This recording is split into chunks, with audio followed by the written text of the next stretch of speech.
Let's go.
Use your skills in the gaming. 1xBet. Look around. Screens are everywhere. They allow you to immerse yourself in another world, into hundreds of different worlds. Here you can be anything you want, and we will support you in this. OG, Team Spirit, 1xBet. If you are with us, you win. Hello, son. Hi, Mom. Pretty girl. This is Eva. Nice to meet you. Thank you very much. Your dad's just making his favorite dinner. It's duck. Come on inside. They're all probably too gruesome to tell you while you're eating at the table. How's your food? Is everything okay? Good, good.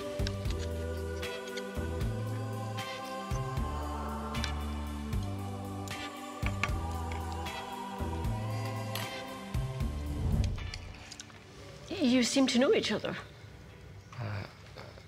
Yeah.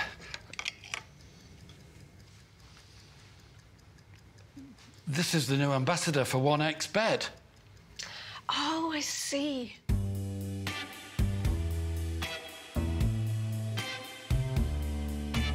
Everyone felt good when Eva Elfie became the new ambassador of 1xBet.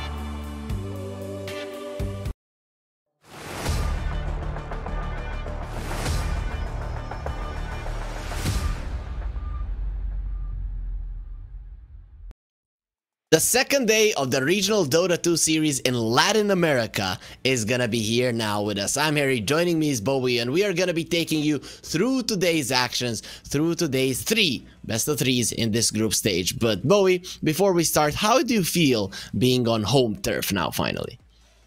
Oh, I'm so happy. The time zone is amazing. We're gonna get to cast some SA Dotes in a while. It feels great, you know? It's 4 p.m. for me here. I'm just chilling. It's gonna be a great day. I don't know how's the time zone for you. Like 5 hours after me, right? Four. Okay, it's manageable. Easy. We strong here. We can definitely endure the three best of twos that we have today, and we're gonna see them on our screens right now. Let's see what we're gonna be looking at, Bowie, here. Where's the schedule? We have the awesome production always behind us, and we are gonna have Mad Queens facing off versus Lava to start of the day, Silk versus Invaders to get into the second series, and then we end the day with Kali versus X5 Gaming. How does this look to you, Bowie? Especially the first series. We know Mad Queens, they might not be the favorites to win, but there are favorites, right? Because we have 5 girls that are gonna be competing here. Yeah, I mean, it's awesome to actually see a 5-girl team play. I think for a while this is sort of something that people kind of talk about or like at least address, and finally, you know, we get pretty high MMR team of women playing here. I actually did check everyone's accounts, and they're all like higher than rank 3k. Most of them are actually rank 1.5k upwards, so you know, it's pretty respectable. It's around like 7k ish in America ranking. I am curious to see what's gonna happen. They're higher MMR players, they're mid player, so watching mid I think is gonna be pretty interesting. You know, seeing, you don't get to see like 7k versus 10k playing very often, so actually getting to understand what are the differences in like how the playstyle changes is gonna be awesome, I think.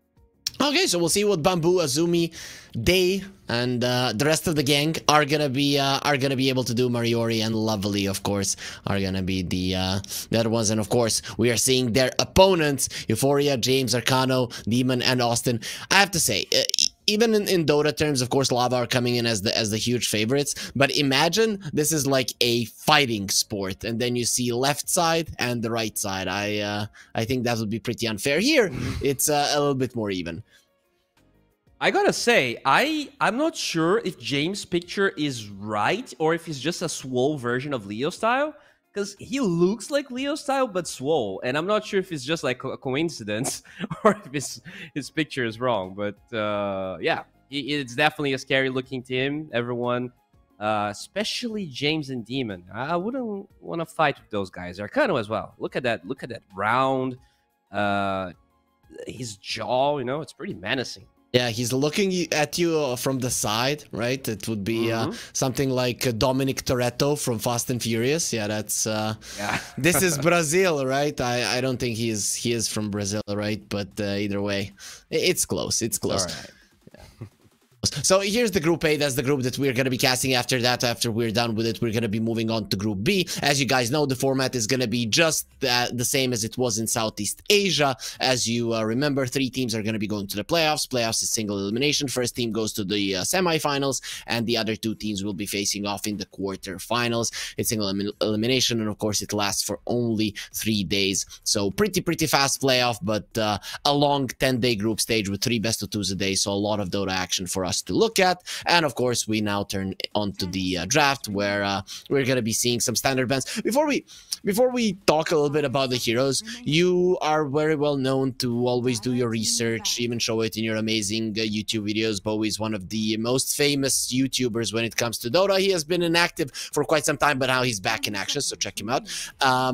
Any new things in patch that you've already noticed that really did kind of strike you as, okay, that's big, that's gonna change something? Because usually these letter patches aren't really all that important. Oh no, I think this patch is actually pretty big, to be honest.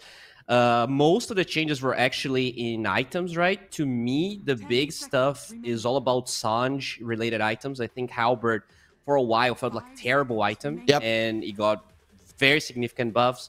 No, it's slightly cheaper. The status resistance, the I guess the status resistance and the evasion. Feels like evasion in general got stronger, right? Radiance, Butterfly, and Heaven's Halberd getting those buffs. And status resistance, I think that kind of felt really weak, especially after they took away the neutrals that had status resistance.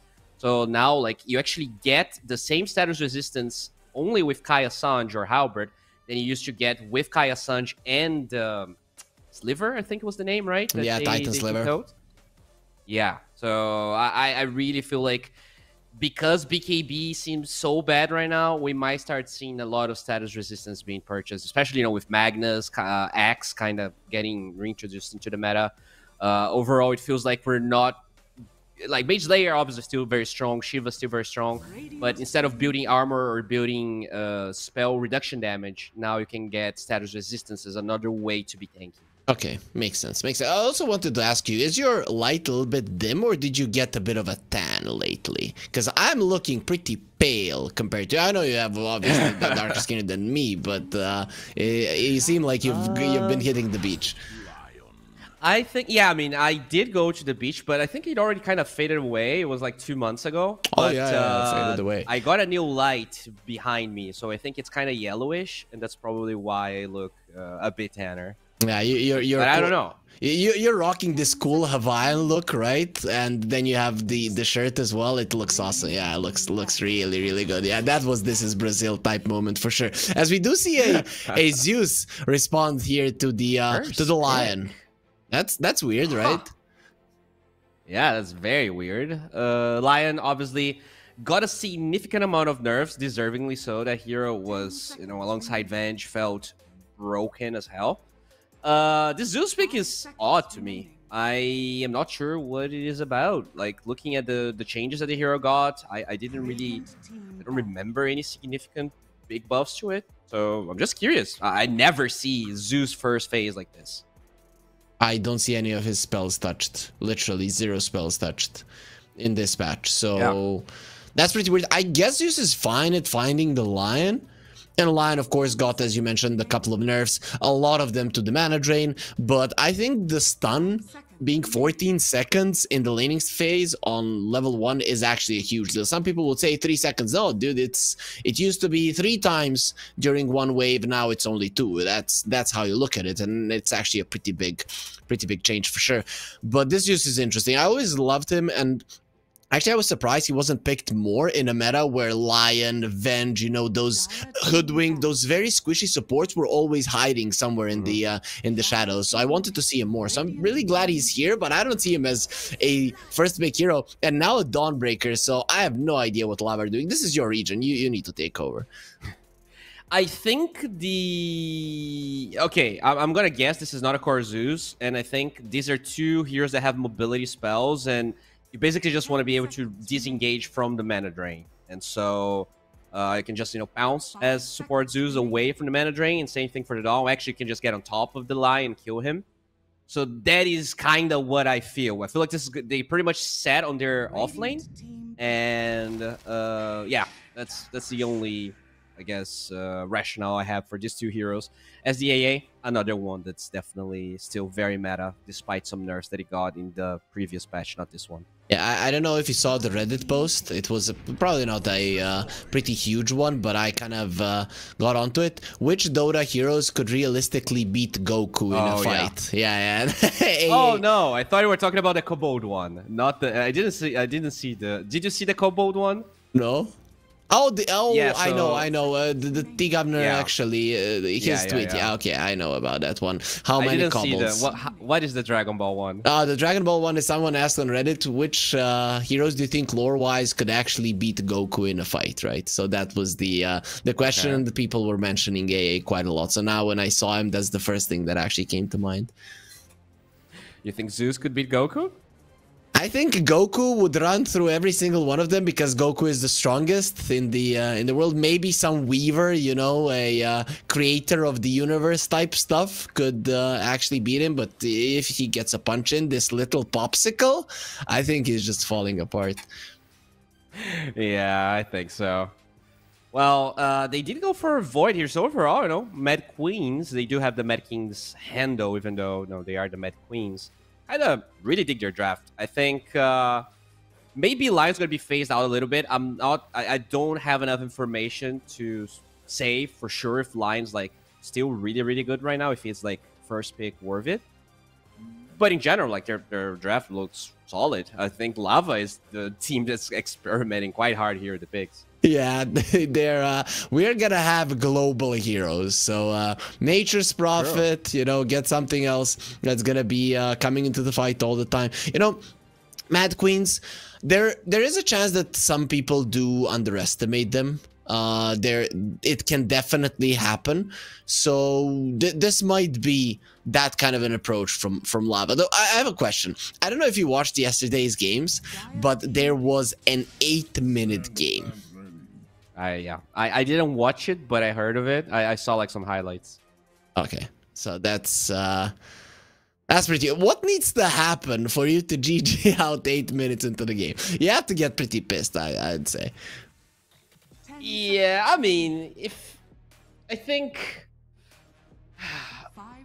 you know, there's the whole PPD thing, you know, in the past where he was known for GGing out of games when it was like 11 minutes, 13 minutes. Obviously, the game was very different back then. I'm not sure. I don't even remember the game that well to say like if it was like fair that he GG'd that quickly. But, you know, sometimes you're just not happy with the draft. Maybe something happened and it's better to reset, right? Than to... It's hard to really say if it's okay to GG out if you're not there with the players. Like, if they're just, you know, totally tilted as a captain, sometimes it might be better to just GG out so you can recompose and try again second time. Wait, so the AA's Ice Blast is now always 10 seconds, right? Yes. So once the Oracle is level 18, once the A ulti hits you, instantly Oracle ulti, and then the A ulti does nothing. That's just how it works, because the heal is calculated afterwards, and then it won't matter. But of course, on the early levels, when the false promise is 7 seconds or 8.5, you have to wait for 3 whole seconds or a second and a half before using your ulti if you want it to have any effect in healing your teammate. There will be a Tidehunter coming in, and when I see a Sven Oracle lane and then a Tidehunter on the other side, they're just gonna look at him and not do anything. You get 2 points in Kraken, and pretty much you never die. Yeah, that Tidehunter is gonna be really happy. Probably it's a pretty good Eternal Shroud game, despite some of the nerfs. So I wouldn't be surprised to see some, you know, Vlad's Eternal Shroud or Vlad's Mage Layer build coming here from the Tidehunter. I mean, I like their lanes. I think they're like a little bit of damage, though, on the Tide, especially because they have that Oracle, as you pointed out. So the AA might feel a bit nullified, both because of the OT and Oracle's W. So, Hate's Edict.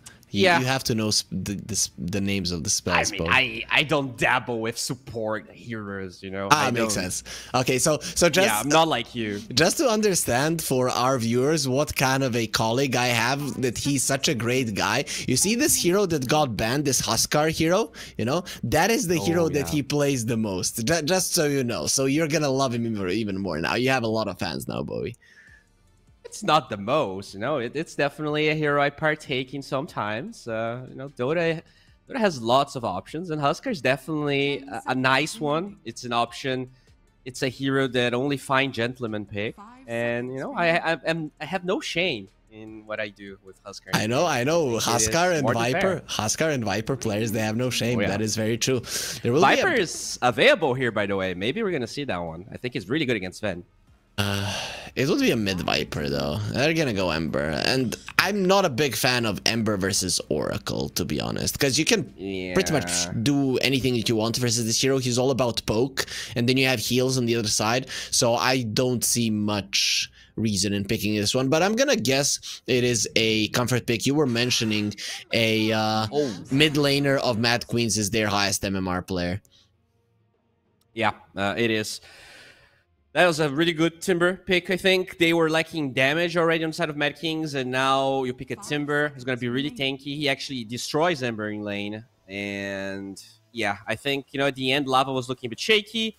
But, you know, I get what they're doing with the Zeus and the Dawnbreaker mobility. They have very tanky cores on the side of Lava. They're going to lack damage here. Mad Kings, if they don't really do well in lanes, I think they're gonna struggle to do anything, because Sven's gonna outfarm this Void, and once he hit his timings, he can just run and kill anyone. There's no saves on Mad Kings. You know, Void and Ember have mobility spells, but everyone else could be easy prey. That's very true. I mean, if you do get fast level 6s on AA especially, anybody can die. It's 100% the AA ulti is just way too strong of a spell when it comes to bringing down heroes. But I can get your point, right? Because Zeus ulti, you find these two supports, you kill them, nobody on Lava is dying. And if these two supports are vulnerable enough, and that can come out of a bad laning stage, could be a problem. Though, you know, I see this laning stage of Mad Queens as solid. You have the Ember, even versus a Timbersaw, he should do okay-ish. This hero shouldn't get shut down completely. And plus, you cannot go through the Flame Guard, or all of your spells are pure if you're the Timbersaw, so that's going to allow the Ember to shove out the wave. And I could see the Tidehunter winning the lane, Void, and the AA. That can be a rough one. That's not a strong lane. But sure, you can survive. That's a very weak lane. Prepare for battle. Yeah, we'll see. I mean, I think, to me, the best lane that they have is for sure the Tide plus Lion lane. I think you have... You know, the mana drain is really annoying. There's going to be a lot of damage reduction with the Anchor Smash. So, yeah, I think if they can actually have a really good game here for the Tidehunter, you get that early tower, you force Sven into the jungle. This Tidehunter alongside the Ember could be creating a lot of space for the Void. They removed the Lion being able to drain somebody, the secondary target, if he loses vision. I don't know why that ever worked. I think they just... It was a drag for their programmers to add it into the game, right? They forgot. Like, nobody's gonna notice. Fast forward, you buy a plate mail, you get between 5 guys, you just suck them all, and there's nothing that they can do. So that's so they had to deal with it. It was crazy. The way that shard works sometimes, like you get this Lion with what's the name of the neutral item? The level 3 one. You get. Oh, wait a second. No, Moriori. No, she is definitely gonna be going down. So that's gonna be first blood for Lava, and that's just a second of not thinking there, and you go down. Yeah, really good ward there from Lava, which you should expect, honestly. You know, that's a pretty common one, and just being a bit too greedy with the positioning for the runes. Also, pretty unexpected in between tier 1, tier 2 ward here. The Lava planted. We'll see what they're gonna try and do with that.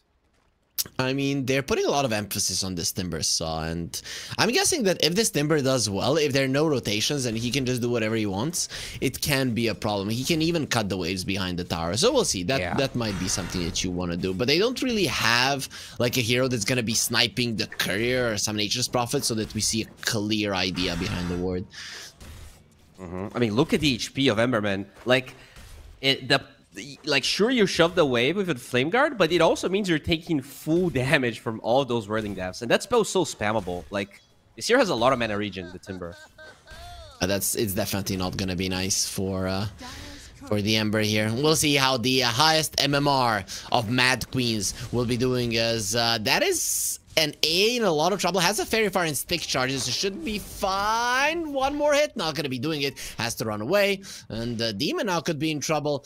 Lucky for him, Bamboo doesn't have no bashes. Yeah, was backpacking the mango here. Maybe could have gotten the kill if Demon backpacked that mango a bit faster. But overall, the lanes seem to be doing fine. But that Timber is owning right now. Already has more denies than the Ember has CS. It happens. It happens. there is a skill discrepancy between the teams. We're not gonna lie, right? So, yeah. We'll see how it goes. I did cast one full girl tournament in Southeast Asia, I'd say a year ago. I want to say, yeah, it was like, I think it was called FSL. I think they do have a female league in there. And it was actually pretty cool. The production was pretty solid as well. And the games were fun, right? So I think in Southeast Asia, there's a little bit more high rank female players. There's even some of them that are close to top 100. Maybe some of them are up there as well. I don't remember, but they were pretty solid.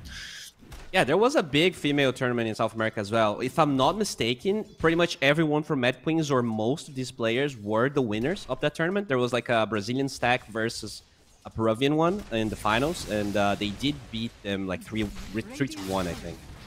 Who won? Brazilian or no, the Peruvians. Yeah, the Mad Queens okay, did so win, so but your they had a guys different lost. handle. Your guys lost that. For like you have like 10 times more Peruvian players than Brazilian players. It's such an unfair comparison, bro. Sure. Today, I was like poking a little bit of fun on our colleague T-Panda, because today there's a basketball game for the European Championship between Finland and Serbia, my country. He's from Finland, and he just doesn't care. So it doesn't matter. I got really annoyed. I was wanting for him to say, "No, we're gonna crush you. No, we're gonna crush you," but he doesn't care about basketball. You wanted and banter, that's about it. but he didn't even acknowledge you. No, he literally ignored me. Like he did acknowledge that I exist, but my sentence not so much. So is it like a Olympic sort of thing, like, or it is a qualifying match for the European Championship. That's it. That Finland is already qualified to, because they're the host. So you know, it doesn't really matter for them, the game, but it matters to us. Doesn't it? We're watching. By the way, Dota we have here. Olympics. Okay, yeah, okay. I was gonna talk about Olympics, but we have the side lane Olympics here. AA just gets melted down. Yep, that's a problem. And this thing is gonna beat Goku. I mean, Reddit is the funniest place ever. Anyways, though, it is a 2k goal lead. All of the lanes going the way of lava, quite heavily at that. The Tidehunter lane that we're like, this Tidehunter is gonna crush Bowie. He's not crushing, and Azumi dies in the mid lane. That's gonna be a kill for Wonder Kid, and that's also with a Lion rotation. So if solo kill in the mid lane is bad enough, with Lion being in the vicinity, it's actually a lot worse. I mean, at least the Tide has a lot of creeps under tower, but you can see nerves a little bit here. I think, you know, the Tide just missing a couple CS. Like, obviously, they probably look up to everyone on lava. You know, you kind of have to admire Mad Queens actually playing a tournament like this, because as you said, there is a big MMR discrepancy. You're here just to learn and to try and improve. So it's... Oh, there you go. That's another A dead. Yeah, we're at this point, Lovely is kind of getting smacked down by the two godlike creatures, the Zeus and the Dawnbreaker, and now they're chasing onto the Faceless Void, who turns back time, goes to the side. He doesn't want to get bashed by Roche. He needs to wait for the Roche to go through the portal, and now just wants to smack a little bit. Who's smacking who? My friend Oracle comes over as well. The thing is, he couldn't know that the gate was being activated from the other side because of Roche. That's so sad. That's unfortunate. He thought he was gonna surprise Zeus there, but gets smacked down. 4,000 gold lead. We're gonna get... I was gonna say we're gonna get level 6 on Azumi, but that's not true. Still level 4 right now. So I guess the play for them right now is... Like, you probably need to send numbers to one of the side lanes. Like, you can maybe send one of the supports for the Twin Gates, and TP this Ember. Like, you need to win a fight right now. This gold lead, the experience lead is kind of getting out of control.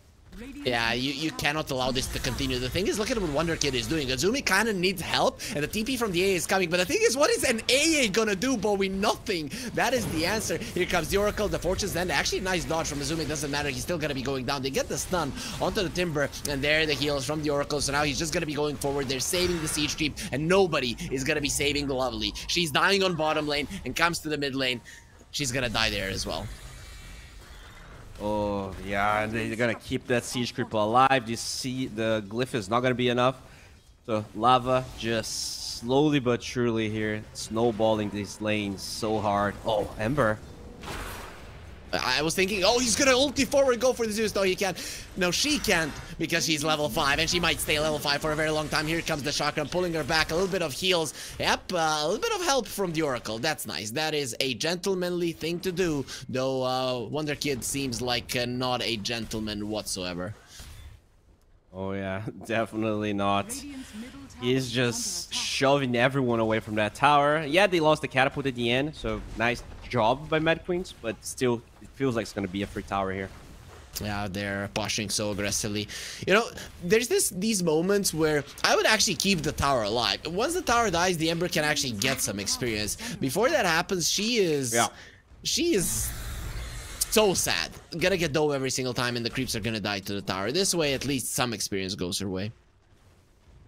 I definitely agree. I think if you're gonna send numbers, it has to be away from Wonder Kid. He is by far the highest damage and the hardest to kill hero they have inside of Lava.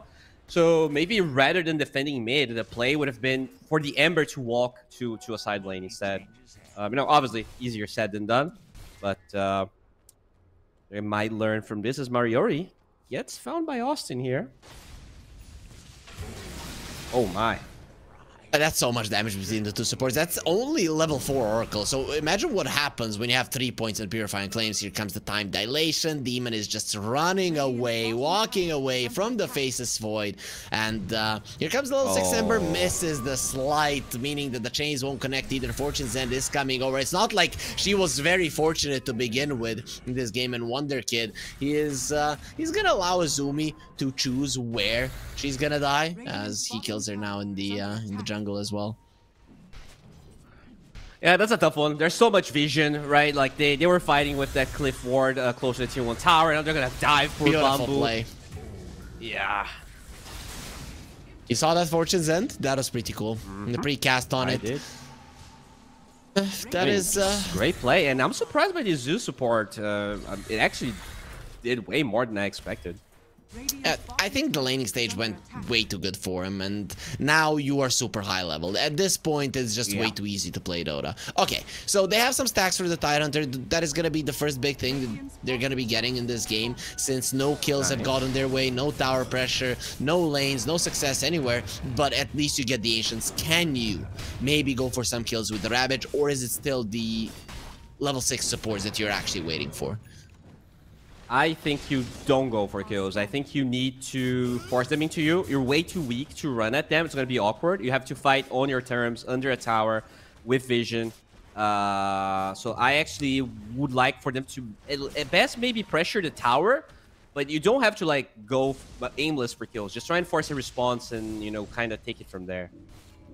Oh, the poor Faceless Void is being annoyed, but the Lightning Bolt was used. He's going to be able to pick up that healing load as Demon jumps away. The Ravage won't get used, and here comes the Sven with the God Strength starting to swing at the Watermelon. Goes for the Warcry. It's pretty speedy, especially with the Mask of Madness. Tide will be fine for now. Fortune's End on the Void. Clips, lovely as well, as they're trying to run away. Here comes the Mana Drain. They don't really care about you. Your spells have been nerfed. Running for the Faceless Void, who will get absolutely demolished there. That will be the ability from the Zeus that gets the kill. There used to be a line there as well. If you don't believe it, you can go back in time and see it a bit, but overall that looked way too easy. Yeah, the lion definitely doesn't roar, just cries, and at least they still have Ravage. I think, you know, die able to survive and keep on farming is nice, but you need those level 6s. This Void just being running at whatever he goes. I think he actually TP top, which could be super problematic for him. He's kind of stuck in this lane now, but we'll get level 6 if they just don't run at him. Okay, just might happen. Yeah, they might actually go for him. Nice nice positioning actually from the Void. You keep yourself away. Demon doesn't care about his good positioning though. Run, Bamboo. Run. He does have a time. Well, she does have a time, which will be fine. Okay, so you mentioned the lion roaring. Have you ever been at the zoo or in the wild and heard the lion roar, like live? When I was a kid, like so many years ago, so I don't necessarily remember, but it's probably so scary. I recently heard it at the zoo because they separated the lion and the lioness. Maybe she was pregnant or something, had little ones, and they were roaring from one side of the zoo to the other. It's boy, that was insane. And imagine if it's a wild lion. It's a lot different. Lightning bolt, there it is, cancels the TP, and well, day is gonna be ending up just like we would if we ever faced a lion. Oh yeah, for sure. Well, they have level 6 on Void. They have Finger, so technically they can force a fight if they want to. To me, you still want to avoid this Timbersaw, so maybe killing the Sven is probably the best target. He isn't that hard to bring down. But you know, there is a Dawnbreaker, man. That's the problem. We haven't seen a ulti, right? We haven't seen a Solar Guardian whatsoever. Yeah, not a lot of ultis in general. I know a lot of chakrams, but those big cooldown ones, they have been pretty quiet. Only Thunder God's Wrath, I think, was used. The frog won't be staying that way for long because we have a ton of princesses here that can kiss it and make it.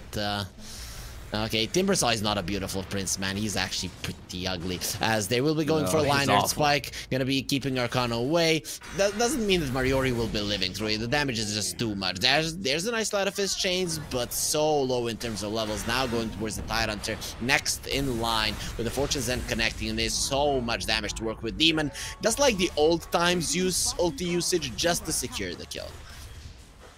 I gotta say, though, I mean, I don't want to like harp too much on it. Obviously, this is a really hard game, but I don't like the Tidehunter build. I think like Veil is nice item on him, but after the nerfs and considering how much magical damage the supports have, I would have liked, you know, just a straight up Shroud. Like just getting a cloak in this game seems like it would be so much value for the Tide. I agree. I think that's the Shroud is actually an amazing item, though. I think all Tidehunters are still mad. Okay, Fortune, that's gonna be the Purifying Flames for Mariori. But a lot of the Tidehunters are still mad about the nerfs to the Meteor Hammer. Oh yeah, those were the days. I mean, he did get slightly buffed, right? Maybe we're gonna get to a point where the items vibe again. Oh my lord, Azumi. That didn't look nice. I'm thinking at this point, Mad Queens are just wanting to get a kill. They want to get that one punch in the face of these lava bullies who are destroying them now. 18 and 0. It's looking way too easy for them. The Zeus is ahead of every single hero on the side of Mad Queens. Oh yeah, I was not checking the net worth, but you're right. I mean, there's a gigantic MMR difference, so it is obviously expected that the game goes on like this. But MMR is just a number. They find the Dawnbreaker. That's the one. That's the one you need. A blast flying away. Are they gonna? No, she's not gonna take out. I think he actually lives. No, Arcana. So close. Under attack. Why didn't you die? We wanted to see a kill here. Blink forward from the Timbersaw. Still has the haste going for his laning counterpart there, though this time around the Ember will survive, and without the haste rune didn't want to stay there for long. Tidehunter doesn't want to stay here either. The Ravage will come out. Kraken lives, but the Watermelon does get cracked there by the Zeus ulti, as Wonder Kid is continuing to get kills going his ways on a monster kill streak as Mariori. Very nice spot to TP out. At least the Lion lives.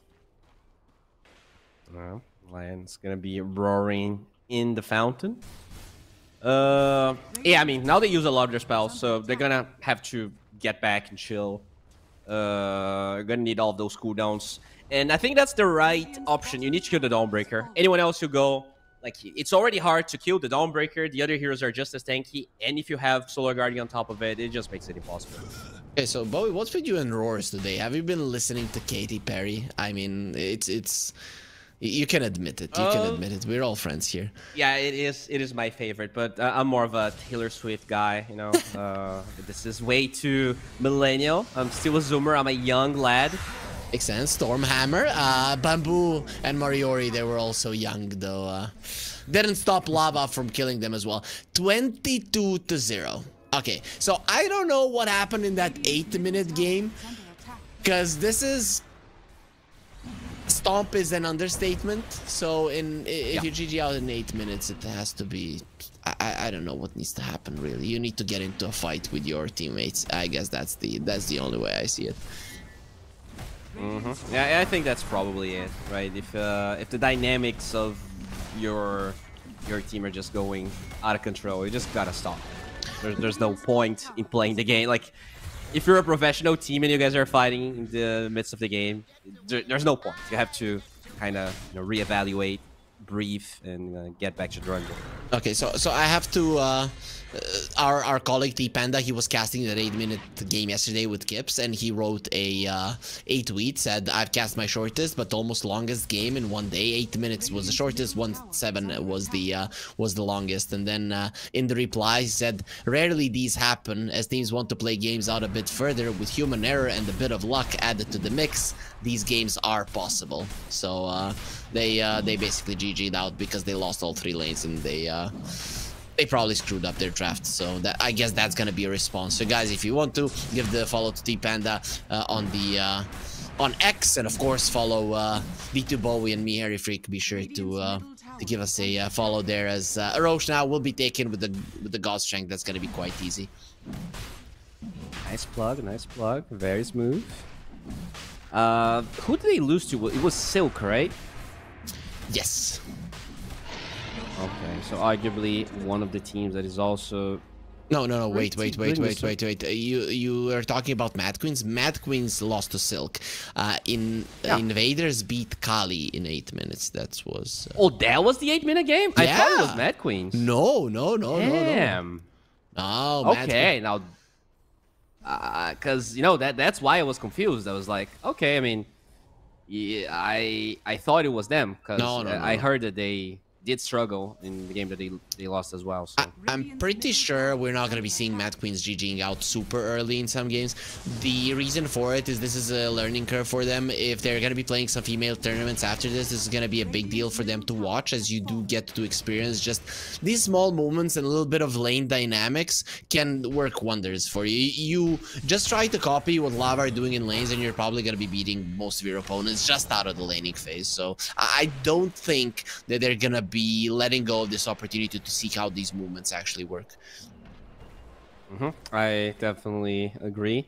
I also do like what Bumbo has been doing, just farming really far away from all the action in the top side of the map. Does have a Midas trying to recover from this awful game they all had in the lanes. So that's nice.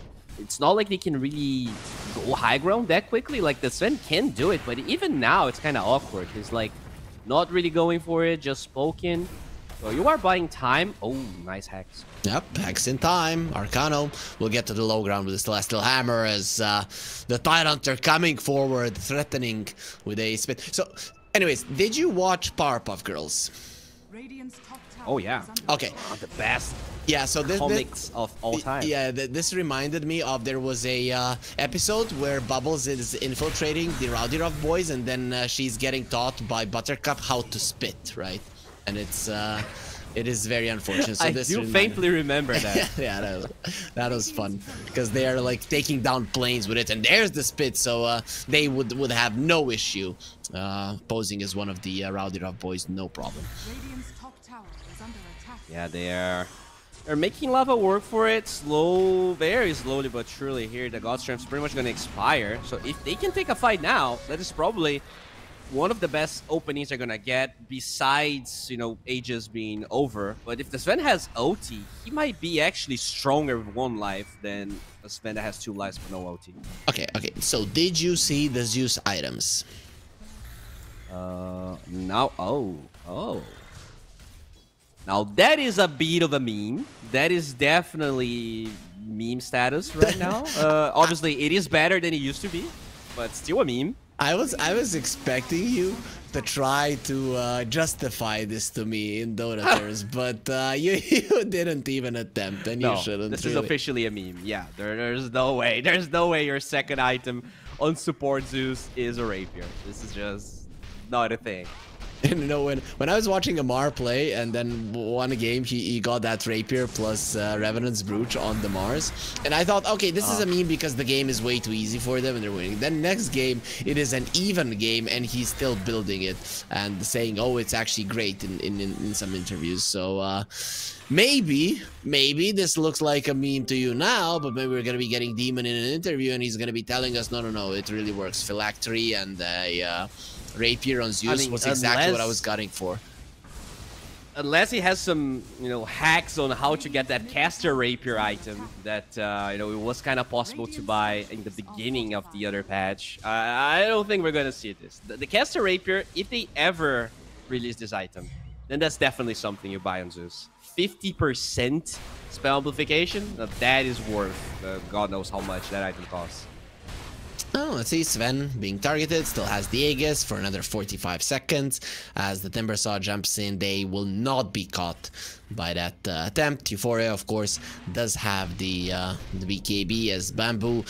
It's kind of the only person from Mad Queens that is actually getting to play some Dota. This is still the carry's dream. You're hitting creeps. I think she's having the time of her life. Yeah, I mean, it's been farming for like 5 minutes, uninterrupted, just getting as much as he wants. She wants level 11 already. So, maybe you get the level 12. You get a really good Chrono Trigger after the Aegis is over, which they're not going to be able to use here. No God Strength. In general, I think Mad Queens, considering how far behind they are, playing very cautious. They are, though, being severely outfarmed. It's only the Void that's farmed. So, the face is Void. He is, she is doing pretty well for herself. Okay, those are some... Oh boy, they've been stacking experience runes. Yep. Hello, levels. So what is the difference here? So the lowest level is 13 for Austin, and the supports are level 8 on the side of Mad Queens. That's a gigantic difference. Okay, so you're laughing at them now. This is not nice behavior, Bowie. This will I mean, it's just, sometimes things are so chaotic and hard that the only way out is a laugh, man. Yeah, we don't see this too often. In a pub already, everybody would be fighting and calling GG and pausing and leaving and stuff. So we don't really get to see this kind of a difference. It actually is funny because you know that you have no shot. They can run at your fountain, they're still gonna win. Yeah, and not only they do that, they kill that Tidehunter. Okay, BKB, holy moly. Okay, so those supports, that was pretty sad. So me and Milan, when we were casting Southeast Asia, when supports would start getting slaughtered, we would just stop commenting on their deaths. So I think this is kind of a situation where you do exactly that. I see, so just pretend they don't exist. yeah, that's pretty brutal, but it is what it is. Timber also has a sight. There is a blink on a Tidehunter. I'm expecting this kill to come out from Mad Queens. They get a kill, they GG out. I mean, that's kind of what I would be gunning for. The problem is this Oracle. And Austin is such a tryhard. Like, look at him, what he's doing. He bought a Blink Dagger. It's like, I'm never gonna get caught. Yeah, has the Eye of the Vizier as well. Should be finishing his Aetherlands on top of it. And as soon as they smoke, Lava is like, nope, we are out. We want nothing to do. There's creeps in your base and you're not showing. This is clearly a bait. I'm never gonna get used to the arcane boots not being disassembled into an Aether Lens. I look at 2,000 gold and I'm like, why isn't he buying the Aether Lens? Yeah, because you're dumb, Harry. It was changed. Yeah, whenever I play Dota on the weekends, I get to see like someone locking their arcane boots because they're like, oh, I'm gonna disassemble this. I don't play Dota in the last 3 weeks, and then he realizes that the item doesn't work the same. So you just like see someone with 2,000 gold, the arcane boots are locked for some reason. Like he's just confused trying to disassemble it. It's really funny. Oh, they might find Euphoria here. BKB though, that's a hard kill. They smoke broken, has a blink dagger, will decide not to use it because Austin, he's in a good position actually, waiting for this to happen. Okay, Sven going forward, he gets hexed but only after the BKB usage, so doesn't care, will be running forward, and the AA won't be running forward any longer as they take him down, and Demon, like always, like a great hero, gets the kill. Actually, this time had an arcane rune, so it can be somewhat justified. Bamboo, you're fighting versus a rapier, my friend, so either you run or you use that chrono. Decides to do neither. Just die with his Phantom, going deep into their base. Ghost Strength still going strong, but he will not be charging forward. They definitely want to end this with 0 deaths. So imagine a world where somehow Demon dies. Who's the best target for a rapier here in Mad Queens? Is it Ember or Tide. Void? Tide. Okay, okay. I mean, realistically Ember, but Tide, Blink, Ravage, Anchor Smash, let's go. Right, Okay, so okay. definitely not the Faceless Void. He just dies. Yeah, he doesn't poor exist. guy, So just... probably Ember, but I would want to see it on Tide just because I am. I don't know. Yeah, that is true. Oracle still hasn't overtaken the other heroes in terms of net worth, so Mad Queens have that going for them. That is true. 3 heroes ahead of the Oracle. And the Zeus is actually overtaking Arcano. Well, Demon is definitely just playing his own little game here. He's just farming engines, just ults whenever it's available. It's just in a different realm right now. Oh, second rapier. Okay. That makes sense. It's the yeah, now it makes sense even more when he just destroyed Mariori with just the ulti. That Thunder God's Wrath is kind of strong with the double rapier. Indeed he is. This is the last lane of barracks here. They're just gonna dive to your forest at this point. Up there's the GG. They didn't get a single kill. It was 28 minutes of constant pain. There's the false promise. I think that's the first one that we actually saw in a game. So Mad Queens didn't even get close to getting a kill. Yeah, I think they default. They tried to make a couple of moves, and we saw that, but they were very easily read by Lava. They had wards everywhere. They are, a very good team. So moving forward, I think the biggest problem I saw was that they had stuns in their team, but they didn't really had enough burst damage. I would like to see something a bit different from that Tide, something a bit more. I think for both their offlane and the mid hero, I was just not a fan of the Last Pick Ember nor the Tide. Maybe it's just a comfort thing, but I feel like he made their draft like really hard to play. Okay, so I guess just more damage next time so that you actually have kill potential. Is that the advice that we are giving to them here? Yeah, they couldn't rotate, right? Like, this Tide is so awkward for him to... Like, they couldn't move into the Tide lane, and they couldn't smoke with the Tide because he just rushed a Veil. So it was just a weird position. Obviously, they got just trashed in the lane. So there's no draft where you get trashed that hard and things are easy. But I do feel like their lanes weren't particularly that strong either. The Ember is not a lane dominator. Okay, so in their games yesterday, they had 13 and 6 kills respectively versus Team Silk in games 1 and 2. So they just kind of got demolished today. These guys on Lava, they are not playing around whatsoever. And Mad Queens, if they want to have any kind of chance, they're gonna have to put it into 5th gear. So let's go on to that little break, Bowie. Rest a little bit. Viewers will be back in a couple of minutes to continue with this best of 2 series. 1xBet and EVA Alfie present betting on all esports events on the website and in the 1xBet app. 1xBet. Play with EVA.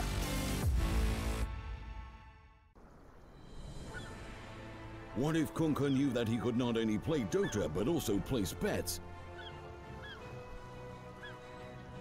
Better the best black hole.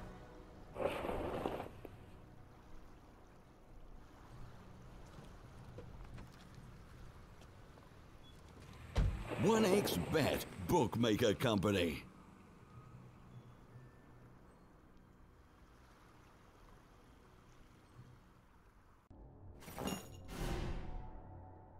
Chances of breaking items in a tournament match are non-existent.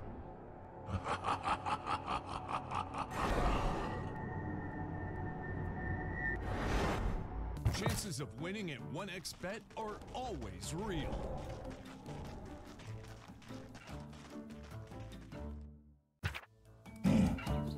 Join with me. At your service. Stealing Aegis from Roshan is very difficult.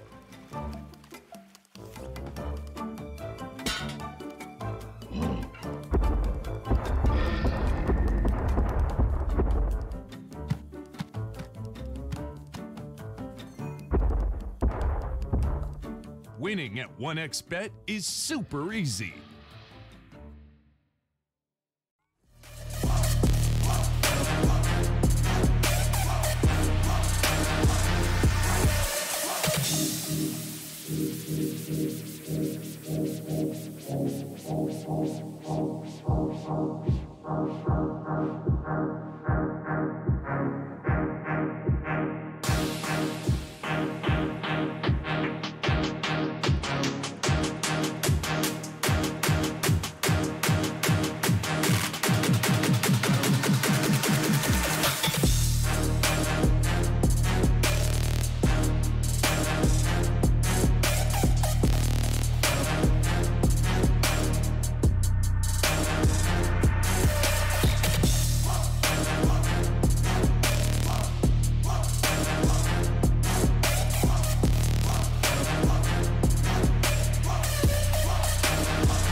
your skills in the gaming. 1xBet. Look around. Screens are everywhere. They allow you to immerse yourself in another world, into hundreds of different worlds. Here you can be anything you want, and we will support you in this. OG, Team Spirit, 1xBet. If you are with us, you win. Hello, son. Hi, Mom. Pretty girl. This is Eva. Nice to meet you. Thank you very much. Your dad's just making his favorite dinner. It's duck. Come on inside. They're all probably too gruesome to tell you while you're eating at the table. How's your food? Is everything okay? Good, good.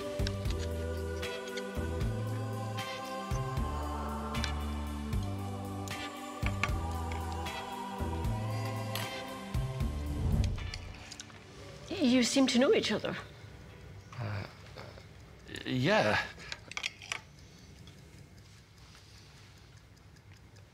This is the new ambassador for 1xBet. Oh, I see.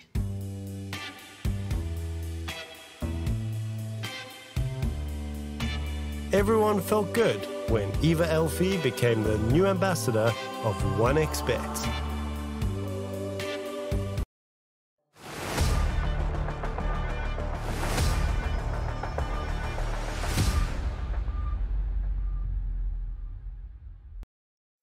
And we are back with Regional Dota 2 series. If you're just joining us, we are in Latin America. I'm Harry, and of course, there is no Latin America tournament without Bowie. So, Bowie, we saw game 1.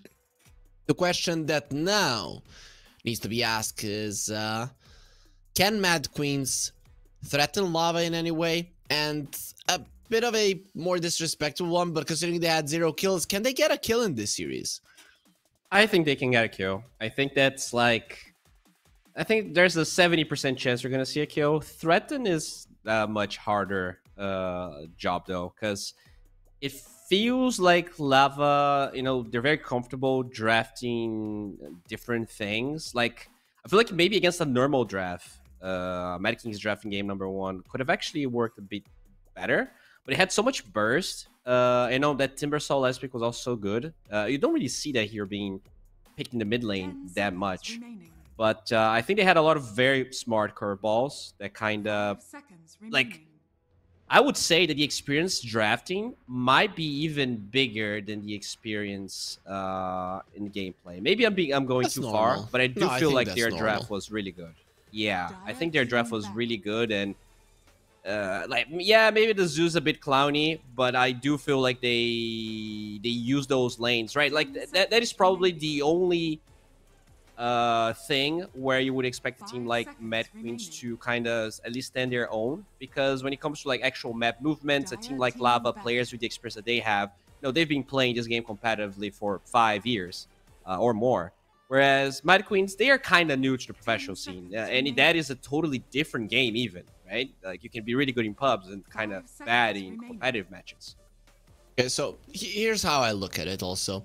I don't know if that's the case on the higher MMR, but I know from my experience, the girls that I know that play Dota. My wife, she plays only a couple of heroes, so that would definitely destroy a you know, in drafting, when you have a low hero pool, you don't feel confident in some other heroes, it makes your drafting ability suck. I have 3 more friends, girls that play Dota. All of them have very small hero pools, and that could be the case here. Of course, they're nowhere near the MMR of Mad Queens, but it is a trend that I have seen. The guys are like, oh yeah, I can play Pudge. He can't play Pudge, or he can't play Meepo, but he says that he can.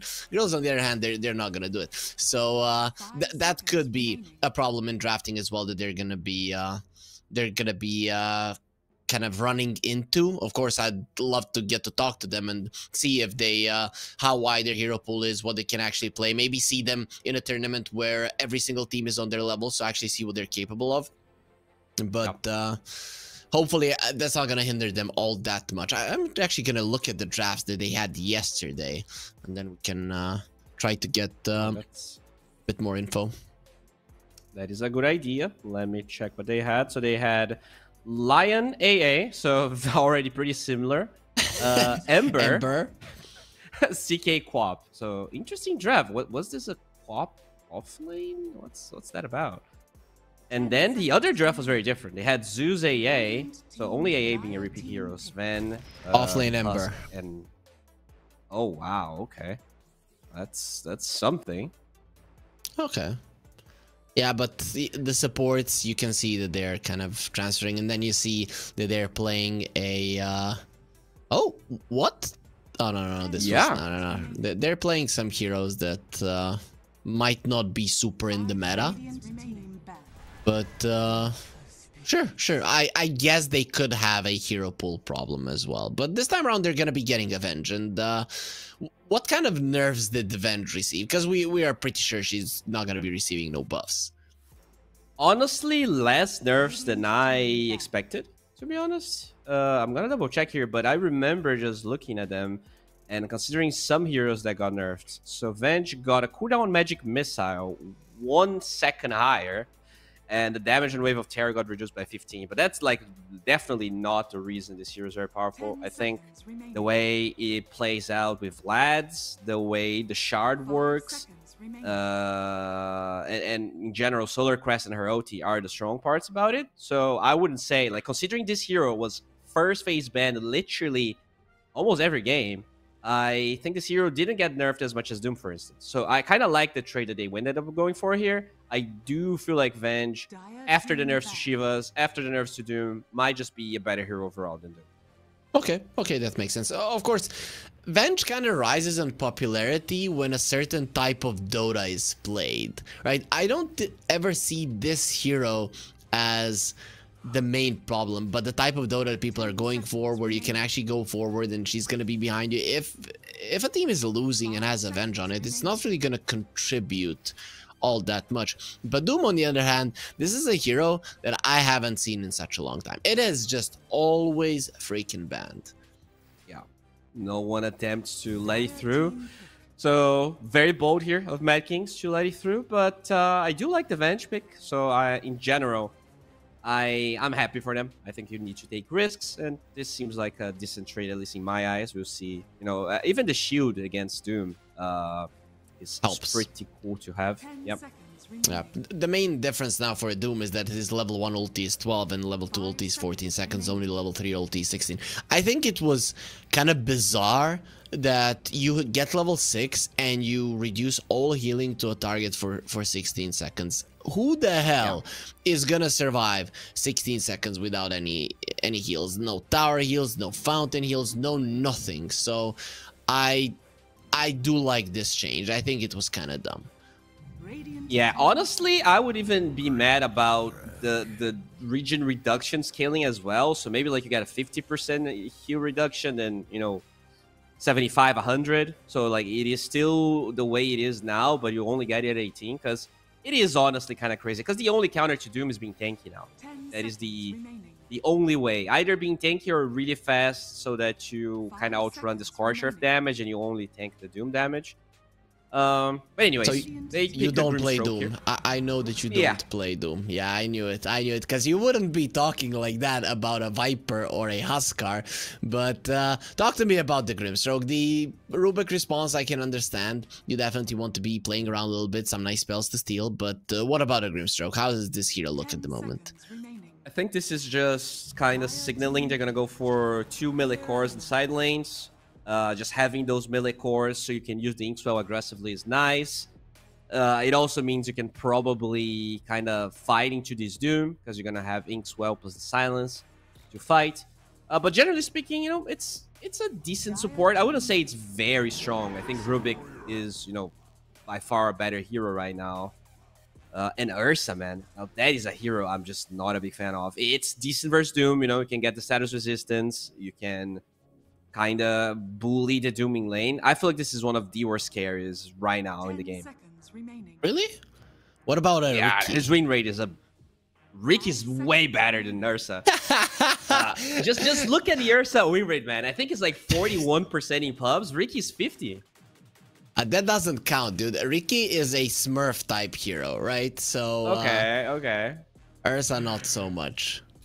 Yes, Ursa players, they're all beautiful and you know, white knights just championing the right laws of Dota 2. But no, I get what you mean though. Ursa is a nice guy. His whole thing is, I'm protecting the cubs, I'm protecting my offspring and stuff like that, you know, for the family. You should know something like that because you're from Brazil and, you know, family is everything. If you watched Fast and Furious, I'm done with that. I'm definitely done with it. Whenever I cast with you, you're really Fast trying hard to get the Fast and Furious to work. Huh? Is the best freaking movie ever. The first two, they suck, but the new ones when they're destroying helicopters and flying into space with cars, that's the real movie. Monkey King will be coming out as a response to the Axe. Yeah, that's gonna be a pretty rough one for the Axe. That's Mirana Monkey King lane, I want to say, unless they want to less pick their support and this Mirana's mid, which about a 4 Mirana and 5 Rubik. Oh yeah, you're right. That could also be something. It's just that they don't have overall last pick, so I was thinking. I've saw a couple of core Miranas recently, but it is definitely not that good. What build? Right click? Just go Diffusal Blade, yeah. Okay. Just universal type sort of thing. Actually makes sense with the Diffusal Blade Disperser. It can work for sure. I can see it working once the ranged right click mid laners are back in it, like Sniper, you know. So I could see it. They banned the Zeus, so just definitely something that Mad King seems to like it a lot. So maybe Lava. I guess, you know, we were kind of talking about the smaller hero pool. Maybe the Zeus pick was not something that Lava actually likes to play. They just were trying to abuse the small hero pool of Mad Kings, right? Maybe. You just pick the Zeus. You don't care where it's going to play. You just know that because your hero pool is wider, you can make that work, but they're going to be struggling to find heroes everyone's comfortable with. Might be the case. Invoker is gonna get banned out. Would have been a solid one for Lava. I can expect maybe an Ember to come out again because Mad Queens really do want to play. Though I've got an info from our administrator that yesterday it was the coach of Mad Queens that was actually playing the Ember in the off lane. So that's why that. All right, so they ban the Puck here on side of Mad Kings, and Lava they will have to pick first. So I think, you know, they're lacking reliable control right now. So Puck would be also obviously very nice. You can go for something like a Primal Beast. I'm not opposed to that. Maybe Tiny looks good. Any reliable stun would look awesome. Yeah. True, but that would be the case for both sides, actually. If I look at it, right, I wouldn't mind the Primal Beast for Mad Queens either, just as I wouldn't mind it for Lava. So we'll see where they take it. Lava are taking their time with the last ban a little bit, thinking about it, and it is going to be the Queen of Pain, something that Mad Queens have played in the past. The Wind Ranger coming out. We can assume it's a mid lane win, but there is a chance of it being positioned for a Mirana going to the mid lane, which I would like to see more. But of course, Wind Ranger mid is a lot more standard. Yeah, it could even be Wind Ranger carry if they pick a melee mid here for Mad Kings. You know, if the Ember gets picked up, could even just lane the Monkey King against it. Should be fine. For the Monkey King, not for the Ember though. So yes, yeah. You see this? Anything that comes to mind? Yeah, without the Queen and without the Ember, we don't really know much about what they play there. I wouldn't mind. Whatever you mind, there's a Death Prophet. Oh. That hero actually got nerfed, and I have no reason, no idea why he got nerfed. Oh, I mean, my Dota, my client is super bugged right now. Do you see what I see? What do you see? Like, things just keep repeating, and the heroes are all trippy. Wow, I have no idea what's happening. Okay, no. Anyways, you've had some PC troubles today, so maybe your PC is continuing to to do it. If you want, you can share it with the viewers. I'm not gonna do it. I know it can maybe. I just did something really dumb, really dumb. I'm not gonna go into detail, but I just want to mention this Death Prophet actually looks like Quap. The wings look like Quap. The horns look like something Quap would have. Like besides the green hands. Too much clothes. Maybe the first gonna be able. Too much clothes. Okay. You're right. You're right. But it's the style, right? It's trying to cosplay as a more tame version of Klopp. Very true. Very true. I would agree. That's why the axe is completely naked. Of course, our viewers don't see it at the moment, but they're gonna be seeing it once we get ourselves in the game, which should be fairly soon. Going into game 2, give me some predictions. How many kills are Mad Queens gonna get? Can they win? How is the laning stage gonna go, Bowie? Any thoughts about those things? 2 kills for Mad Queens. I think the laning stage is gonna be. I think bottom is the lane that they have going for them. This Ursa plus Grimstroke looks very strong. Maybe you can even buy like an Orb of Venom early on to try and get on top of the Doom.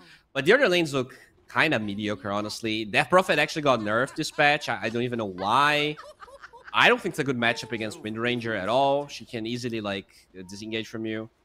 And this Axe plus Venge is going to have a really hard time against the Monkey King, as you kind of already pointed out. Okay, we saw the odds there from 1xbet, and guys, we have a new promo code, so you have the banner down below. The new promo code is 1x RLG LATAM, so you get, again, up to a 120% bonus on your first deposit. You put in $100, you get 120, so that's your bonus, that's 220, and you put it on 10 times odds. Easy money, Bowie. I've never seen an easier money grab than this. Oh yeah, those bonuses are awesome. Make sure to check them out. And yeah, if there's any games here you think you know, maybe have a hint of what's going to happen, you can always use that bonus for you. Did they put the look at Euphoria. He's He's gonna no, he's gonna look for the couriers. I don't know. They don't do the. Oh no, Panda, stay behind, or Euphoria is gonna be hunted.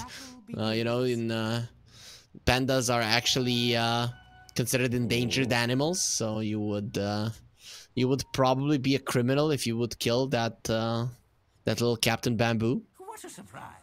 They did ping the Monkey King, so it feels like looks like the queens. They know what's up. They're not gonna be surprised. Euphoria probably gonna be forced to TP. He's definitely forcing this. It's just in the fountain. Pinging the couriers. Okay. So what do you think about the people putting couriers out of the fountain? That little bit of extra movement. Do you think it really matters, or is it like the really not at all important?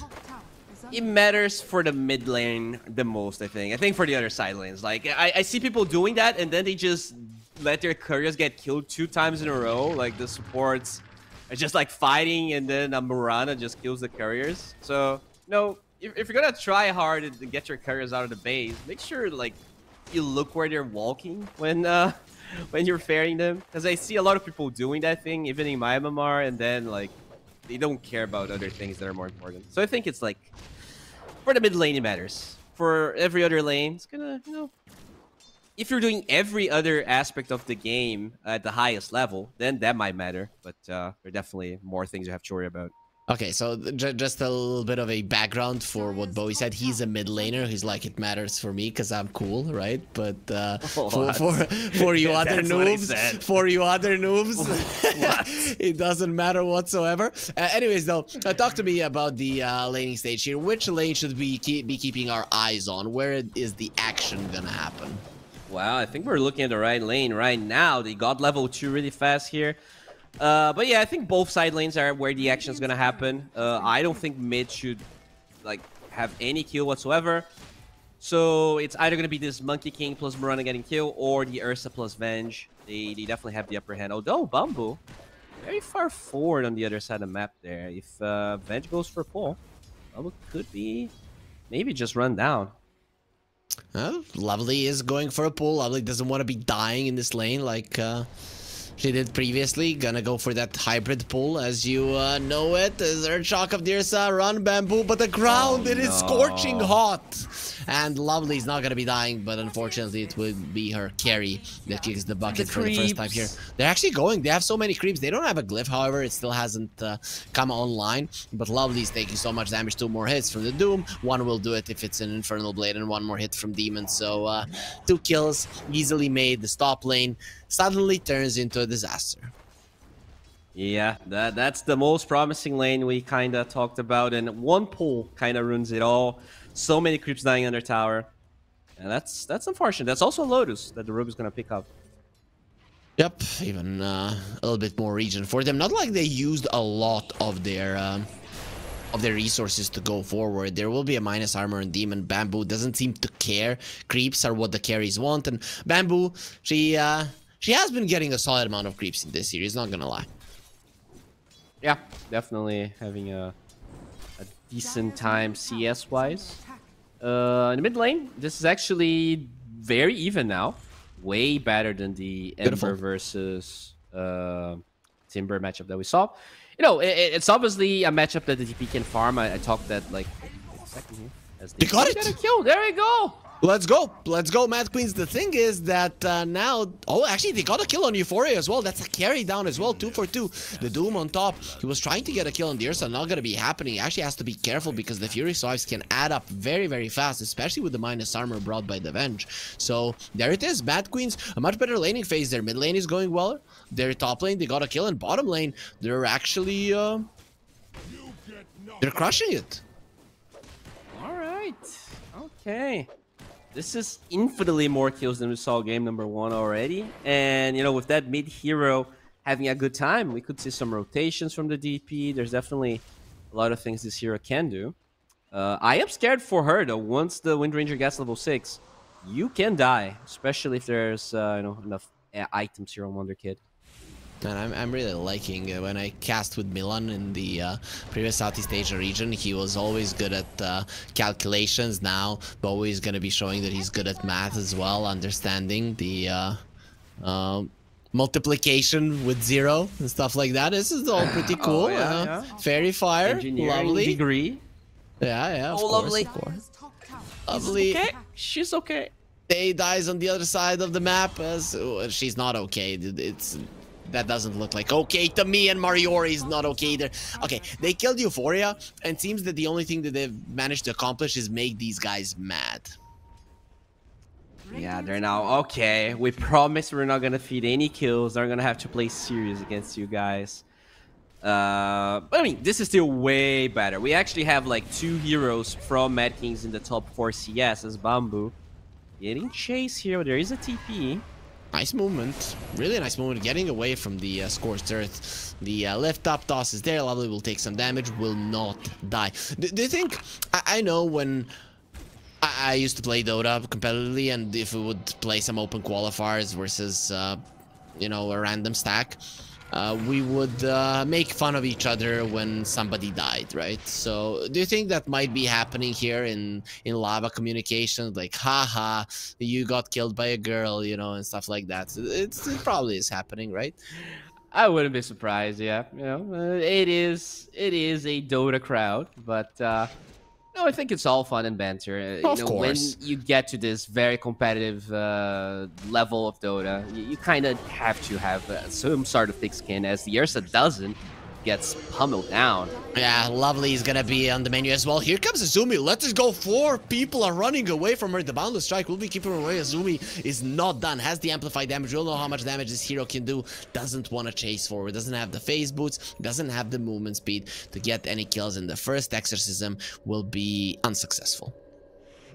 Yeah, that's unfortunate. This hero is very hit or miss because of that. It feels like you always have a lot of weight on that OT. No, still doing well in farm, but you definitely would like to use that, especially the double damage. You just do so much damage getting, now that it also affects your spells. So I used to cast with a guy from Kazakhstan. His name was Kawaii Socks, or he's still. Oh yeah, I know him. Kawaii Socks. Oh yeah, cool. Yeah, I cast with him. he would always, when there was a DP pour, so that arrow is connecting and he's pretty much dead or chucked to the side, will be going down. Whenever a DP would be there and not using her ulti, he'd be like, press your button, press your button. What is she doing? Why is the DP not pressing her buttons? This ulti cannot be off cooldown, right? And so in that regard, I really liked what Izumi did there. As soon as she had got her ulti, she tried to make something out of it. Do you think the way he talked kind of gave away a little bit on how he plays his own pubs? Do you think he talks to his teammates that way as well? Surprisingly so, it didn't sound toxic. I don't know. He's just that kind of a lovable guy. Since you've cast with him, you can probably get behind that. And then it just doesn't sound toxic when he says it. If I would say it, I think it was like, press your buttons, Izumi. That sounds pretty toxic, but from his mouth, not so much. No, I get it. I was just playing around. As you know, we have a 4K lead, but comparing to game number 1, still looks pretty solid here from the Mad Queens. We're gonna have DPOT soon. I would love them to just, you know, group up bottom. I think the reason they lost those last fights was that, you know, just more numbers here. Lava not afraid to send everyone to that fight. I saw a Vanguard on the Doom. So what changed in Vanguard so that people would buy it? Nothing? So is it still a trash item? Yeah, it's kind of trash. I think it's just because of the Ursa, right? You're just maybe he felt like he was gonna be cutting creeps if the lane got too hard, but they kind of dismantled that lane, and he maybe already committed to the item. But I don't think it's necessarily good this game. Okay. Oh, maybe he wants to have Crimson Guard because it does work against DP's ghosts. Okay, but that can make sense though. Just as the Vanguard is a trash item, so is the Crimson Guard. Of course, if you're super far ahead, doesn't really matter. Anyways, though, as you mentioned, the game is going better for the side of Mad Queens, better than it was in the previous game. Monkey gets up onto the high ground, the stun will connect, silence is there, Moonlight Shadow gotta be used. Where's the sentry? There it is with the Inkswell. They're gonna have more than enough damage. Toss him close to the tower, they will take some damage from it. That was a stolen call, so Rubik can scream as well. But I've seen in games like this where it's actually closer, games ending faster. What used to be as Bamboo gonna be caught, tries to TP out. Actually, the shackle shot was used. I didn't even see it from Wonder Kid because I was expecting it to latch to something. Actually, because there were so many trees around.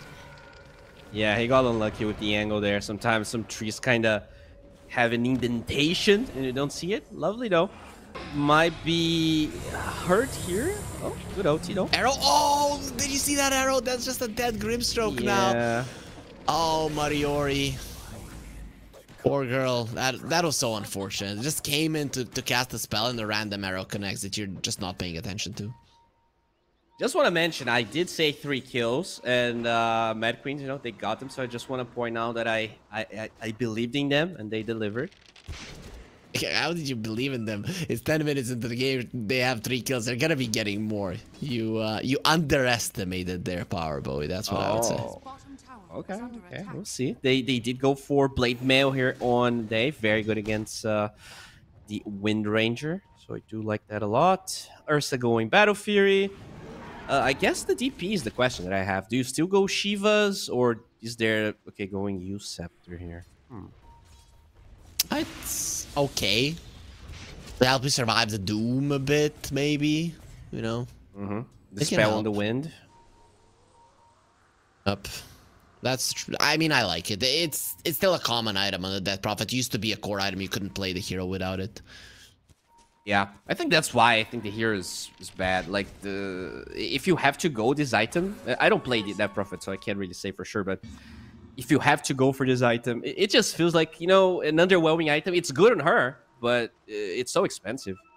And Dota players used to be so versatile. I feel like we're becoming like League of Legends players. Yeah. When you know one hero. Double Starstorm gets the kill. Rubik a little bit too deep. That's 4 kills, Bowie, for you, just so you know. Austin might be in some trouble as well with the Spirit Siphon and a lot of movement speed on the Death Prophet going forward. The Shackle Shot. How that Shackle land? What? That is totally... What? Oh yeah, I mean, I studied engineering, and that doesn't add up at all. Yeah, you can throw your diploma out the window, dude, because it works. It definitely works. We just saw it earlier. Surrounded by trees, uses the nurse. No, maybe they changed the shackle shot to 90 degrees. Let's check. Okay, let's. What? It's just unbelievably weird. Yeah, that's weird. Anyways, we're missing the live action right now, but who the hell cares? What we just saw was a lot more fun. There will be a Wukong's command use the first one of the game and them getting a kill. Doom not even needed. So, oh, now I get the Vanguard. He disassembled it into a Nocturne core, so that's the build that he went for. We actually forgot about it. It used to be a staple. Stolen Magic Missile, and Lovely will be dying to her own spell. Wait, but wasn't Vanguard... I thought you couldn't disassemble it anymore. I mean, he obviously disassembled it. Or he sold it. Oh yeah, it's just that they changed Octarine again, right? Because the Octarine, the way it was built, you couldn't use the ring. Yeah, never mind.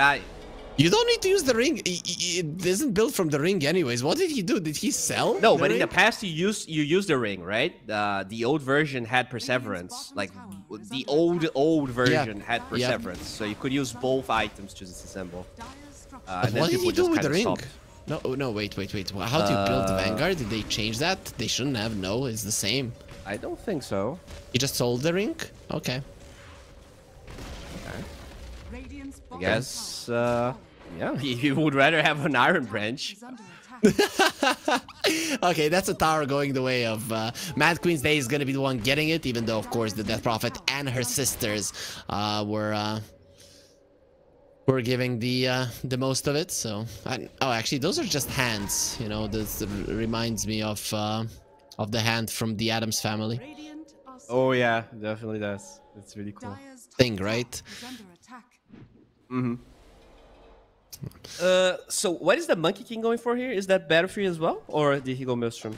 Echo Saber and Deso. Oh, all right. This is the biggest damage dealing build for a Monkey King. When you go Deso with an MK, I think it's the item with the least amount of gold that increases your damage output by the most. That's how it works. Usually people go with the Monkey King when they're losing the game.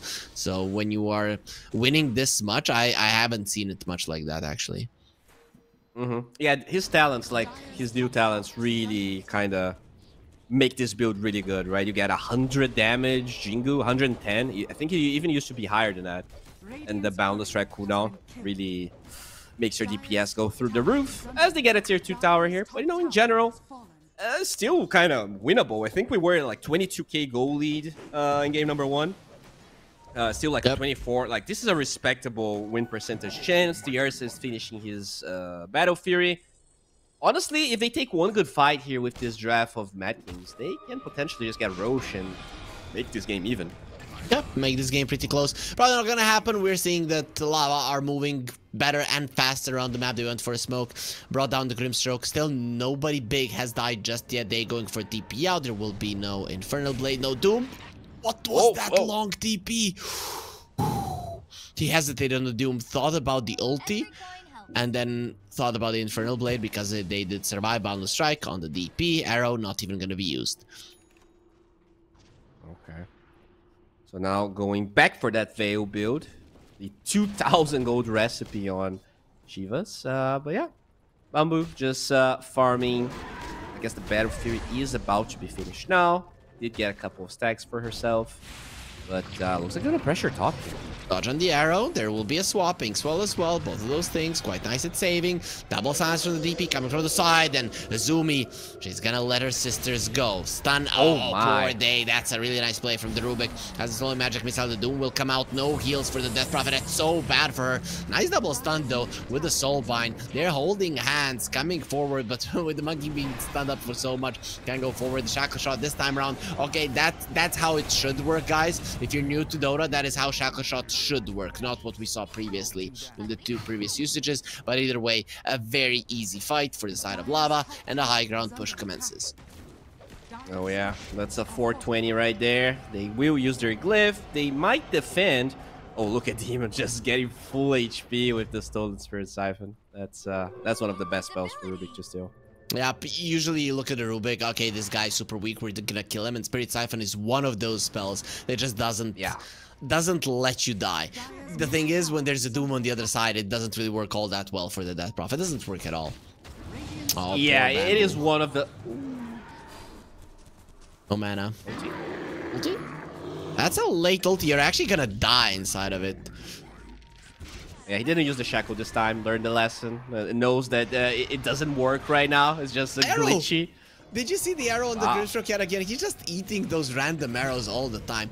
Yep, Demon is gonna be stealing spells, steals the Ink Swell, Boundless Strike, beautiful with the Wukong's Man to lift up the stuns as well. There is gonna be a Yule on the Death Prophet, leaving her inside of the Wukong's Man for the... Oh, the arrows are just amazing. You had nowhere to go. This was not a random one. At least they will be dunking hard on Demon. Surrounded by enemies, will be going down. She has no ways of surviving this one, but at least she got that extra armor. Oh yeah, +6 on that Desolator for Euphoria. Wonder Kid is just pushing bottom. They could Roche as Lava. They could do everything. They, you know, after so many kind of blunders coming from Mad Queens, they are finally in a position that kind of resembles game number 1. Oh, the arrow. Oh, again. Oh, in the back, breaks it as well. Arcanu breaks Bamboo too. Lovely's gonna be next on the menu with Wonder Kid being there. He has the slows from the Wind Run Shackle Shot. That should connect to... Okay, something is not working. They screwed something up in the C patch because it needs to prioritize heroes, and that was a Shackle Shot that should have connected. That was something. I don't know what's happening. So just don't pick Wind Ranger in your pubs, guys. There's something going really wrong. Also, they have a Yules. Okay, we'll be fine. Does Mariori have Shard? No. Yeah. Okay, he wants it, but still needs 600 gold.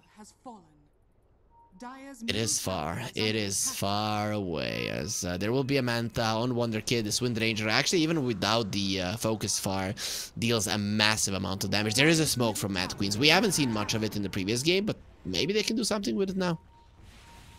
Yeah, I think, you know, we have Blink on this axe. You just get Inkswell, you get Vision, Inkswell on axe, you blink. You should be able to kill anyone. S5, Miranda is fine. There you go.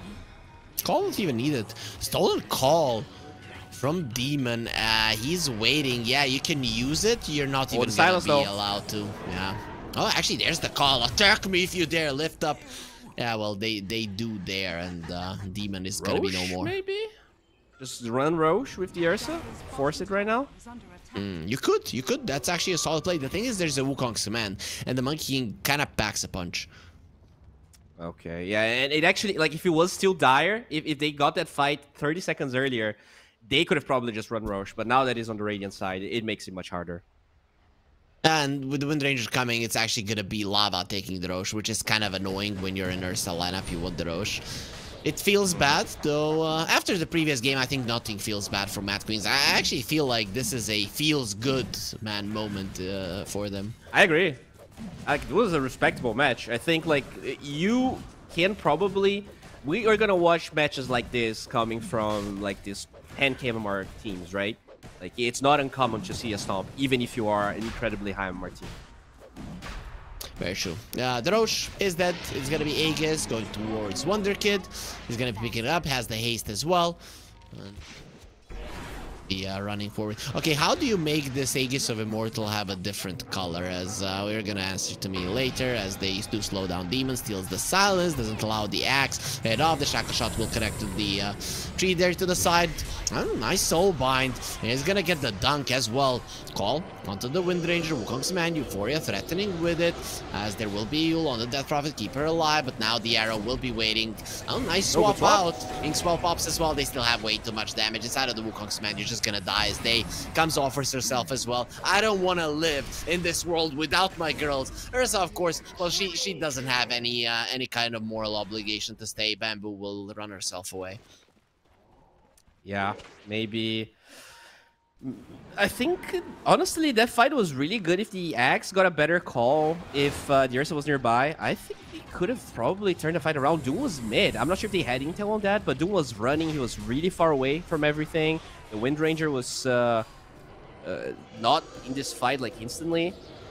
But at the end of the day, they are very far ahead here in Lava, so no surprise that they take the fight in the end. Still no shard, right? Okay, there's a shard on the Grimstroke now, so that changes things. We're looking at the arrow missing there, but actually Ursa turning around and killing the... No, not killing the Mirana. She'll be fine, especially having that. But a nice shackle shot. Ursa has the enraging swell is on him as well. Mirana did die. Azumi gets him on the side. There's the call. Dunk as well. Bye-bye, Demon.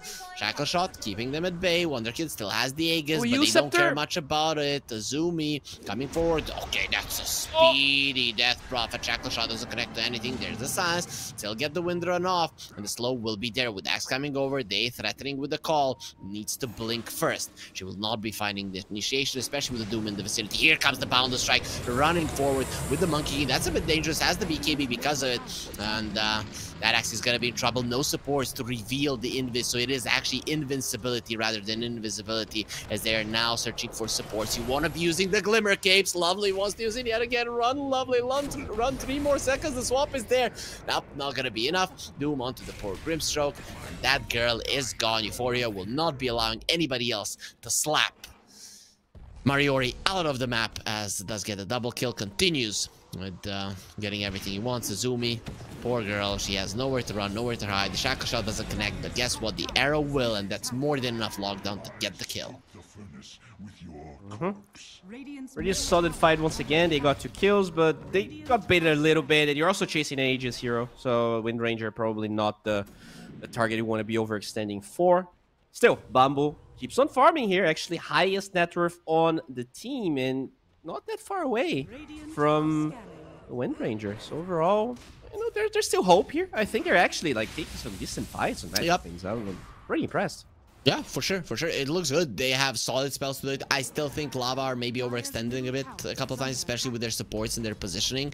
In the previous game, they were really try-harding. Remember the Oracle positioning? It was ultra defensive. Here, they're actually going forward a bit, though. Speaking of going forward, there's still an Aegis on Wonderkid. This is just not a good go. Cole doesn't even connect. Windrun a little bit too fast. Here comes the Doom with the level 2 bots, and Day is just dead. They don't even care about the blade mill. They're just gonna be going for it. I hear a soulbind there on the other side as they're trying to go onto the other side of the fight. Don't care. The 2 supports holding their hands. That's gonna be stopping fairly soon. Euphoria pops the BKB and Mariori is gonna be taken down, especially with the slows from the defusal. Lovely gets the stun. Wonderkid doesn't care. Going forward, there's the there's another slowdown, Boundless Strike, and it will be the Fade Bolt that gets the kill. I actually thought it was gonna be the Starstorm, but Fade Bolt connects faster.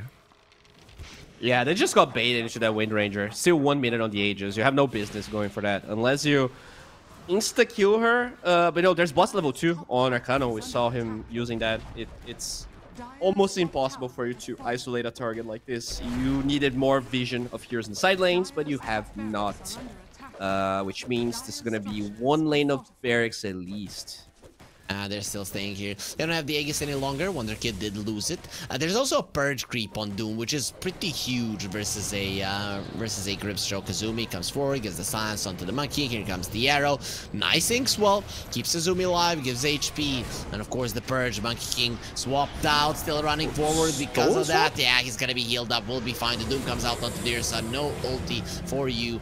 No life for you or your support. Azumi next on the menu. Gonna be using the ult, but very soon Azumi is gonna be in so much trouble, especially surrounded by these monkey warriors. A stolen Spirit Siphon, and now give me your spirit, you witch, as Demon will be coming forward, 4-step forward as well. They want to kill their own buddy, but Demon will not allow himself to get murdered in the enemy fountain.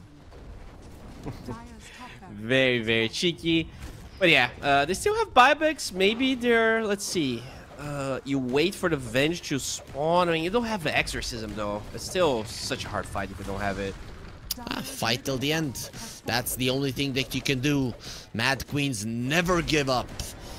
You can definitely fight this one. Rubik coming forward. The arrow comes in. Won't be connecting. Mariori this time around will be ready for it with the Inkswell connecting. They are doing literally 0 damage to this Rubik. That Spirit Siphon is just way too strong. Yeah, it's actually crazy how much damage it does. Does have that Ghost Scepter as well. And it looks like Lava, they're gonna chill. They know that everyone's alive. Instant smoke, but yeah, just not a good smoke. You need to clear the creeps first before you go for a play like this. It's very obvious Lava is never gonna fall for it. They probably thought Lava were gonna be crazy enough staying in there. Lift into an arrow, not gonna be connecting a little bit too early. Demon now puts himself in a position where he will die. So, with all of the stuns and the silences, you're not getting out of that one alive. Alright, that's a good one for Bamboo. Oh, they have a use scepter on Arcano, huh? I didn't notice that one, but it's probably, you know, another way to dispel the Inkswell and another way to deal with the annoying bug. Phantom's Embrace. Annoying bug. Okay, Boundless Strike, Arrow, they don't have vision, they're just gonna wait it out as the arrow will last just long enough. Poor Lovely. Imagine just staying there in Invis and you just know that death is coming for you. The inevitability. I'm not even gonna attempt it. You know, when something is inevitable and then you you add ability to it, of death is chasing you. Yeah, I'm just gonna go with that. Play-by-play caster here, professional speaker. I make a living out of speaking, so just so you know, guys, very good at my job. No, you are very good at your job. It's just inevitability. You were there you go. Yeah. Easy. You're just feeling too many feelings right now, so it's tough. Yep, I was just thinking about how our life will come to an end one day, but not today. Steal it. He's gonna get a wisdom rune. Easy. Yeah. There we go. Level 16. Nice. Shiva's also done. No, needs 300 gold, baby. That's inflation right there. Yeah, it hits all of us, but she's gonna have it fairly soon, basically. True. So BKB. Oh, that's BKB. Shiva's down on Azumi. This is some decent power spikes right there. You know who inflation doesn't hit? It doesn't hit rich people. You know how you get rich? You click on the banner down below, Bowie. So that's what our viewers are going to be doing. 1x RLG LATAM. That's the promo code. 120% on your first deposit. Easy money. And then you don't care about inflation, just like all the millionaires and billionaires of the world. All right, so I'm just gonna put $1 million, and there you go, got $2 billion. Easy. Then I can bet in one of the games. That's ease 5 million. Now let's see if they can get some money back here to Mad Kings because they are starving right now. They do have the means though for a good fight. I do feel like they have everything they need. Blink on Axe, BKB on the Ursa. I think the target you really gotta kill is probably the Doom. If you can actually get the fight without Doom being cast, that's probably the best case scenario. Oh, there's gonna be Wukong's command, Axe running away, the Shaka Shot connects, but has an Inkswell and the Glimmer Cape on himself, so we'll be fine. Stolen Inkswell, you probably shouldn't have given that to the Rubik. Has a shard, doesn't have a shard, so it's not that big of a deal. Yeah, I mean, if you let them just position your base like that, then you can't really do anything. They had to be a bit faster, so this is Mega Creeps pretty much. Yep, there's the Mega Creeps. Euphoria has the Inkswell on him. The stun will connect. The Zoom is still fine. Lift up is there. Soulbind does connect between the two cores. Call. Oh, what a pushback with a pike. No call for you. And Euphoria gets saved by the Wind Waker from his own Doom. Bamboo. Boundless Strike still does some damage. His BKB is there, but very soon he will die anyway. Zoomy gonna get doomed. We don't care about your Inkswell. Trying to run away. The Shackle Shot not even needed as they have more than enough damage. Will heal herself up, but ultimately still a death prophet, and the Axe will die in her own fountain. Bamboo calls GG as there is nothing more that Mad Queens can do in this base. Demon, they are still attempting to kill him. It's just to no avail. Buyback from Day. She sees that something is going on here. Wants to get into the action. Actually, did they stop the GG? Nope. It's just so fun. The time stopped for me. I really wanted to see that and a dieback to end it off in this series. Oh yeah, we're done with this one. I think this was honestly a pretty decent showing here. I was not that trusty, I was not trusting the DP, but I think I actually played much better than I expected. It felt like the lanes were okay. Top kind of lost a bit too hard, but considering that they lost those lanes, they actually made some pretty good moves. You know, I think it was a respectable loss, especially compared to game number 1. Okay, yeah, that makes sense. Yeah, when you don't get a single kill, it really is that way. So we're gonna have a bit of a longer break. I'm gonna think like, oh, actually, it's not that long, 15 minutes. It's really not that big of a deal. But then we're gonna be moving on to Silk versus Invaders. So Invaders are gonna be playing with a stand-in. It is gonna be Parker instead of MNZ. Looking at that, Parker is definitely no bad player. He's actually pretty well known in the South American region. So what do you think? Next series, who takes it? Should be a pretty close one, right? Yeah, I think it's a close one. Parker's a weird standing. He's the type of guy that can make your team look like 2 times stronger, or he can kind of destroy the way your team works because he's used to people playing around him. So I think it kind of depends on how well Invaders can adapt. He is very good as a player, but I think he's also a bit one-dimensional in the way he works. You know, he's no Matumba man. He's not someone that can easily adapt. You need the team to adapt to him. Okay, that makes sense. That makes sense. That's a pretty nice way to put it. We'll see how well he is gonna be invading in that series as we do go for a break here, and then we'll be coming back with the second series of the day. All right. 1xBet and EVA Alfie present betting on all esports events on the website and in the 1xBet app. 1xBet. Play with EVA.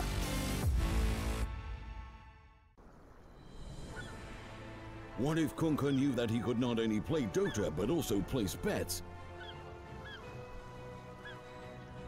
Better the best black hole.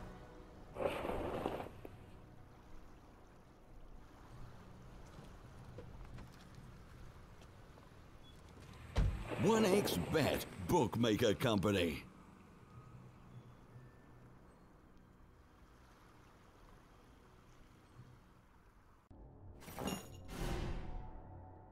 Chances of breaking items in a tournament match are non-existent.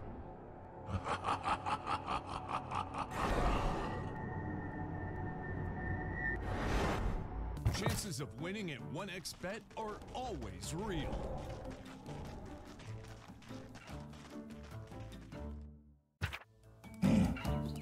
Join with me.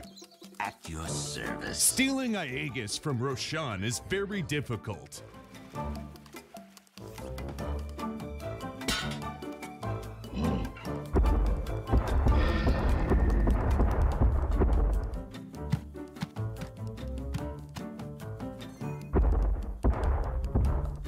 Winning at 1xBet is super easy.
your skills in the gaming. 1xBet. Look around. Screens are everywhere. They allow you to immerse yourself in another world, into hundreds of different worlds. Here you can be anything you want, and we will support you in this. OG, Team Spirit, 1xBet. If you are with us, you win. Hello, son. Hi, Mom. Pretty girl. This is Eva. Nice to meet you. Thank you very much. Your dad's just making his favorite dinner. It's duck. Come on inside. They're all probably too gruesome to tell you while you're eating at the table.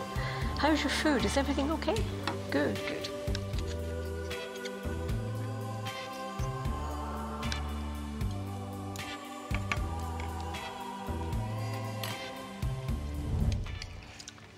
You seem to know each other. Yeah.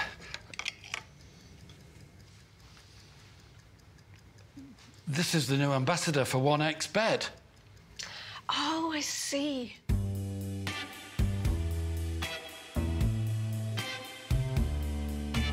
Everyone felt good when Eva Elfie became the new ambassador of 1xBet.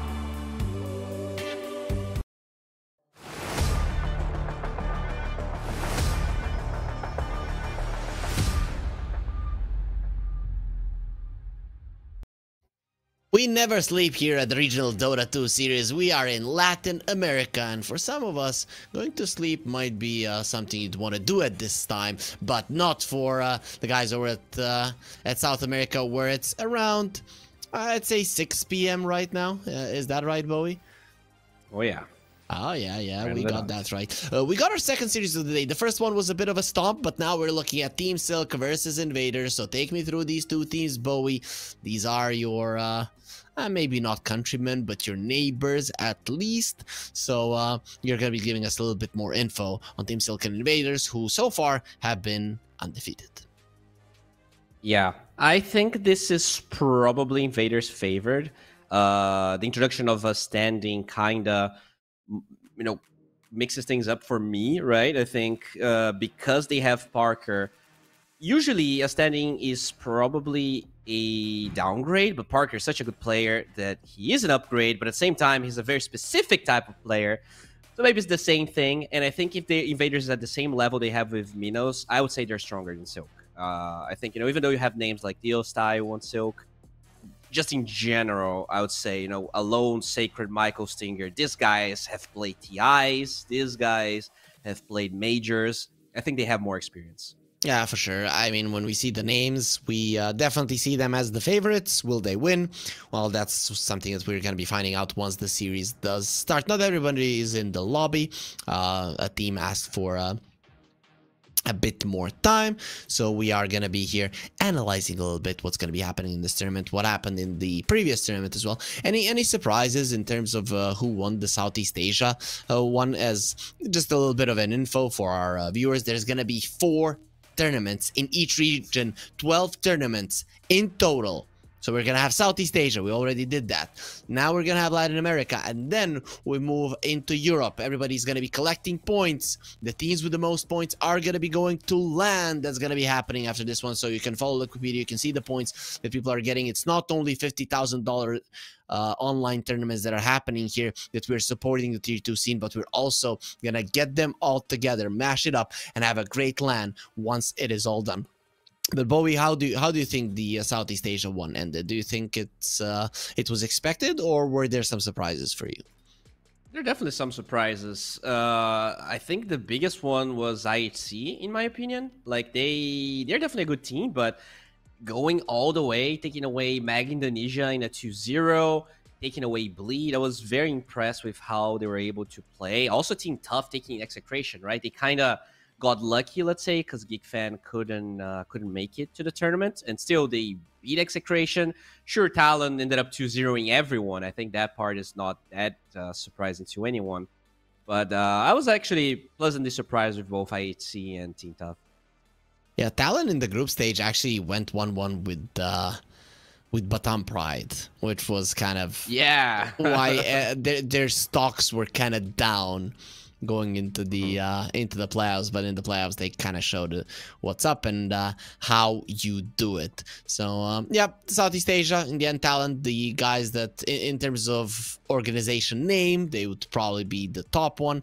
They got the 100 re-ES points, 50 for IHC, 25 for MAG Indonesia and Team Tough. Of course, as I mentioned, guys, you can go to the Wikipedia one, you can follow our tournaments, you can follow the little board in terms of points, and as the tournaments progress, we're gonna be revealing more info, you guys. But let's focus on the region that we are in right now, and that is Latin America, the first tournament of many. Is this all of the teams that you expected to be in the tournament, or do you think there's somebody missing, maybe?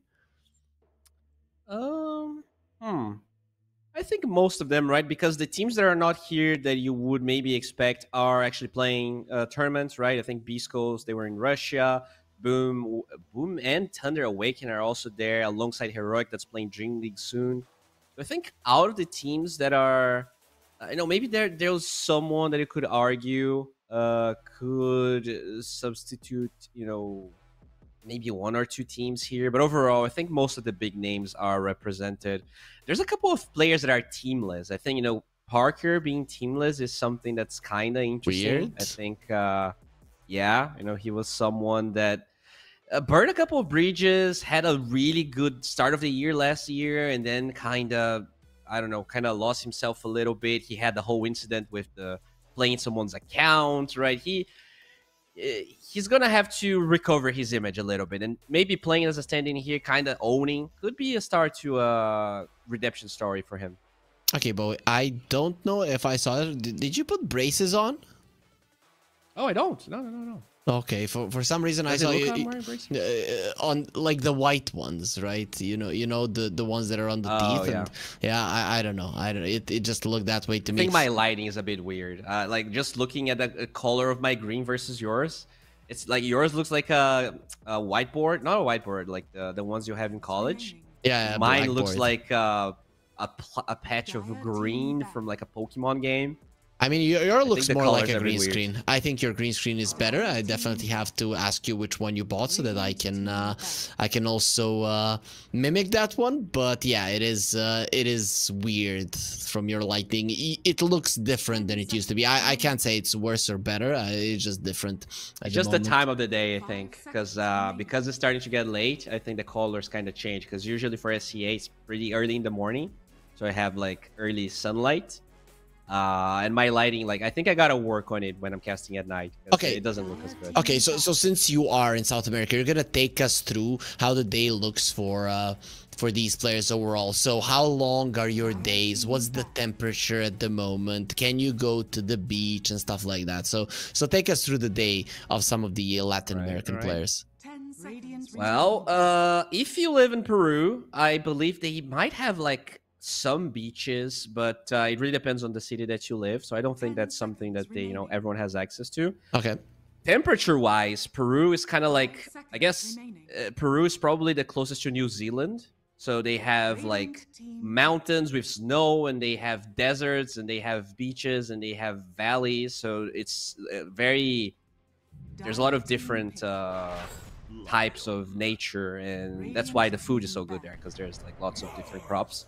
Yeah, awesome. But in terms of like their lives, I think most of them live in Lima, so it's pretty standard metropolis. I think you get your ramen places and your weed Naruto stores for all of those. Yeah. You can get your mangas and the whatever you want. It's a pretty normal city, I would say. But maybe some of these players, especially the less known ones that can't afford living in Lima, they might have different lives. Okay, that makes sense. So, any big Brazilian teams that we have? And then we White Dragons. Okay. So, do you have big expectations from them? Oh yeah, you do. Costa Bila for the RFCR. Okay, Hiko. Yeah, that makes sense. They are awesome.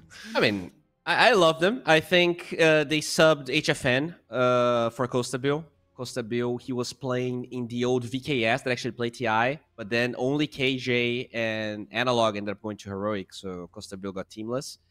and they subbed HFN that used to play for White Dragons for him. I think he's definitely an upgrade. HFN, it's been a while since he played at his best.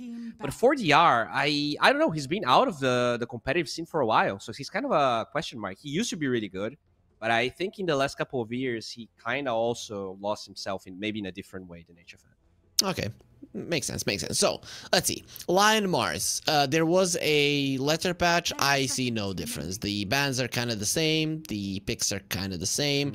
I guess the previous series was a bit of a different one because we had a clear favorite that we were 99% sure that we're going to win 2-0. Here, when it's closer, it's kind of the same. When are things going to change, but when are people going to start picking different heroes? Well, I think it's going to take a while for people to adapt, right? This line, for instance, we're kind of talking about it in the other game. I don't think it's as good. And, I mean, they banned Primal first phase. That is definitely a bit weird. This hero sometimes shows up second phase. Sometimes it's totally ignored. So that is one thing that's different. Grimstroke, again, is another. I guess they feel like the silence is really strong against Lion. But yeah, I mean, I guess it's a good combination with Mars as well. You just get the Inkswell, you pin him to the tree, you get the Inkswell stun later. It's okay. Okay, makes sense. So these two work well together overall. It just makes sense, Mars usually lacks that little bit of damage to finish someone off, and Grimstroke is kind of the perfect hero to help you doing it. Invaders are taking their time here in the second pick phase, so let's see where they want to take it. The Faceless Void is still in the pool, and considering Hero versus a Mars might be something that you want to go for. Morphling got banned out. That's a really good ban from Team Silk. Yeah, I like the Void here, especially because you have the double pick. So picking another support plus Void feels pretty good. It is definitely one of the best heroes. That is also another hero that got nerfed, though. I wonder, like, this hero has been, slowly nerfed for so many patches now and still feels like the strongest hero of the patch. But maybe, someone like Morphling, someone like Naga could be a bit better than he is, as they actually get DP. Okay. Okay, what did they do to this hero? I have to check. Nothing. They nerfed it. Like, they actually nerfed the OT. I don't understand why it's being picked again. 10 seconds remaining. Yeah, that's weird. It's a South American thing, maybe? Like, honestly, even in pubs, like, I always check this hero, and it's not played that much at all. It's like 700 picks, it's like 30th in pick rate in high Mar pubs. 30th is not too bad. There will be... Okay, so one of these guys is mid. But might be a Death Prophet 5. That could be something you want to play versus a Mars, I guess. Mars doesn't really like when people get into his face. He wants to use the Spear and the God's Rebuke to secure creeps and annoy the carry. If a DP is in his face, could be a problem. So it might be something that the invaders know how to utilize. Yeah, I think DP is good against Grimstroke in the sense that once you have all of your stuff going, you don't care about the silence, right? You just run at the Grimstroke and you kind of overwhelm him. But I feel like she struggles with burst damage, which right now they already have a very good amount of on Silk. If they pick like a puck or something that can give more damage to this DP, I can see her dying a couple of times. So we'll see how it's going to pan out. It's probably going to be DP off lane, as you said, because I think Ember's just better mid. Yep. Though how do you feel? How do you feel about that puck that you mentioned in a mid versus an Ember? Wouldn't do too well. Though puck usually does lose the laning phase anyways. Yeah, I honestly like it. I think the hero's so strong. It didn't really get any nerfs. Kaya got buffed. A lot. Like, Puck never ended up going for Shivas, even though he was really strong and he's a spellcasting type hero.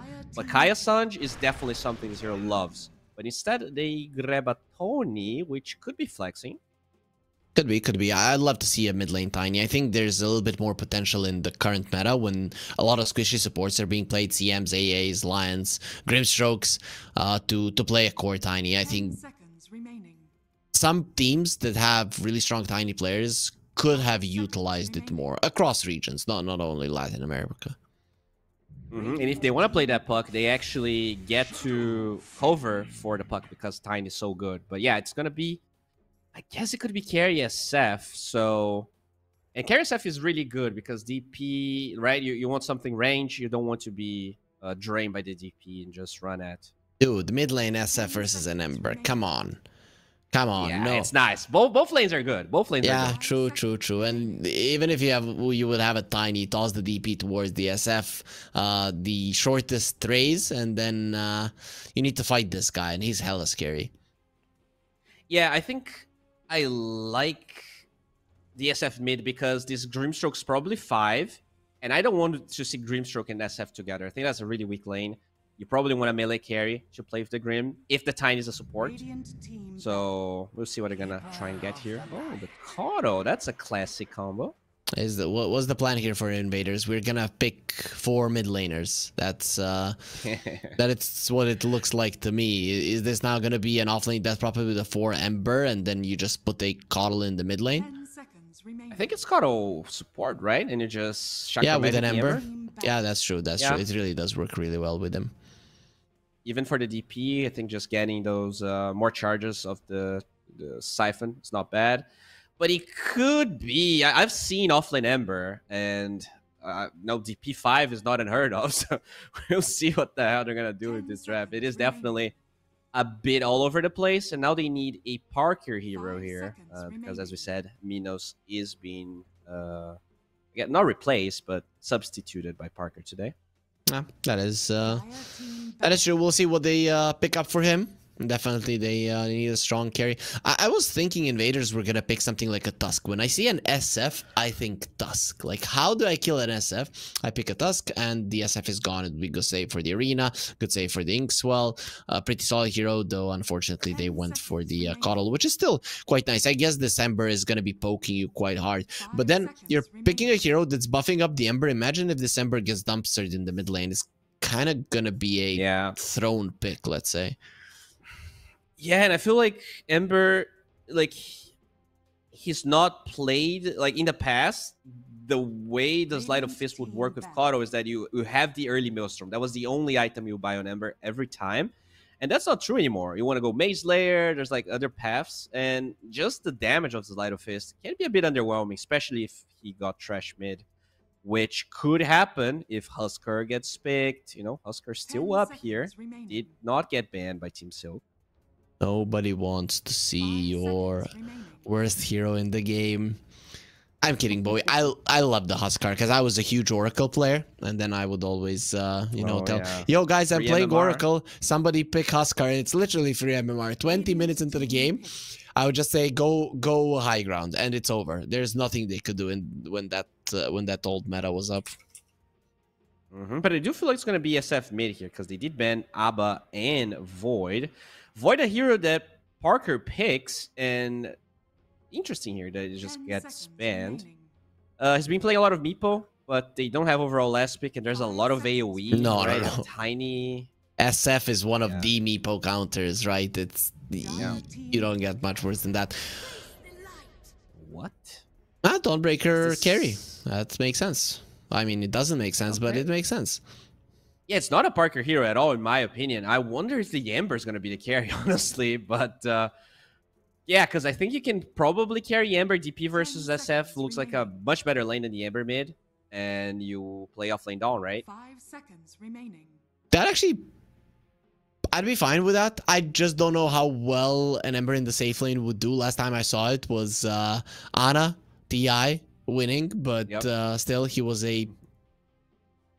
I'd say a certain type of player that not a lot of people can replicate. So, yeah, I don't different know. Patch as well. Yeah, for sure. Okay, so Silk, you have to pick a carry, right? You want something here. Ooh, I love this. I love this. They don't have a lot of burst damage at all, and it's gonna be the carry Ember, and they're gonna play Kato mid. So it's support DP or Dawn.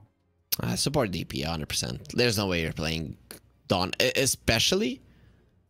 Am I right? Yeah. I'm confused actually. I don't know who XTS is gonna. I don't know this nickname. Sacred is the offlaner, right? Okay, yeah. All right. So it is the support DP at the end of the day.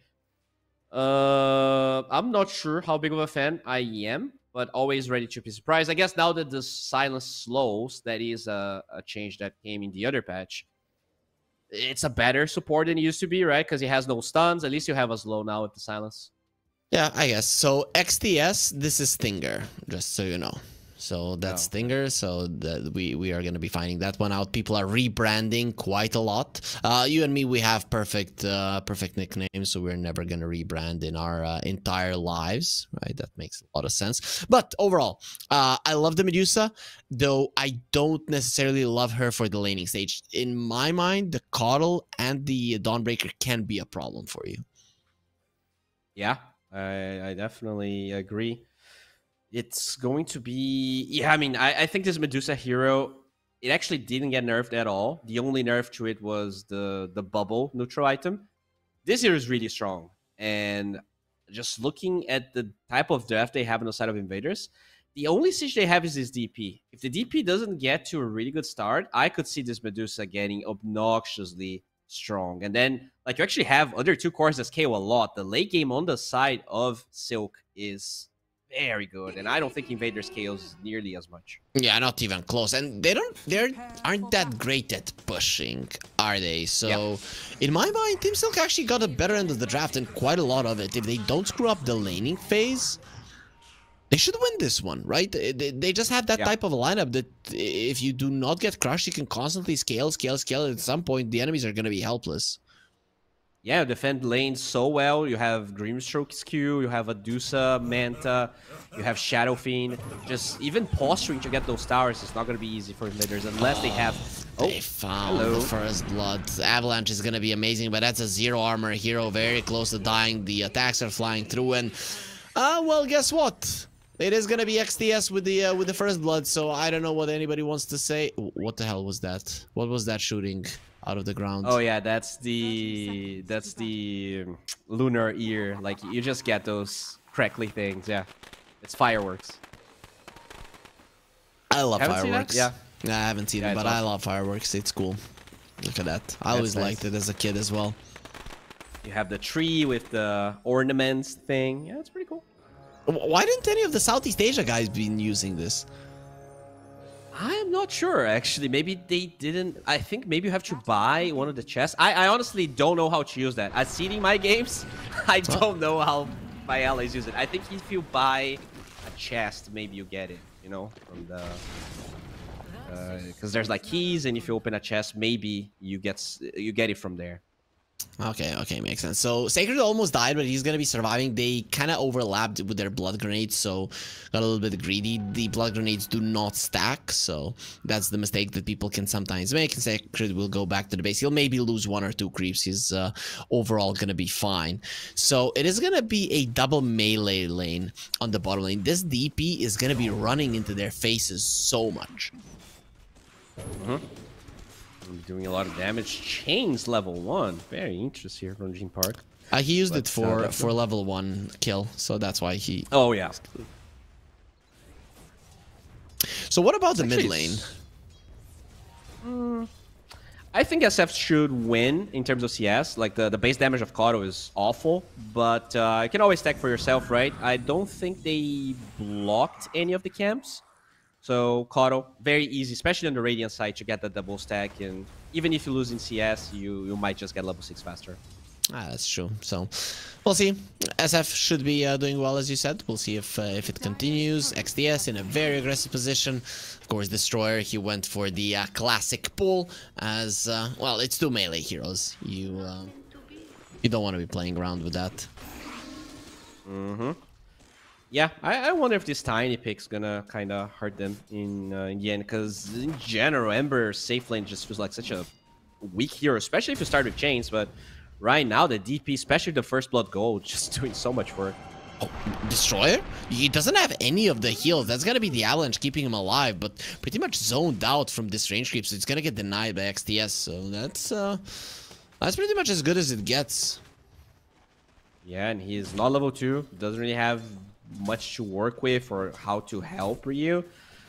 This is not a great start for Silk, at least in that lane, because in the other lanes, you know, the Dusa is farming okay, and the Shadow Fiend is doing fine.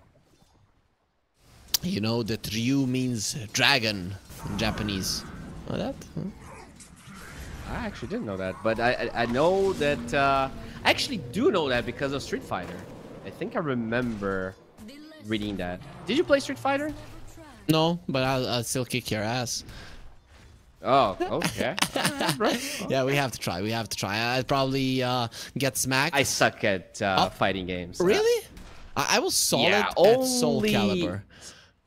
Oh, dude, that game was so good. That game was the best. Like Soul Calibur 2, PS2. That was my jam right there. DCMC. Oh, DCMC though. His jam was I have mana, I'm okay. I don't have mana, I'm in a really bad spot. They also have the glyphs, so they're gonna be going for Shaka too. Surrounding him from all sides has the Inkswell. You have to run away from that one. We'll get the stun, but this Earth Spike will be a lot more painful. There is Inkswell was the Sacred, who's also gonna be eating a salve or drinking a salve. Either way, 2k gold lead start with a 3-0 start. It is looking insanely good for Invaders.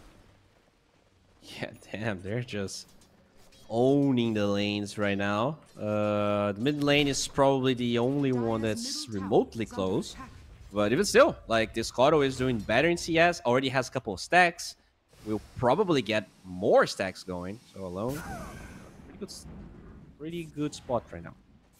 Yeah, looking really good for the Keeper of Light. SF is getting a free time in the mid lane, so that's nice for him. And when we look at Invaders, they don't really have the greatest gankers to get towards him, but later in the game they're definitely gonna have ways of getting on top of the SF, who is coming forward, wants to be stealing some stacks. Pretty good hero at doing that. Yeah, he can do it. 1, 2, 3. Oh, that's good. Yeah, but the big ones are gonna be hard to get, and Leo Style might actually die. Here comes the line. The Earth Spike is gonna be there. It's not worth it. It's so not freaking worth it for a couple of medium creeps. And now he doesn't have TP. That's so... Oh, man. This is gonna hurt. Oh, you're a mid laner. Okay, now take me through his pain right now.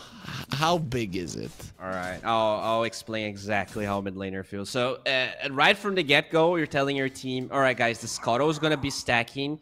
We have to contest the stack. Oh, so it's his team's fault. Okay, I get it. Yes, and you tell them, and they don't go, and then you go by yourself. You kill yourself. You lose your TP, and you blame your team. That's how mid players think. And you see, with all of that you did for me or didn't do for me, now you are dying as well. This is your fault. Keep it right.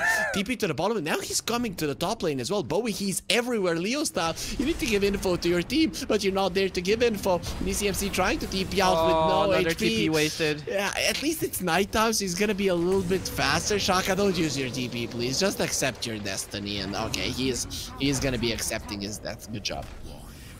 Look at that wave that's gonna be farmed here. This is insane, man. This is looking more of a stomp than the first series, and I don't know how that's possible. Dude, Invaders are the ones that had that 8-minute win, so we're seeing how at this moment. This is how. And that was a Parker-less win, right? Or did they had Parker in that series as well? Let me check. Of course, Uvo is always gonna respond to us, so I don't even need to check. No, Parker was not in that game, but they did have a stand-in. Gur Lehman for Chaika Trabant. Yeah, no Parker. Okay. All right, despite Parker still doing well in all their lanes. I mean, they are a stack team. Like, when you look at that was players... for Kali. That stand-in was for Kali. Yeah. Okay. Oh, they got alone. Rio is dead. That's but also they got alone in the mid lane with Leo Style having that shield rune. He was it was easy for him to go forward. Sacred in the vicinity. He rotated pretty early. Oh, what a snipe! What a snipe by the supports. That was Max Ranger spike right there from our boy Michael.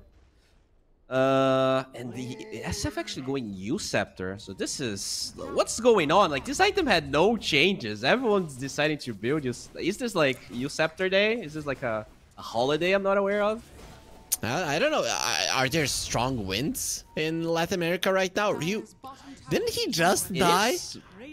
Yeah, he did die twice to an Ember. I am not... Like, this is a Falcon Blade Ember. I'm not even sure how you die. Yeah, rotation from alone. That's how he died. Earlier, I don't know. I'm not even... Okay. Do they have tornadoes in South America? I think not in Brazil, but in some parts, I think Mexico definitely have them. Leo style. I guess Mexico is not South America, but anyways, I digress. Sure. That doesn't matter. Doesn't matter.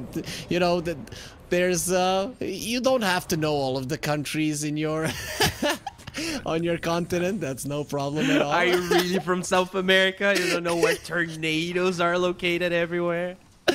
Okay, they got the SF killed though. It's good that we have such a South America expert. I'm so glad. Okay, so 6,000. I mean, at least it's past 8 minutes. I don't think they're gonna GG anytime soon, but this is looking insanely one-sided. But look at that! Oh, Saker coming in from the high, from up high, and just crushing Ryu. One goddess to a god, and this time around the goddess will win. That's a really nice kill. So things are looking bad there. They're looking towards the Medusa. They're everywhere. Okay, this time around, the other side will be coming forward. Inkswell connects, DOS as well. Not enough for XDS to live even with the Fairy Fire. With Jim Park coming forward, he's gonna have a slight. Shouldn't be able to get the kill. DCMC dies on the other side. That's quick rotation. A much bigger kill than the DP dying. Despite all of this gold lead, look at how much their draft is favored, because Dota Plus says it's close to 50% for both teams. Yeah, and I do agree. That's the crazy part. Still pretty much 50-50 as the Spear. Poor Rio, man. He just cannot catch a break. Gets fingered up the backside. Michael had just enough mana for that. So it was all perfectly calculated. I'm gonna use all of my spells like this, have just enough mana to kill the Mars. That's a level 6 line. The Mars is not level 6. Yeah, his level is not even level 5.5 right now. The Dusa, though, is free farming. Not as much as she would like, but as I definitely jinx her, as she's probably dead. Okay, Bowie, you're a ruiner. You ruined the DCMC's game right now. Like, he's free farming. He was 0-3-0, so that wasn't really having the an case. okay game right now. Just gets ganked by 4 heroes somehow. They did have a ward, right? Yeah, that's unfortunate for him. Pretty good aggressive vision. If you look at the mid lane and the top lane, kind of where you want to get scraps of farm if you're Silk, and well, no scraps of farm for you. You're just gonna be punished every single time. A lot of fist chains, dead Shaka, Leo style is probably gonna follow. They have the Yules, Inkswell is there, Solar Guardian is coming. So triple remnant, triple raise, not gonna be happening. Jim Park, he gets a kill on the other side and then turns around onto Leo style. And there's the slide of fist onto the stacks.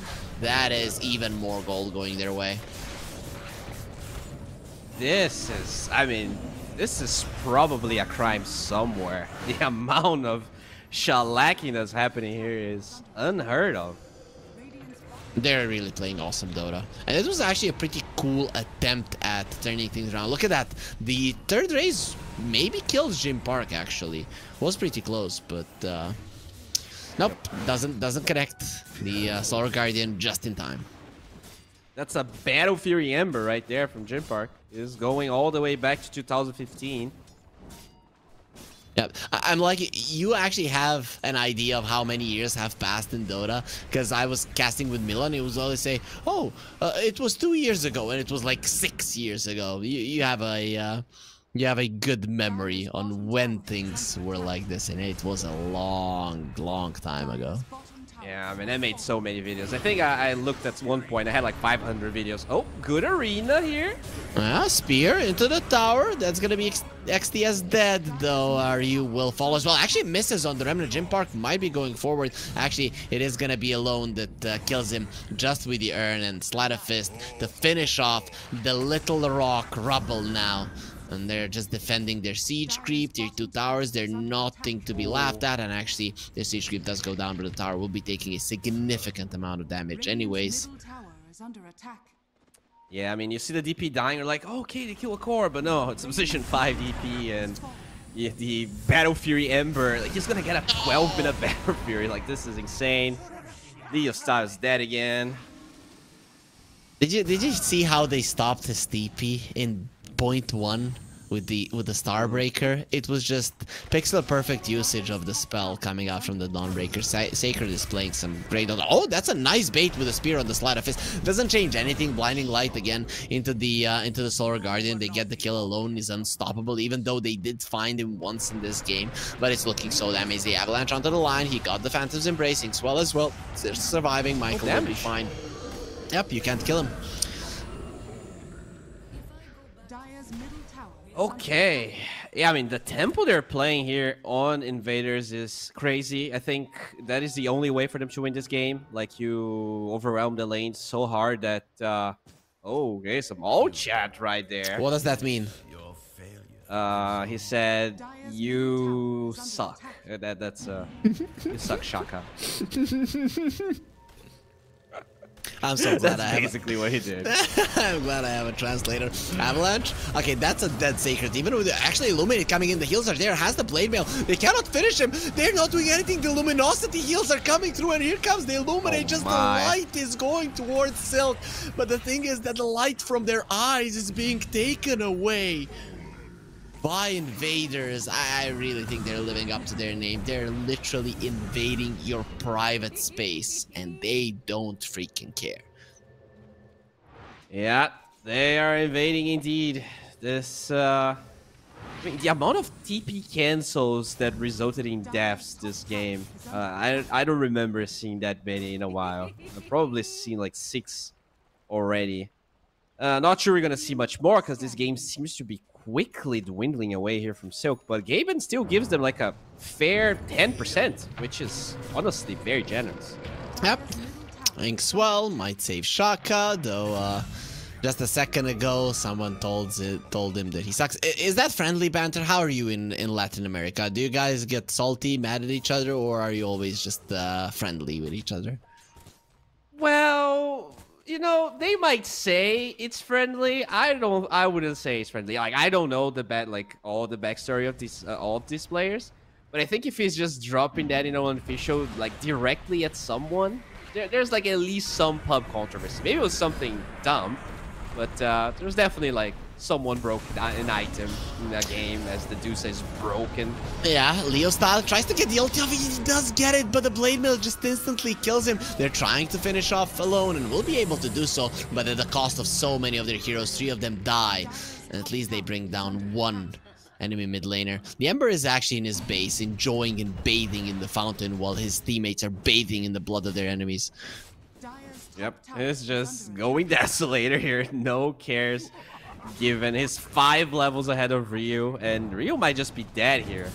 Yep, especially with the Ember just doing so much damage. Actually, oh, he missed the chains. Actually, yep. So Ryu is maybe gonna live. Yep, he's gonna be fine. Jim Park needs to run away. He's actually in a pretty tough spot right now because he doesn't have a remnant. He's gonna be eating through the trees. The balls. He's genius. Oh, he's spotted. Yep, they got the ward down, and now with the spear, he's just going to die. So let's remove the silence. It's gonna be taking a little bit longer. He's gonna be pinging out the ward down 100%. Blink on the Tiny, blink on the SF. Those are some big items that are coming out right now for Silk. Yeah, that's huge. I mean, the fact he has a blink 15 minutes in such a disastrous game is honestly kind of crazy.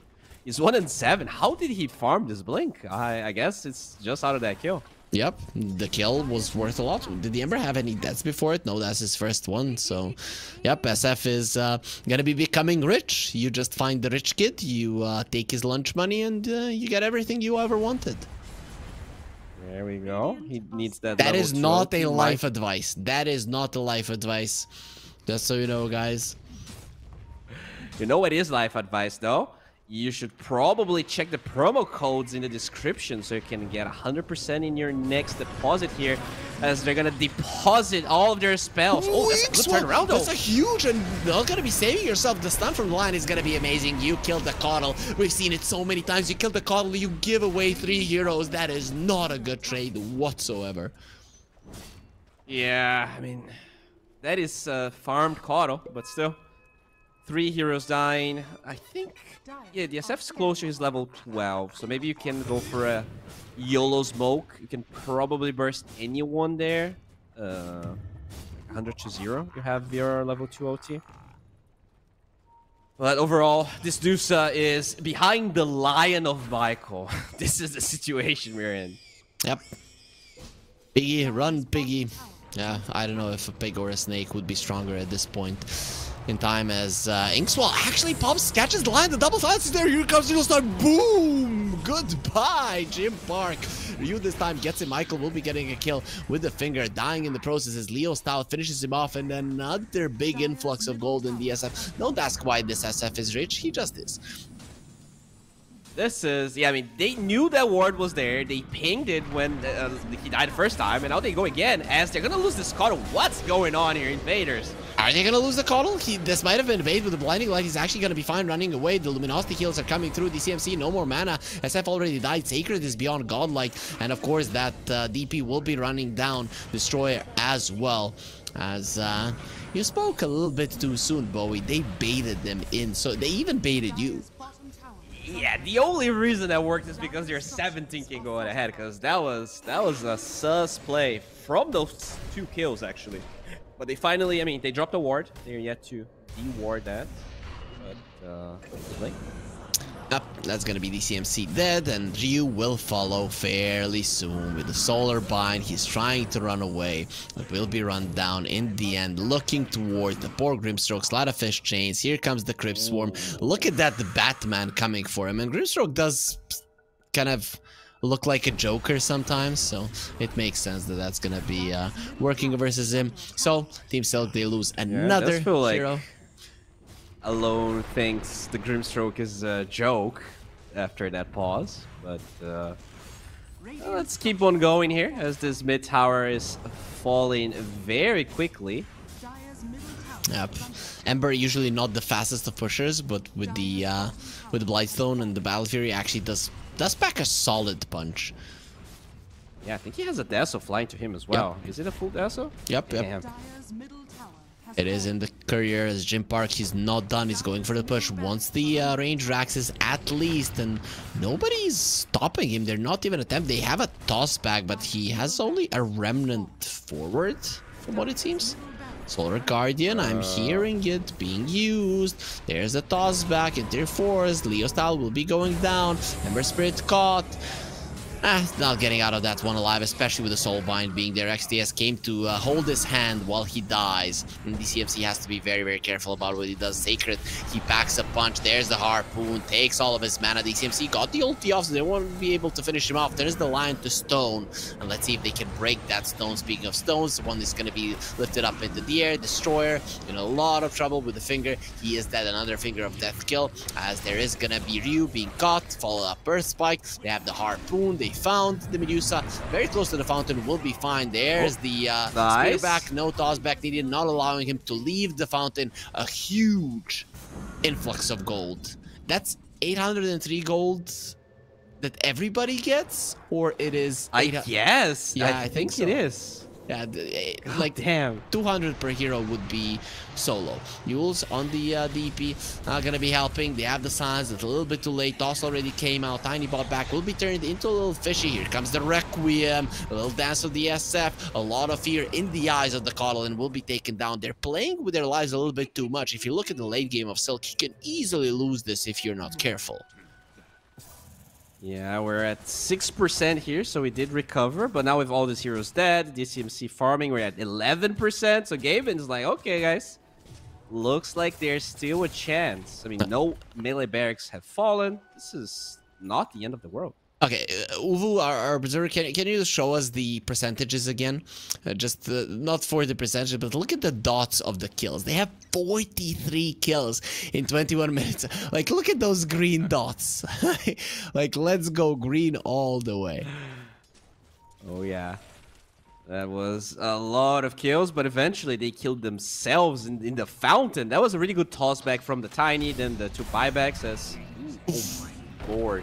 One Starbreaker. Yeah, you know what? You suck, Shaka, and those kind of sentences. I think they're gonna be taking it back. Because you don't even have a dust, and he outplayed you so much. Sacred, even with all of that gold, he can't get a kill. Yeah, I mean, at the end of the day, you should not all chat or pause until the game is over. game's not over. It looks pretty good. We'll see here if Invaders, or I mean, it was alone doing most of the all chatting, if he's gonna regret saying those things. No, I respect that you all chat before the game is done.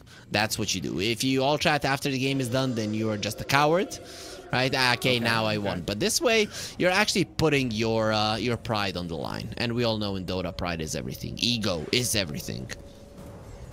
Okay, I do see your point. I think there's merit to it.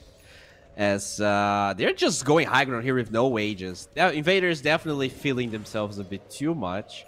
But they didn't really bait any reactions. Yeah, the smoke was used from Silk, and I get it. You don't want to be pushing the mid lane because there's a tiny toss into the tier 4s is a real threat. So side lanes are okay to temp because the toss back is not going to be that big of a deal. But if they combo it perfectly, toss back, spear back, you can get them into the tier 4s even from the bottom side of the map or the top. Looks like they will chill. They did use the exorcism there, but nothing really happened. There's a BKB on the SF, and there's a Manta Diffusal on the Musa. I'm not gonna lie, Silk actually have some of their core items. They can play Dota. It's the gold lead is too high, I agree, but you have things to play with. This BKB SF is actually a huge deal. I mean, there's not a lot of drafts that you would get 10% just to win at 20 minutes if you're 20k gold behind. So not only they have the timings, they definitely have the better late game. It's just a question of getting there. And they will smoke once again, but only with... okay, the SF, everyone's going to be smoked. No baiting happening so far. That picking up of heroes, I don't know if I'm ever gonna get used to it.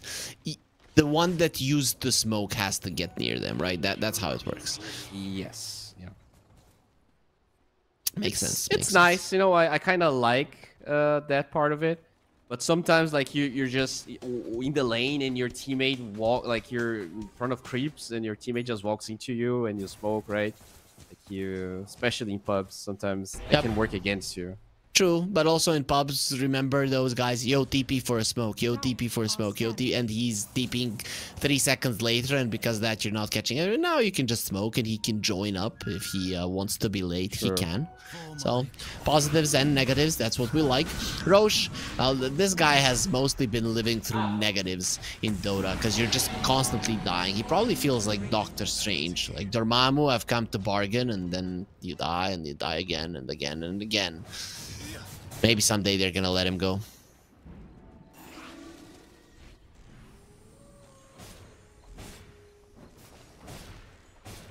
Oh, sorry.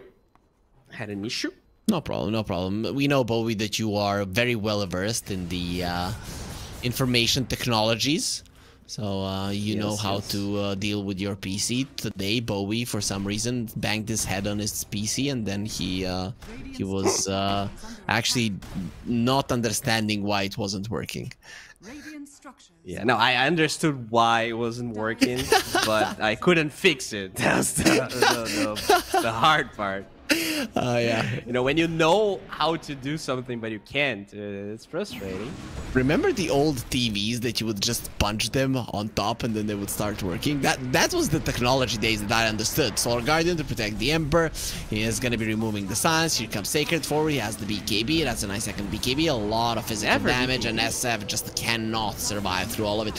Here comes Jim Park. He's going to be zoning out everybody, so they're not going to be able to help. The Mars, the buyback from the SF comes through, but of course you do not have all that many souls now for your ulti. We will start threatened with it. We will go for it. He has to do it if he wants this kill. We'll be able to do it. Jim Park loses the Aegis, the Silence on the Tiny. No tossbacks are going to be happening, especially because he doesn't have a blink for quite some time. Silk, they still have some smokes to work with and are coming forward.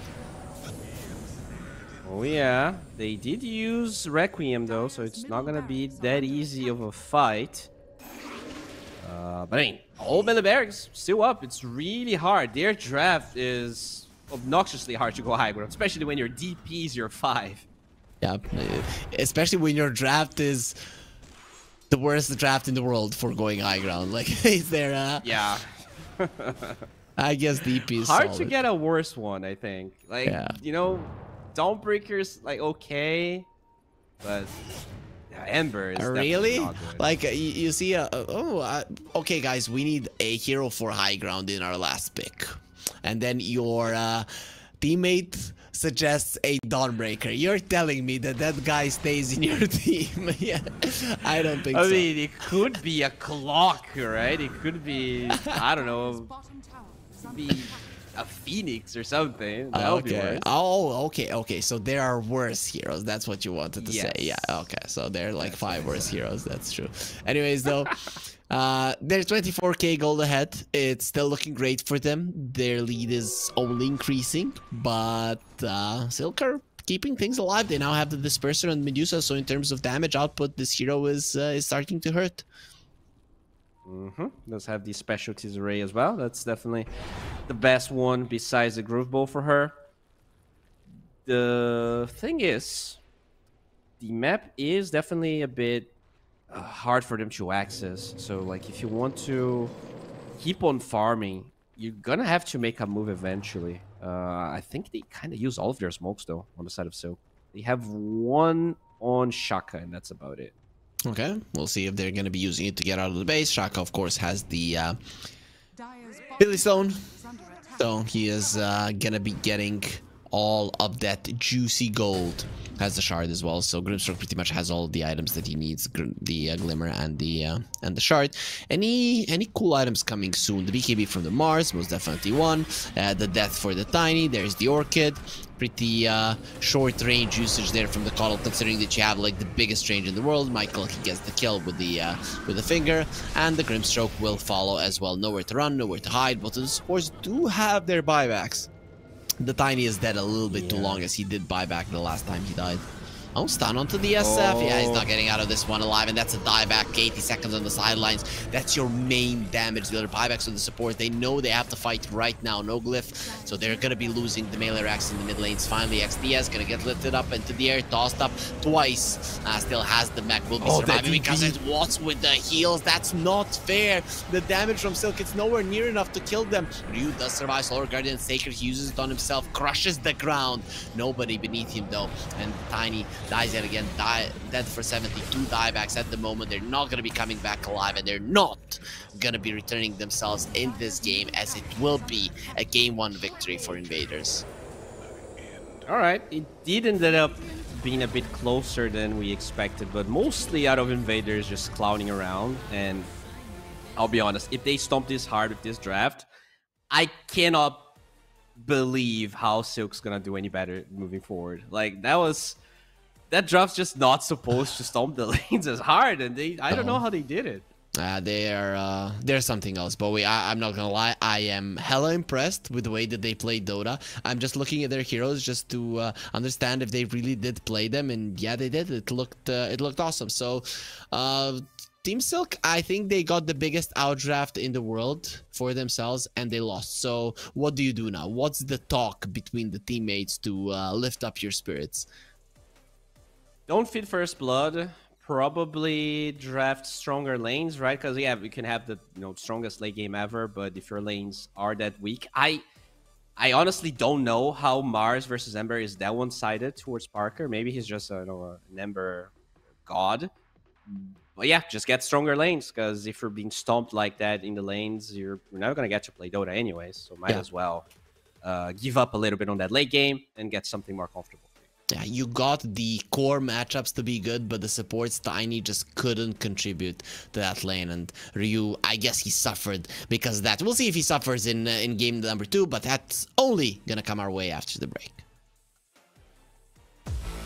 1xBet and Eva Alfie present betting on all esports events on the website and in the 1xBet app.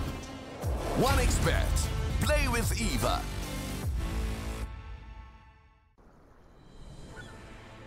What if Kunka knew that he could not only play Dota, but also place bets? Better the best black hole.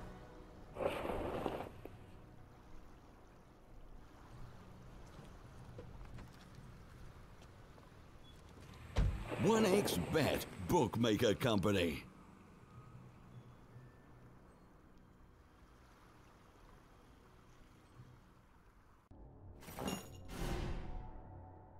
Chances of breaking items in a tournament match are non-existent.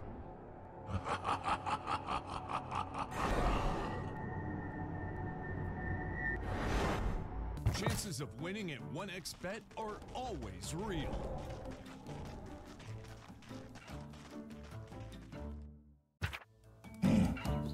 Join with me. At your service. Stealing Aegis from Roshan is very difficult.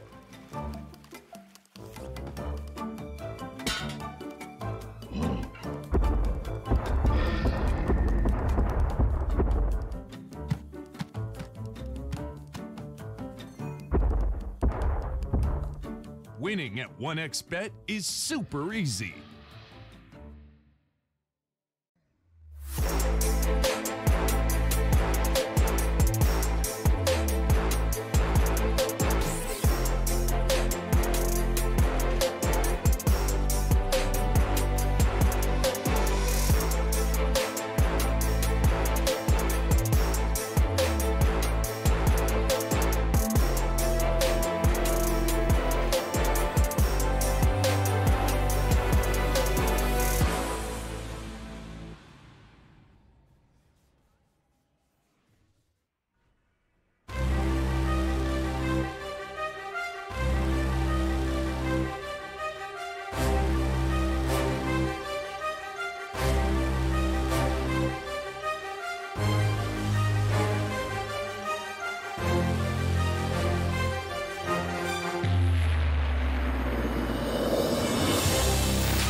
skills in the gaming. 1xBet.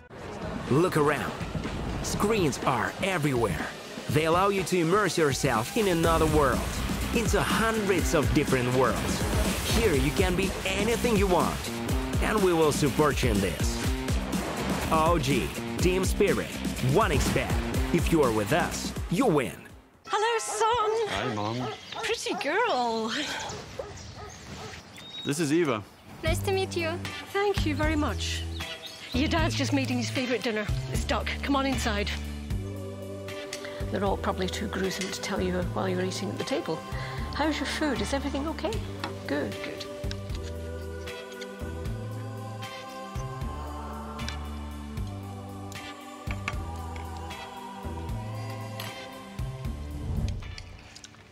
You seem to know each other. Yeah.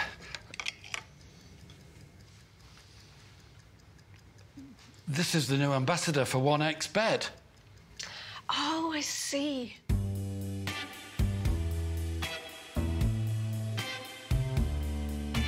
Everyone felt good when Eva Elfie became the new ambassador of 1xBet.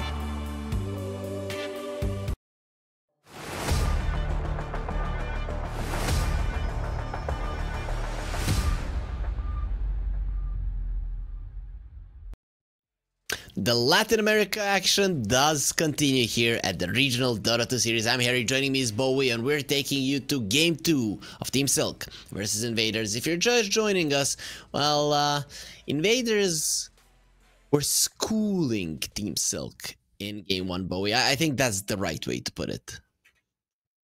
Yeah, that was a shellacking of epic proportions. I was like, there's no way we're going to get higher, bigger stomps than the first series, but you could argue it was just as bad, you know, because the drafts that they had, safe lane Ember, just killing people over and over again. Parker definitely had a lot of fun. In game number 2, I had a lot of fun as well, and hopefully game number 2 is not going to disappoint, you know? At least it was a stomp, but it was entertaining. Yep, then those are the best kinds. As we're looking at today's games, Mad Queens, they did lose to Lava with a score of 2-0. Team Silk currently losing to Invaders with a score of 0-1, but might be able to equalize it, and we will end the day with Kali versus X5 Gaming, who X5, you know, you didn't mention them when we were talking about Brazilian teams, but they're your boys as well. Yeah. They have 2 or 3 Brazilians, I think. They actually have a Brazilian coach, so it is technically 3 Brazilians. Okay, makes sense. Are you like a big national team guy? Do you go crazy when Brazil is playing football or something? Oh, not at all. I am the less patriotic person in the entirety of Brazil. Yeah, I don't know, man. I'm jaded. All right, my country has failed me way too many times. When was the last time we won the World Cup? When was the last time Brazil won anything? Yeah, but still, that is true. But still, everybody, when they think football, they think Brazil. So, you know, that's a big deal. Of course.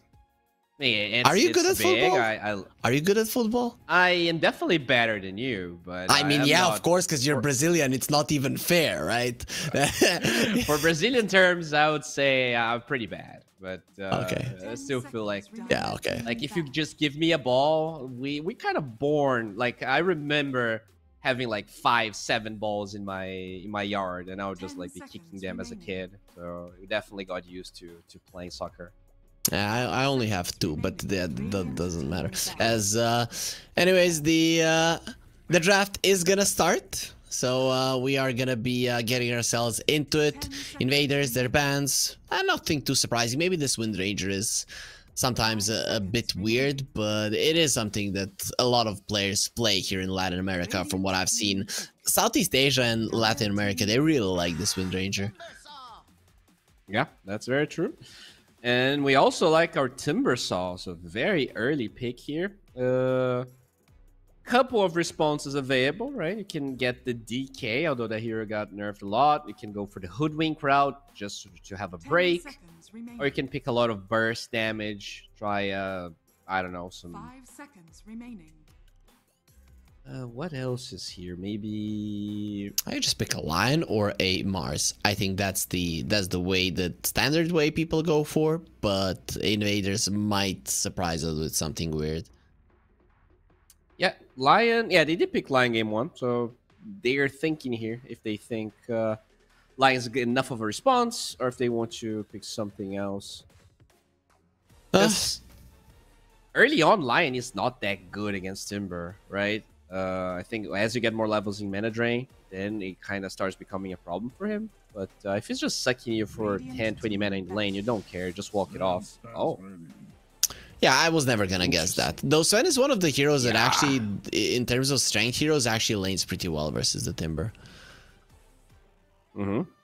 But you are a certain hero, though. Once he gets more levels that Whirling Death, you can definitely struggle. It is a hero that just gets out of the lane and farms, though. So maybe that's what you're thinking. Like, you're gonna probably be zoned by the timber anyways. Might as well get something that Parker can jungle. I've seen some... It's been a long time since I've seen a lot of teams, at least I saw OG played, but played the Wisp, right? So I've seen a Wisp Sven lane, which on paper should lose to a Timber, actually crush this guy. So I'd be very happy if invaders would go that route. Okay, I mean, Stinger definitely... I think South America is probably one of the worst IO regions in the world. Like, we just don't play it that much. But I think Stinger is probably one of the players that can. So I wouldn't be surprised. I do like the Grimstroke man, though. I think there's definitely a hero that alongside this man can kill the Timber, right? You get the Bug, with the Inkswell, the Stormhammer. It's a lot of damage. You can't really do anything as a Timber. Oh, that's a love lane. Okay, now it makes sense. Okay, they're going all blue heroes for now. And they played a lot of CM. I think they played CM yesterday in both of their games, if I'm not mistaken. So they definitely know how to make this hero work in the laning phase. Team Silk are going to be getting two of, like, I don't want to say the strongest supports, but very close to it in terms of burst damage and, you know, overall capability. Hoodwink is insane, and of course in terms of saves and buffing up that damage, the Vengeful Spirit makes a lot of sense. So this is looking really good for Team Silk. These are the type of heroes that before the seed patch you would never get all three. I think it's... I would probably say it's the best two supports. You know, maybe there's an argument for Techies or Lion, but after the Lion nerfs, especially considering you have this Timber, you're covering for the Timber with the Hoodwink. There's a little bit of anti-synergy, but in general, there's just so much raw burst damage those two heroes can provide together. There's the Mars now. They didn't pick it instantly when the Timbersaw came out, but Team Silk didn't want to ban it out, so it's going to be here. A lot of burst damage on invaders as well. You know, this support duo of invaders, it's no laughing matter either. Yeah, definitely very strong. I am not that big of a fan of Crystal Maiden, to be honest. What? And I gotta say, I think the hero is just... Like, if you don't win your lane, and I don't think they will against Timber, I feel like this hero falls off really hard. I don't know. You know, it's my personal opinion. Don't witch hunt me here. I'm just saying I don't like her. I think she's overrated. But I think Tro is underrated. I think this hero he's being buffed for 2 years now, and he's approaching a point where he's actually a good hero, despite the fact he's still the worst in the game. Yeah, he's not the worst. Okay, so here's the thing.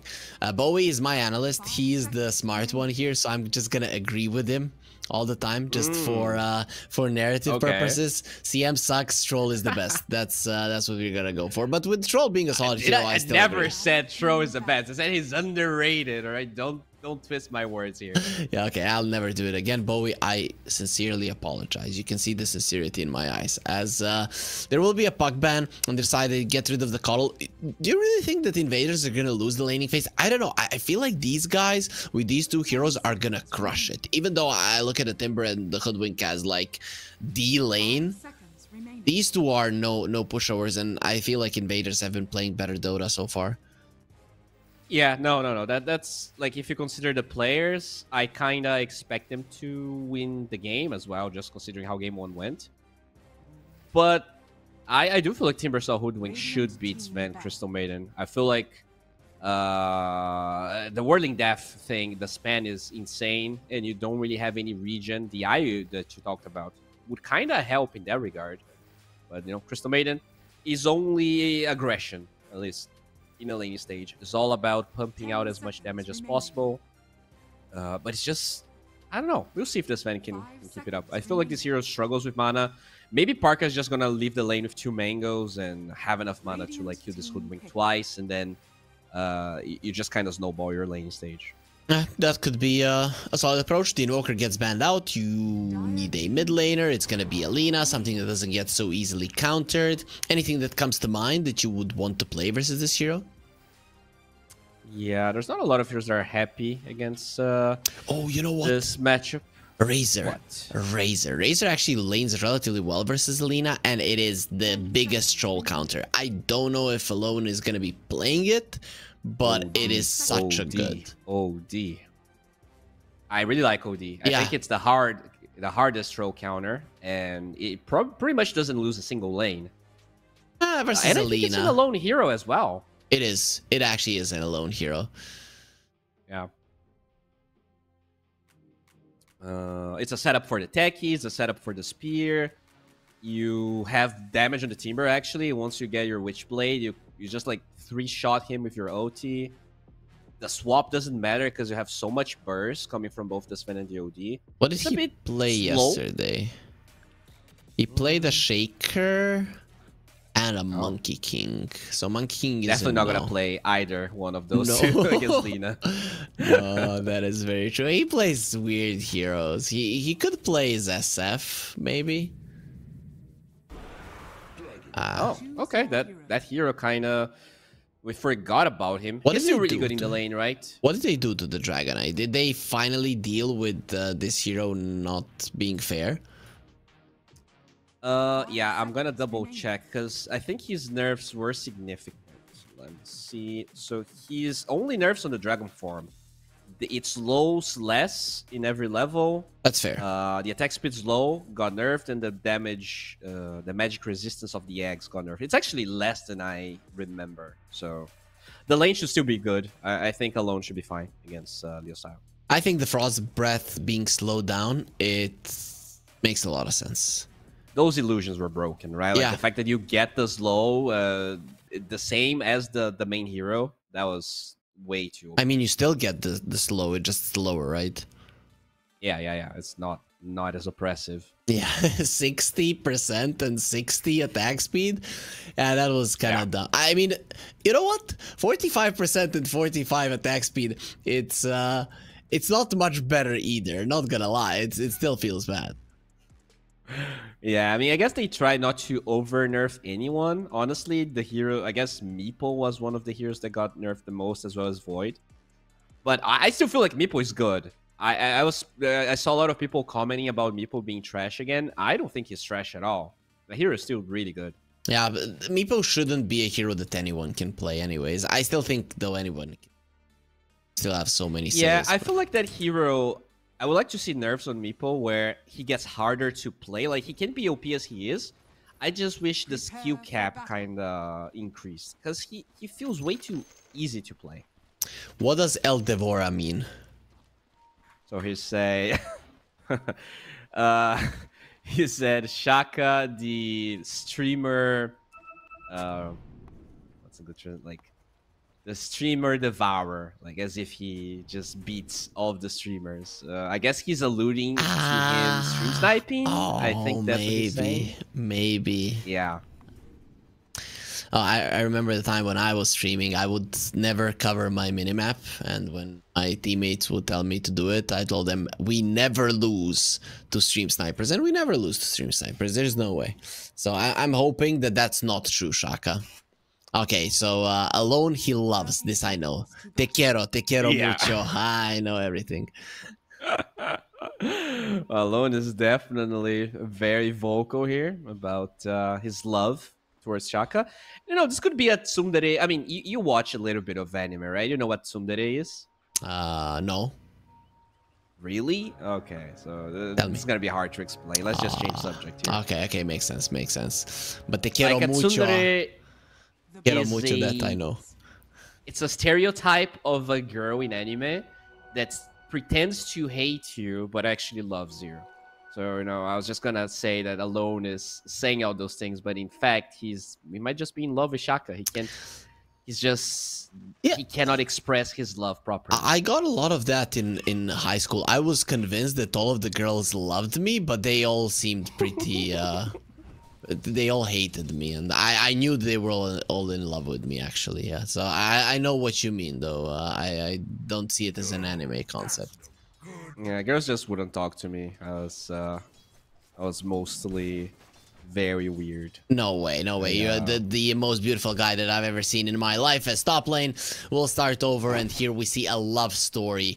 I mean, them and Michael is here in the vicinity too, so not really sure what they want to do. I guess secure a couple of first creeps there for the Sven, as you don't want to come close. That is gonna be annoying the Mars a bit on the bottom lane, especially because you're laning versus a troll Venge. That's kind of hard to go up against.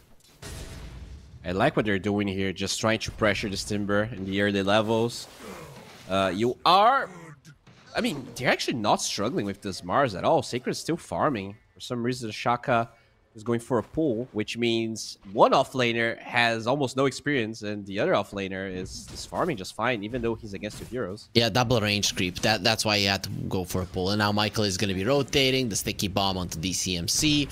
Yeah, Sacred is going to be quite happy with this. Overall, a solid start for Invaders. I guess, though, the carries are going to have complete free farm. Look at that, 9 and 6 Sven and 8 and 4 Troll. Oh, yeah. And honestly, you know, this is not a matchup you see very often. I would expect the Troll to be slightly favored, but it definitely depends on a lot of other things. Troll, you have this very tanky hero on the DK as well. Sacred? That's a blood grenade. Okay, nice blood grenade to slow down the troll. Very nicely done. But there's the whirling axes. And the magic missile stick's gonna be used. Sacred still alive. No, they can't kill him. That ring of protection. That's the difference maker right there.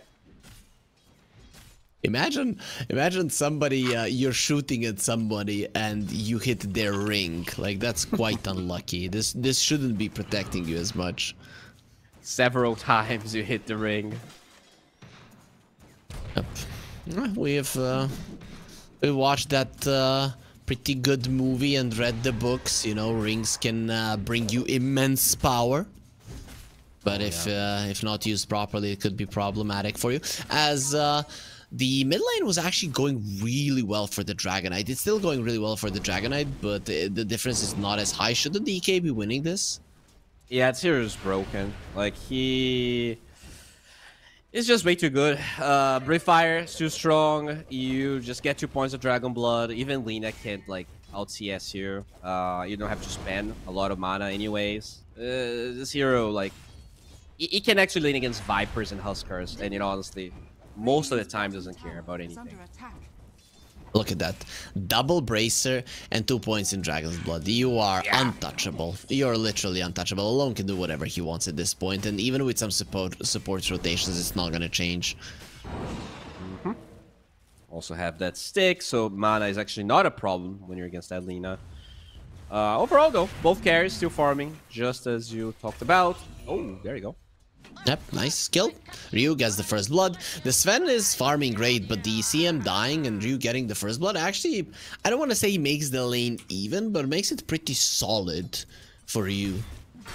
Yeah, I mean, that's why I don't like this CM hero. I feel like it's just too slow. Like, they have to either find a crazy way to buff her, or most of the time in the lanes, especially if you have a hero like Sven, I don't think he's aggressive enough to play with the CM. Oh, there you go. One. Oh, a lot of damage there. Imagine a CM with like 320 movement speed, like a Pagana. Oh my god. That would be like the most OP thing ever. As Jim Park gets a lot of damage on Ryu, but none of them are gonna continue fighting. There's gonna be a gentleman's agreement that they stop. You know, I haven't, like, I was talking about the anti-synergy of Hoodwink and Timber. but there is the synergy part that you get to initiate on whoever gets bushwhacked. Because if you time it properly as the stun is ending, you don't care that you're gonna break that tree. So in a way, it's weird, right? It could be anti-synergistic, but if you know how to play it properly, it can also be really good. In the laning phase, I feel like it's great. Later on in the game, with the Timber, you're not looking around to cutting trees, so you're gonna be messing it up quite a lot. Jim Park has 21 charges and the Healing Lotus is probably not gonna die. That does hurt, however. Rolling Death is no joke. Yeah, super strong spell. Already has that bracer, and they don't really have the damage anymore to kill this Timber. They need a rotation, especially the raindrops there. I feel like Rio is in a really good spot. Way better than that game where he was like 0-5 at 9 minutes. For sure, for sure. And, you know, I'm also checking the net worth a little bit, and he's pretty much neck and neck with the Sven, so it is looking solid for him after that first blood, despite the Sven getting all the help that he ever needed. Still, Sven lineups are kind of important for him to scale rather than to slow down the enemies, because you're going to be farming so fast. Yeah, that's very true. And it's good because he wants to leave the lane anyways, and that's when the Timber kind of starts being a problem, right? Once you get level 6, and most carries don't want to be in that lane, but Sven really doesn't care about that too much. We also see Alone pressuring mid quite a bit here. The Lina, usually a hero that very rarely loses the tower early on, being pressured. But at least there's a couple of stacks for her. Yep, that's going to be nice for Leo style. The first Dragon form takes away more than 50% of the tower, so Alone is going to be more than happy. And we also saw the CM rotation there, but this time around not going to be catching her sister. Okay, a bit of a unrelated topic, but related only to CM. Did you see the Persona and then that set where the Persona, the wolf, has a baby CM on its back? Actually didn't. It's really cool and it's really cute, right? So I'm a big fan because Crystal Maiden. What? Like, is this a set that's out, or is that like something it's out. It's out for sure. Oh. I haven't seen that. All right, I'll check it. I'm gonna check it out. Get out. We'll spend some money.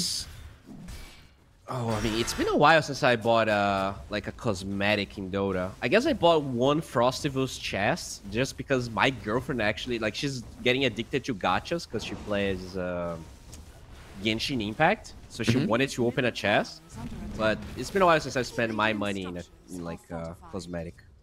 Oh, what a bushwhack there from Destroyer. And here comes the Lina. Tries to finish off Alone with Laguna Blade. Not going to be happening. Shaka trying to find him. The stun is there. Alone is trying to escape. Not going to be happening with the Blood Grenade. Actually, we'll get a kill before he goes down. Magic Missile will kill him.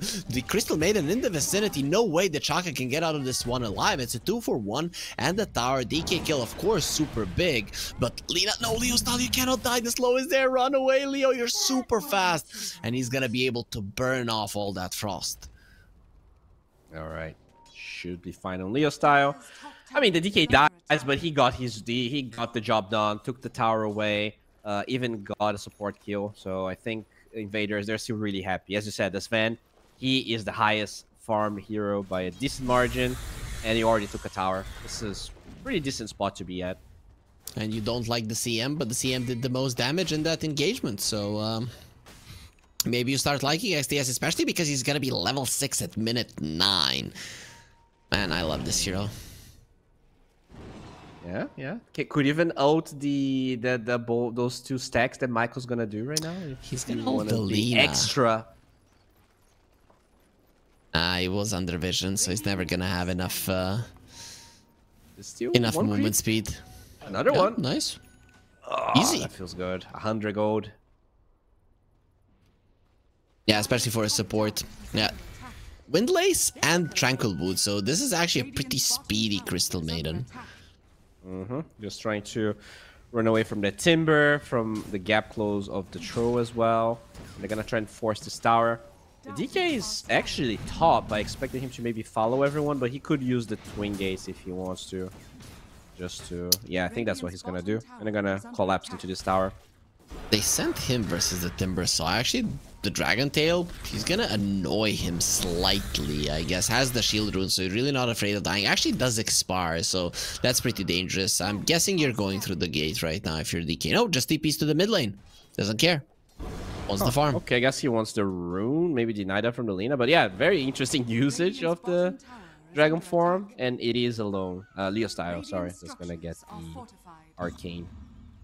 I never knew that the synonym for bad is interesting, because I really hate that dragon form usage. It's not the second dragon form that you can use for farming because it's AoE. This one is... But they got a bottom tower anyway, so I guess that's fine in the end. Yeah, it's not like they're losing. At the end of the day, like, they are being way more proactive than Silk, just like game number 1. It's just that the lanes weren't that disastrous, so we don't really see any impacts of the lack of proactiveness on Silk. They try to smoke, it doesn't connect. Now they're trying to connect to Gym Park. Maybe they get a good swap. But XDS, he can definitely kill Ryu if Ryu is not careful. Yeah, good that you have the Venge in the vicinity, so even with the freezing fleet, you're not getting that. Looks like... Oh, only 4 kills. Like, what the hell? In the previous game, we had blood and some more blood, and here it's truce at the moment. Yeah, I mean, Gym Park's playing Sven, so he will do what he likes to do, which is yoink those creeps. But now there's gonna be a smoke, so we might see a couple of kills here. No blink on DK. He has vision. Venge is gonna be found, has a swap, will be going for it, tries for it, there it is, goes through, has the sticks, surviving under the tower, overtime damage, doesn't kill him, will be fine. So now they are targeting this tower. The Timbersaw still hasn't gone for that one on top, couldn't do it, and his tower dropping is gonna be a problem. Yeah, I mean, they barely scratched the towers on the side of Invaders, so even though the gold advantage seems okay, the kill score is even, they're just not doing much at all here. They're gonna TP the Lina. And I guess that's what happens when you have Troll Lina. Those two heroes are very slow to get online. Has the Eternal Lens and the Arcane Rune, so Leo style might be ready to fight. They did lose the tower, however. Alone got it with the Corrosive Breath. There will be a battle here in the Troll, so he's gonna be able to somewhat match the Sven farm. Isn't gonna be getting close to his net worth anytime soon, though. Parker's gigantic, though. He's already 2,000 gold ahead, has a couple of stacks to work with. He's level 12, minute 12. This is insane. He might as well be playing Meepo right now. Yep. Then Meepo, though. Two sides, right? The Meepo definitely doesn't like playing versus this hero, as they will be finding Sacred, immediately puts down the arena, won't change the fact that they just annihilate him inside of it. Yeah, we know gladiators, they sometimes died in arenas, probably more than sometimes, and Sacred is gonna kind of suffer the same fate. Yeah, hashtag Gladiator Lives Matters, as they do finish that battlefield on DCMC. This is okay. I think this is fine, but that Sven is just getting out of control. I do like the Sanjin Yasha queued up on Troll, though. I think this item is now really good again. It's insane, actually. How much is it? It's 25. That's quite a lot. That's actually quite a lot. Especially for a hero like a Troll. You want to save your ulti as much as you can, stun on the Crystal Maiden, try to go for the ulti, will not be doing much with it. Sacred will try to dodge, not gonna be happening, has gotten broken, doesn't have the bulwark anyways. Nice jump in from Michael, putting down those mines. They will explode, still not enough damage, and Sacred will be going down, running into mines. It's gonna be a problem. They lose the Vengeful Spirit. Now they might be losing Alone, as the ulti has been used for the Troll. He just needs one net turning around, Alone standing his ground to fight. And the Sven is here. Gym Park, he has the biggest sword in the world. Who does he want to cut down? The courier actually doesn't get the swing in. They're kiting him. Nice cut down of the tree. Just in time. Rui has the AD rune. You have to be very careful, Gym Park. And here comes the CM to help her man, as everybody is running away from those huge muscles. They're not just for show. Damn, Gym Park is 3 levels ahead of this Troll. They will find XTS, though. Maybe more? Oh. Gym Park? Okay, that tree really did annoy Ryu. Though it would have been like a punch hook if that tree wasn't there, actually. I guess he expected to be on the low ground there, but because there's another tree kind of blocking, he couldn't be in the low ground. But you know, I don't think they could have killed Jim Park anyways. At least the game is even. The kills are in a decent spot. I just wonder if Infinity can actually keep on forcing fights like this, because initiation-wise, they are pretty bad, right? Only your initiation is a magic missile or a bushwhack. It is really bad. True, but their heroes are pretty good at standing their ground, Lina and the Troll. So that is the thing, right? You stand your ground, you wait for invaders to come in, and you turn it around. So I think they have ways, and actually Lina with the blink dagger, Leo style. But again, I think standing your ground, blinking out when they jump for you. CM has been found. Goes for the ulti, magic missile will stop it immediately, and the damage, well, more than sufficient to just destroys her. The CM had a good start, but XTS is now just dying, which is making you right, and I'm super happy because of it, because you are my analyst, and you need to be right all the time. I don't need to be right all the time. I'm just am, you know? That's true. Yeah, happens. You don't need to. You don't need to. You're the only analyst that I've ever worked, that I've ever heard. In all of my Dota watching, playing career, which is 20 years, you are just amazing, Bowie. Well, thanks, man. I really appreciate it. Sometimes it's really rough to be right all the time, you know? Very true, very true. Because some people get jealous. That is true. That is true. No, let's look at this one. The Troll is starting to close out on the Sven, especially in terms of percentages, right? Because the Sven hasn't been able to increase the lead in terms of net worth in quite some time. That fight was really good for the CMC, and now we're gonna see Ryu getting a kill on Michael as well. But there you go, Sven is ready to fight. They found the Lina, nice bushwhack there, protecting Leo style, going for a TP out. What a nice TP out, just beautiful swap from Shaka, just to allow him to survive a little bit longer. Not gonna be too long though. So in the end, they 1-for-1, nothing big happening. And Jim Park with Zolti, he really wants to smack people down, just not happening at the moment. Interesting build they ended up going for. No Mask of Madness, no Blink. Oh! They stopped the TP. Oh. I think these TP stoppings on Silk cores is the MO of this game. Like, literally, the deciding moments were those TPs, and I just don't want this to be the deciding moment of the game, but it might be it, because the Troll really didn't need to die there. That's so unlucky, right? There's no vision. I think it was just unlucky. I mean, he TP'd. He could have been, you know, in between trees, try to find a better place. But still quite unlucky. There's no vision. Michael is dead. Sacred might be next on the menu. Nice spear there to keep the Timbersaw away, latching him to the thing he hates the most. But Timbersaw is now going to destroy those trees. I ain't going to be latched to no trees. Speared. Either way, they are going to be letting Sacred go and just staying near that cobbled for extra gold. Yeah, look at him. How menacing. Look at that. +3 damage. This bad boy is out of control. You cannot stop this guy. Nope, does have the Eternal Shroud. So are you happy with that now? Oh, I do. I really do. That is definitely. I think it's one of my favorite items of the patch. It just was so good to build it.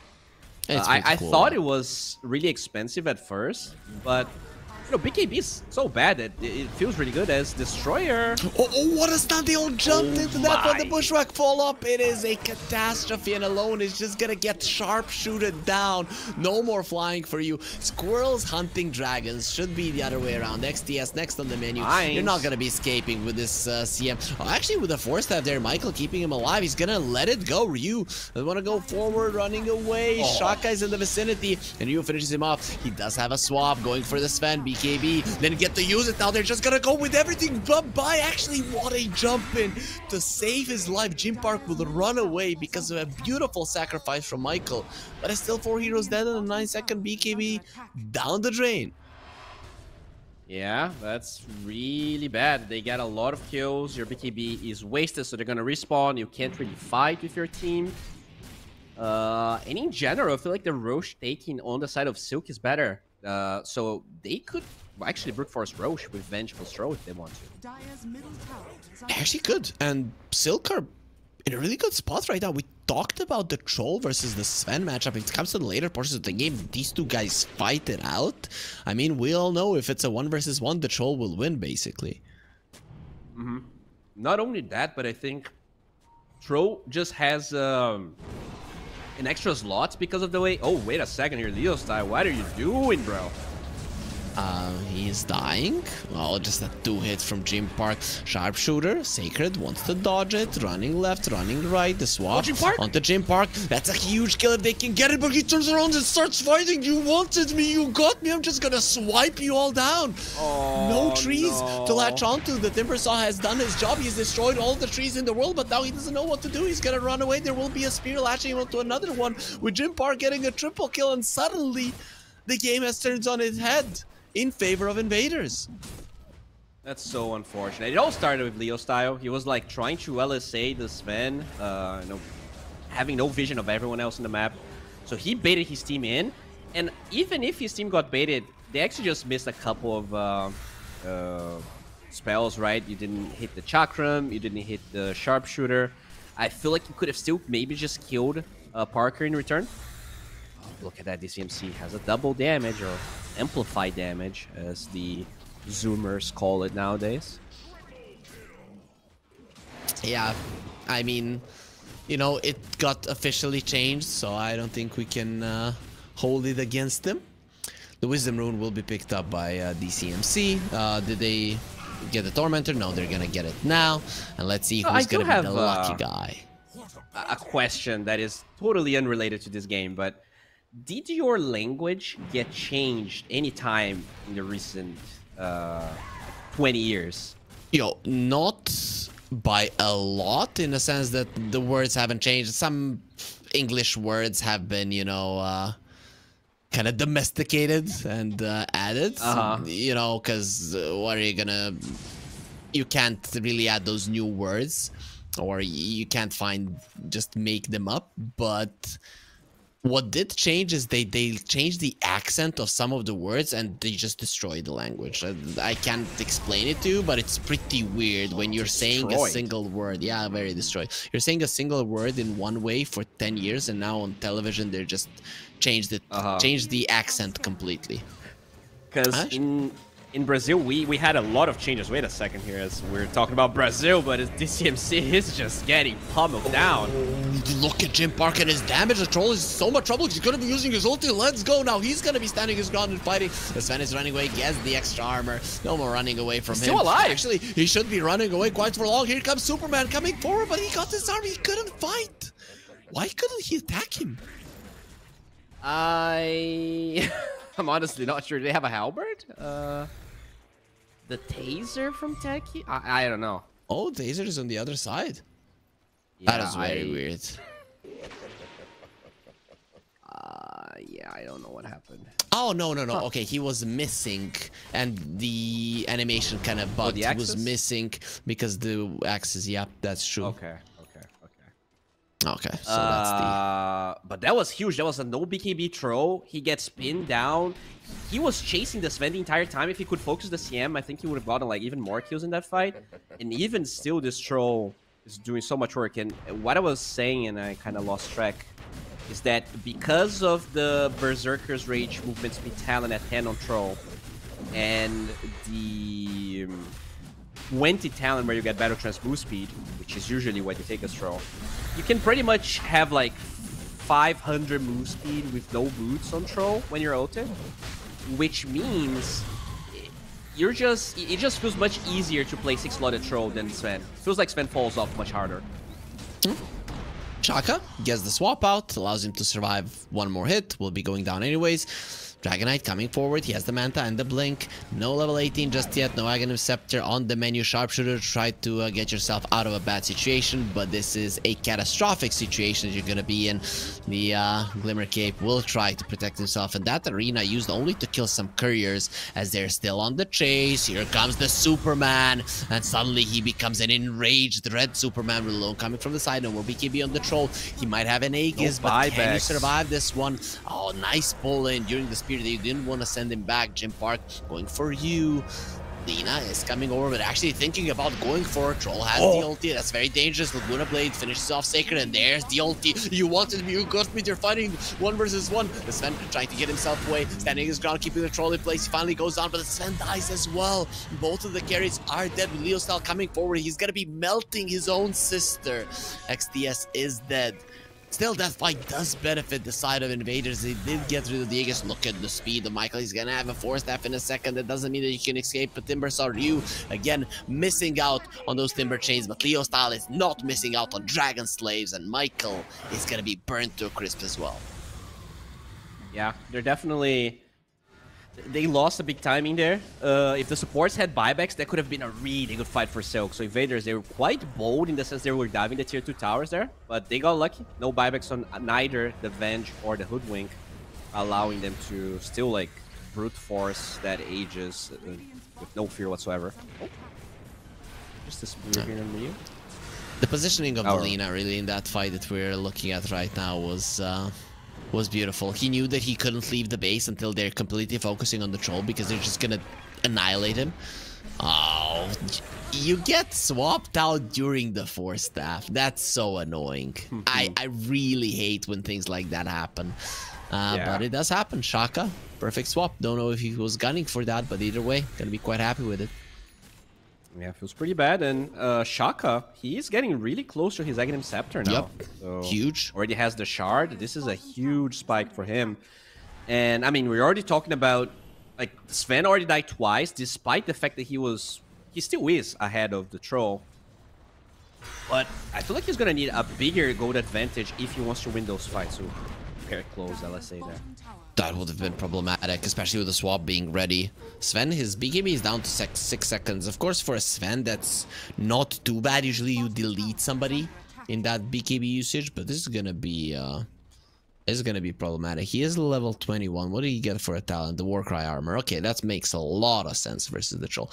One thing that kind of caught my eye and or my ear in this situation, you said that a lot of people go for the battle trance move speed. I've seen a lot of rage armor, so I'm not sure what he's gonna go for. In this game against Sven, you might get the armor, but honestly, in a lot of those fights, he was actually holding his own, and there's no natural Skadi buyer or Shiva's buyer on the side of Invaders, which means he can actually stand his ground, right? His lifesteal is going to be significant throughout most of the game. True, very true.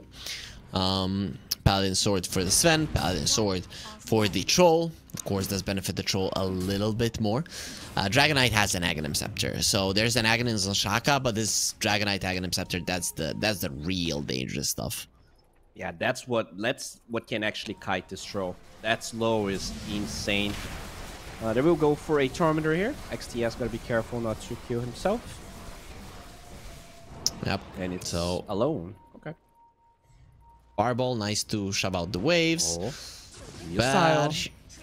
Coming over. XTS places down a ward. The sentry's there, so they're gonna be getting rid of it instantly. Shaka, a little bit too deep.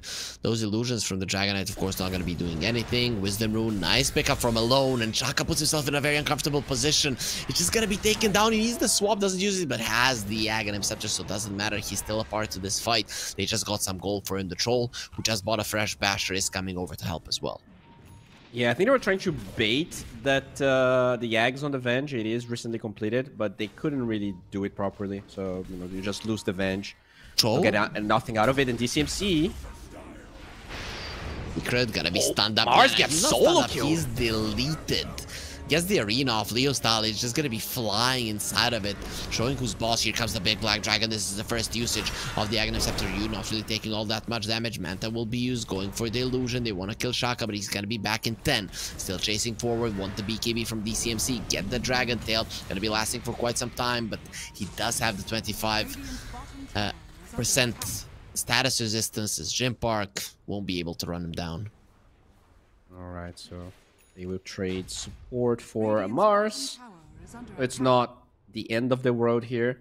And I really like the Hoodwink build. A lot of the times we see Hoodwinks being super greedy, right? Just getting Gleipnir, Mage Slayer. I think this Vlad is going to be really nice. Yeah, pretty solid for the Troll. Troll loves having that one.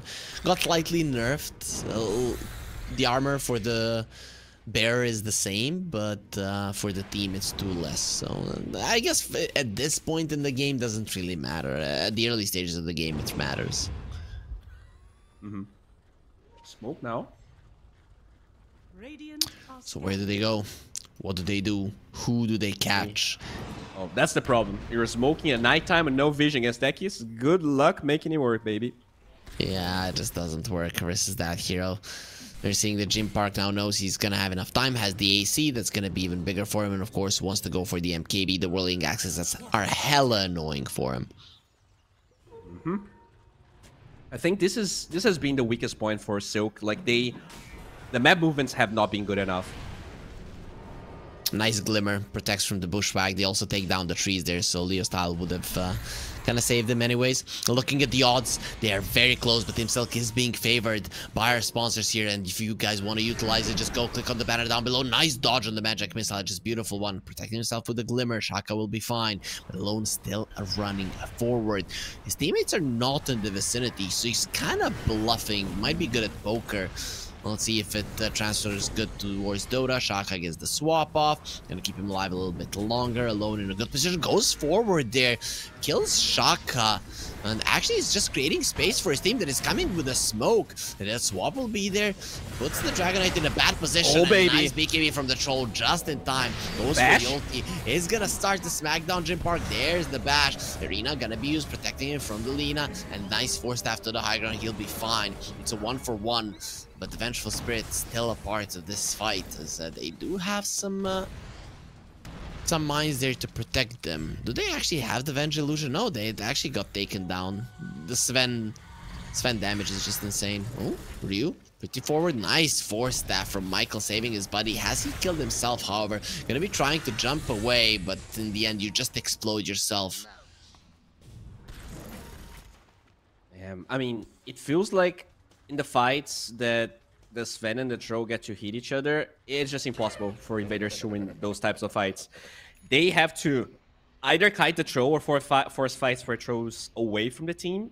I don't think even as farmed as this Sven is, he's ever going to find a point in the game where he can kill the Tro anymore. It's just...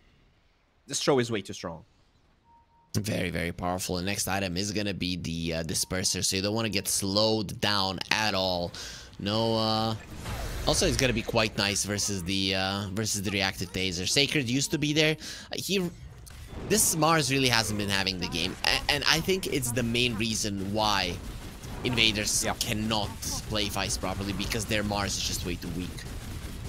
Yeah, he got killed like 2 or 3 times already by Leo Style when he tries to initiate.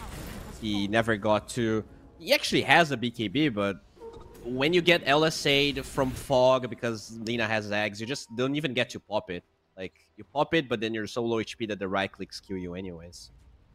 Man, this Dragonite is gonna have so much range, because he has 750 already, and then once he gets the Hurricane Pike, it's gonna be insane. He actually has his own Force Staff. Grove Bow as well. Those illusions are gonna be obnoxious. And yeah, that's kind of the saving grace that they have. This Dragonite hero in the late game seems to be really, really hard to deal with. Eventually get a Blowthorn as well when you're solo killing heroes. We'll see how things are going to pan out here. But another Roche going the way of Silk. This time, doesn't feel like they're going to lose the Aegis instantly. Yep, definitely not. Invaders are nowhere near them as Dekis running away with reactive taser, placing down mines. Nobody wants to go versus that. You're gonna go for tier 2 top, it looks like, but in the mid lane there's some action going on. Yeah, try to go in with the stun, blink out from the timber, dodges it, gets out, gonna be fine. I feel like Silk should win this game, and then I look at this Dragonite and his illusions, and I'm just not sure. Troll? Oh, he was killing the Tormentor. Yeah, I was looking and thinking, what the hell is happening? Okay. He got the Tormentor. It's gonna be a shard for the Timber Saw. Not that big of a deal. It's fine. It gives them a little bit of siege, but Tro already gives so much that shouldn't really be a problem. Side of Vi is going to be Rio's next item. I really like that one. Yep. You kind of talked about the lack of initiation that they have. Just having that on a core is awesome. EMC gonna be slowed down by the dragon, and also he's giving himself vision with that one illusion smoke from the other side. Coming in, Ryu has found XTS. Nice force to the side, he's gonna be fine. Timbersaw not doing all that much. Stun swap onto the Dragonite they found in the Laguna Blade. He's gonna get taken down, has the force staff on his own. He doesn't escape. Shaka, even if he loses his life, has the buyback instantly. Comes back in. Nice LSA as well. Jim Park, nowhere to run, nowhere to hide. He's gonna be popping the BKB. Turning around onto Lina. Lincoln Sphere, protecting herself with the Ghost Scepter. And there it is. You are not going anywhere, my friend. This game, it kind of looks like Silk are gonna be winning it. After first game complete stomp, they actually come back hitting pretty strong. Yeah, that Sven lost its momentum, and that's the thing with the hero. He is very momentum based. They never got to have an Aegis on Jim Park, and even though he was very strong, as you said, Sacred just didn't have a game. He got trashed really hard by DCMC. Up. Looks really good for them, and actually they're bringing down the Dragonite. I've seen so many times that you try to go for the DK and it just doesn't work. And also, I'm loving the lean items, just everything in terms of survivability with the E-Blade and the Lincoln Sphere, understanding what the goal is. If Jim Park kills the Lina at the start of the fight, it can be a problem, as they're now diving the tier 4s, and Deck is just gonna be taken out instantly. Bench gonna be taken down. That's a dieback, but still has a Aghanim Scepter to work with. Swap in on Sacred. The stun doesn't connect. Gets the BKB off just in time. Destroyer very low, very deep as well. Has the force staff to the side. Will be fine, especially with the Disperser. You coming forward. So much damage onto Sacred. Is gonna get slowed down. And in the end, it's the Dragon Slave that finishes his life. Frostbite onto the Timbersaw, who doesn't really care about it. As the Dragonite is gonna come forward. Dragon Tail connects. Not even close to finishing him off. Turns around with the lone buyback from the Mars. The Sven is gonna be up in 17 without him. I don't know what you do. Stun on the CM, no more ulti for you. The freezing field isn't there. Sacred gonna be swapped out of his arena into the hands of DCMC, who pops the BKB. Has the ulti still, and Diego's, let's see if he's gonna want to use it. Level 25 is there, getting himself out. They've lost the bench now for good. Slowed down by alone. We all know how strong that chase is. Disperser is only gonna help you so much.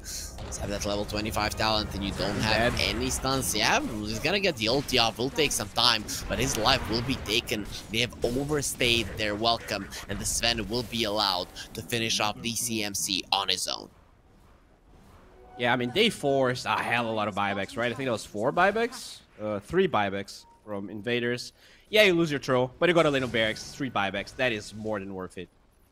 Yeah, for sure. For sure, and with a 13k gold lead, they're definitely looking to do well in this game. No Roche will be spawning. You haven't lost... You have lost some heroes, but nothing of significance in terms of objectives just yet. Let's see if the tier 2s will be dropping. In the first 15 minutes, they've gotten rid of all the tier 1s, and they haven't gotten a single tier 2 since then. Now it's finally gonna fall. Yeah, that's true. They were so proactive in the beginning, but it did allow Silk to farm a lot of those early items. The eggs on the Lina.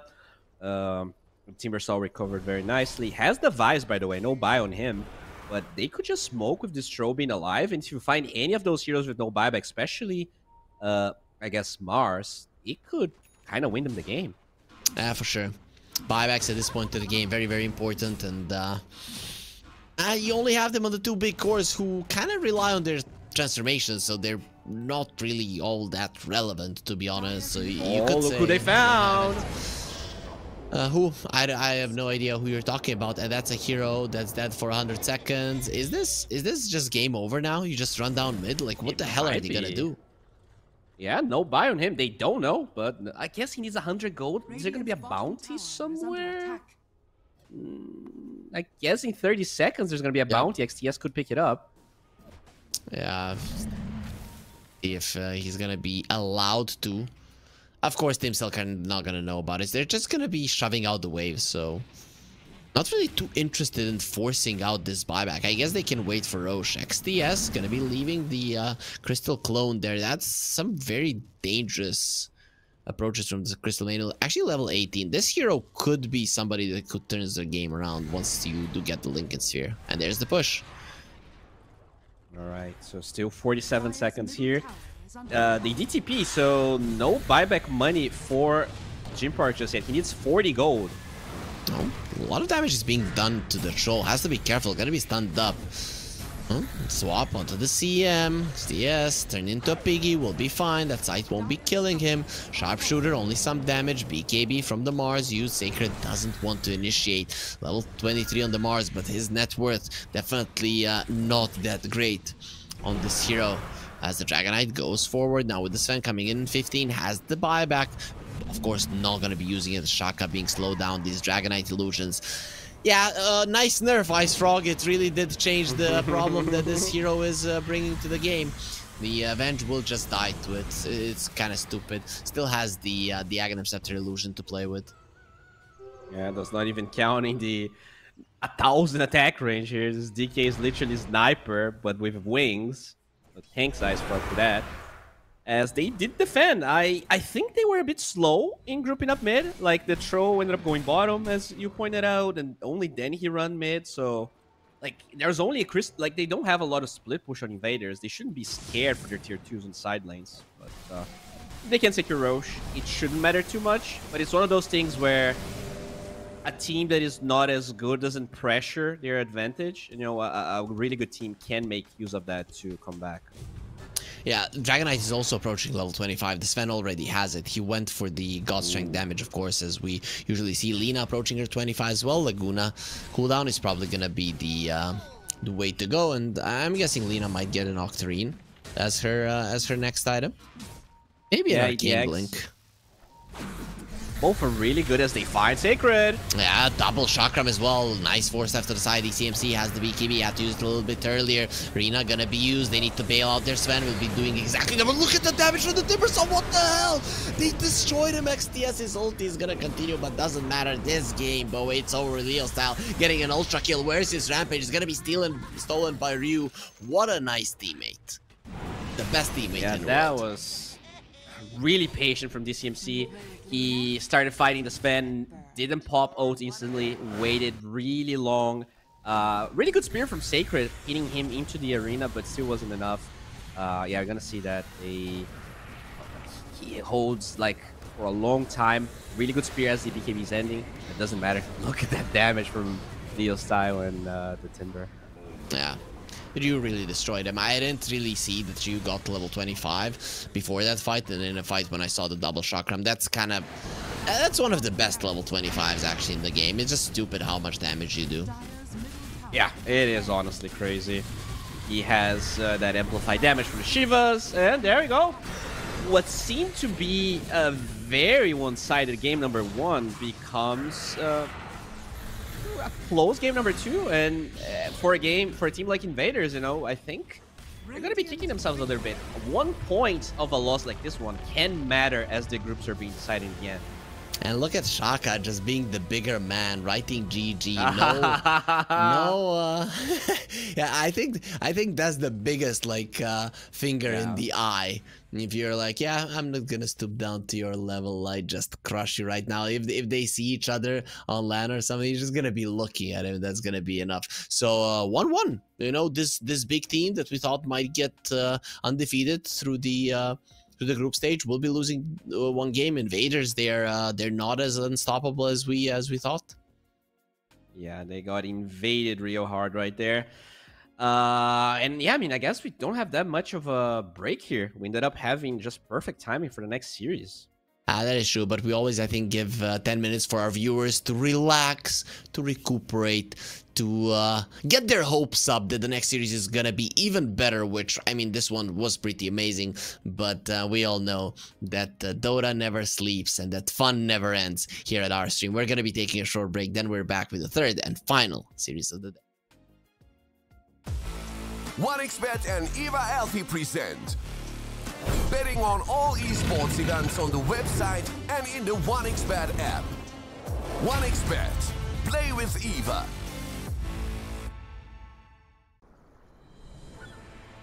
What if Kunka knew that he could not only play Dota, but also place bets? Better than the best black hole.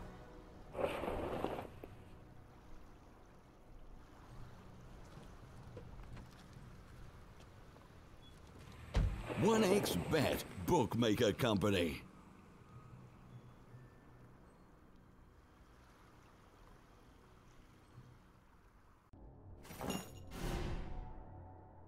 Chances of breaking items in a tournament match are non-existent.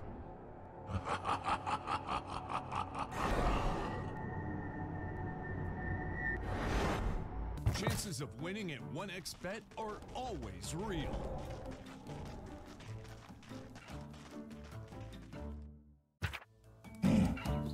Join with me. At your service. Stealing Aegis from Roshan is very difficult.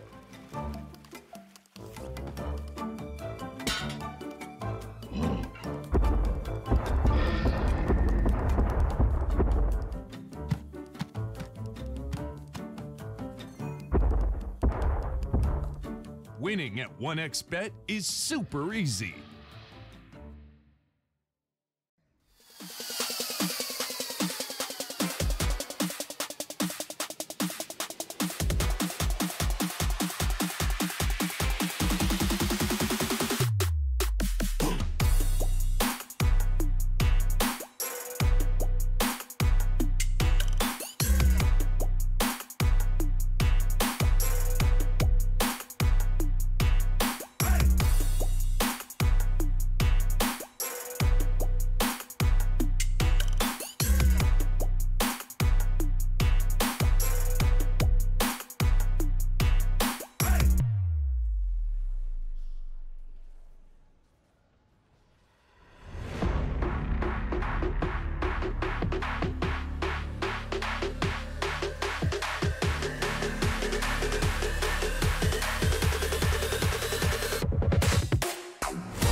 Use your skills in the gaming. 1xBet.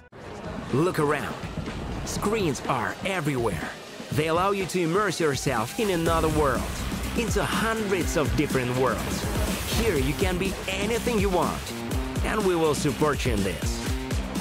OG, Team Spirit, 1xBet. If you are with us, you win. Hello, son. Hi, Mom.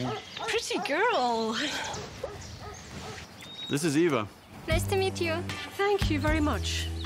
Your dad's just making his favorite dinner. It's duck. Come on inside. They're all probably too gruesome to tell you while you're eating at the table. How's your food? Is everything okay? Good, good.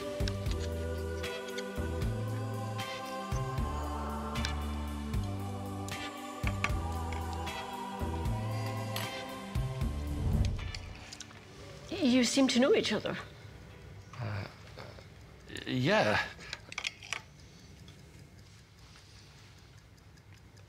This is the new ambassador for 1xBet. Oh, I see.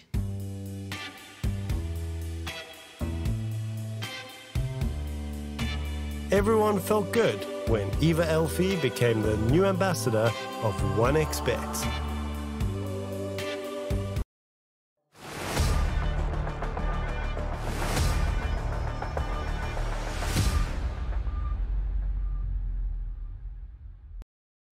And we are back with the last series of the day here at the Regional Dota 2 series. I'm Harry, joining me is Bobby, and you're watching Kali versus X5 Gaming. Bobby, do you have your pom-poms out?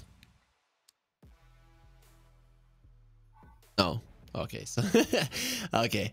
Bowie told me that he's the least patriotic person and that he doesn't like his country because they didn't win the World Cup in some time. So that's a pretty valid reason. Wow, I think you're not explaining it properly, but no, I'm gonna say here now I am biased towards X5. I'm a big Jupiter fan. You know, I was a big fan when he used to play with Mini. That's been a while now. And Ian Buddha, this guy is like a really new name in the scene. He's been grinding MMR for a long time. He played mostly NA Dota, I want to say, and he finally got to play SA now. So it's really exciting. Actually, when you look at the players on X5, they are really interesting. Benny used to play in the same mini stack when Jupiter was with him. Sebas, to me, is one of the biggest mid revelations, at least in the last like 2 or 3 years. I think in general, SA gets a lot of good carries, but not necessarily that many good mids. And Hermit is this freaking, the 33 from South America. I think he is really good with a lot of heroes that are not necessarily meta, so I'm curious to see how he's going to be playing.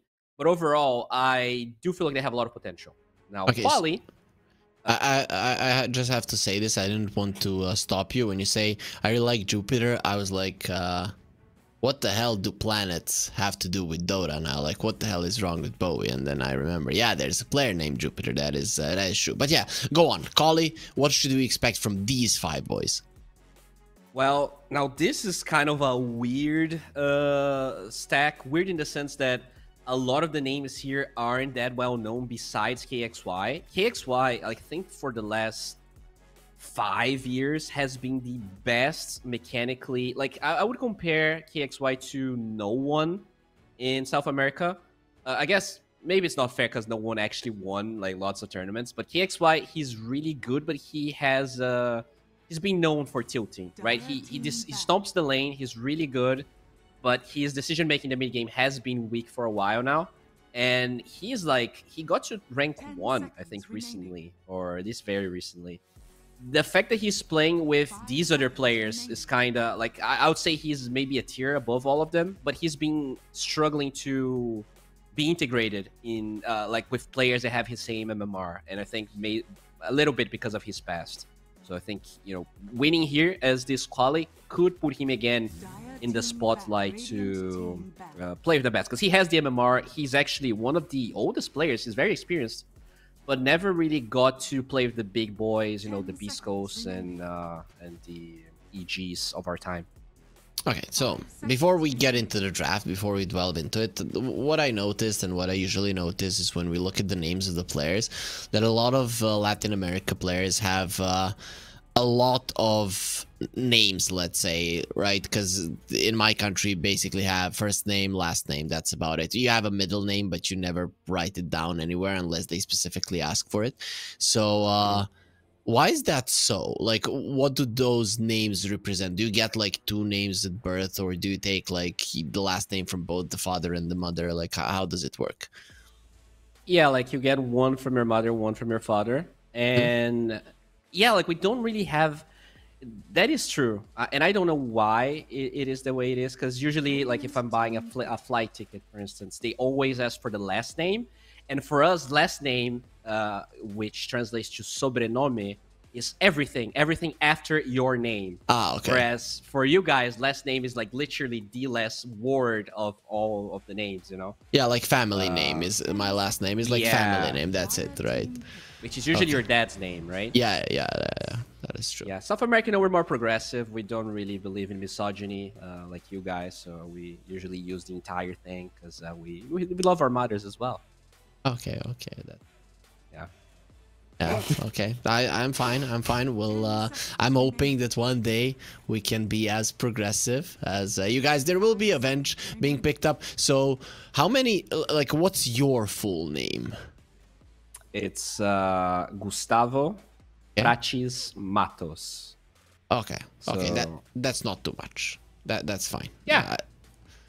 Like, I think in South America, there's a lot of like double names. So like Carlos Eduardo, or like your name is actually 2 words, and then it starts to get big. Like if you have okay, yeah, lots makes of sense. surnames. Makes sense. There will be a Shadow Demon also. Shout out to our colleague T Panda. His name is also pretty long. It's only two words, right? But his name is Rikumiku. Right, and it's I hope I pronounced that well, which he says is kind of Rick and Mike in the same word, and it's like Finnish, right? So it's he says that it's uncommon even in Finland. So shout out to him.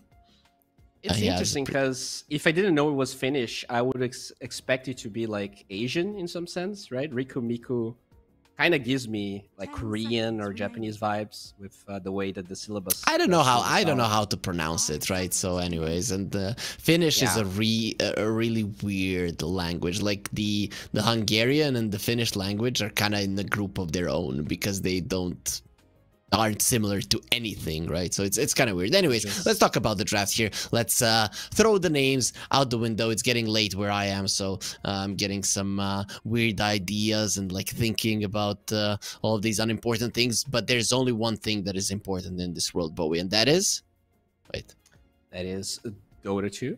Yes, Relog Media. Dota 2, man. It's Dota 2, of course. You know, our sponsors and our production team, they also work on some other games, right? So they are not fully committed, fully in love with this game as you and me. But that's why we get paid to be fully in love for them. And looking at this draft here, you know, Shadow Demon, we're kind of talking about the best supports of the patch.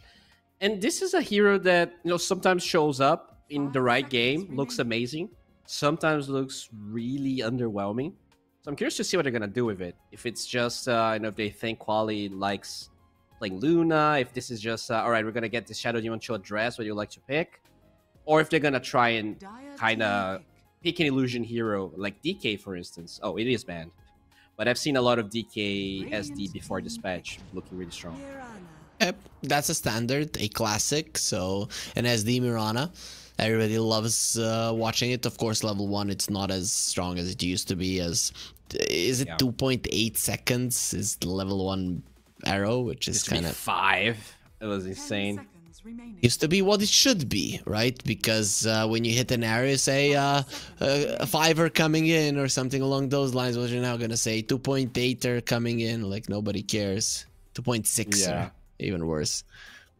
Oh, it's 2.6. Damn, that spell got nerfed so hard. It used to be probably the best level 1 spell in the game, or at least like highest if you have setup. Level 1 spell. Yep, that's true.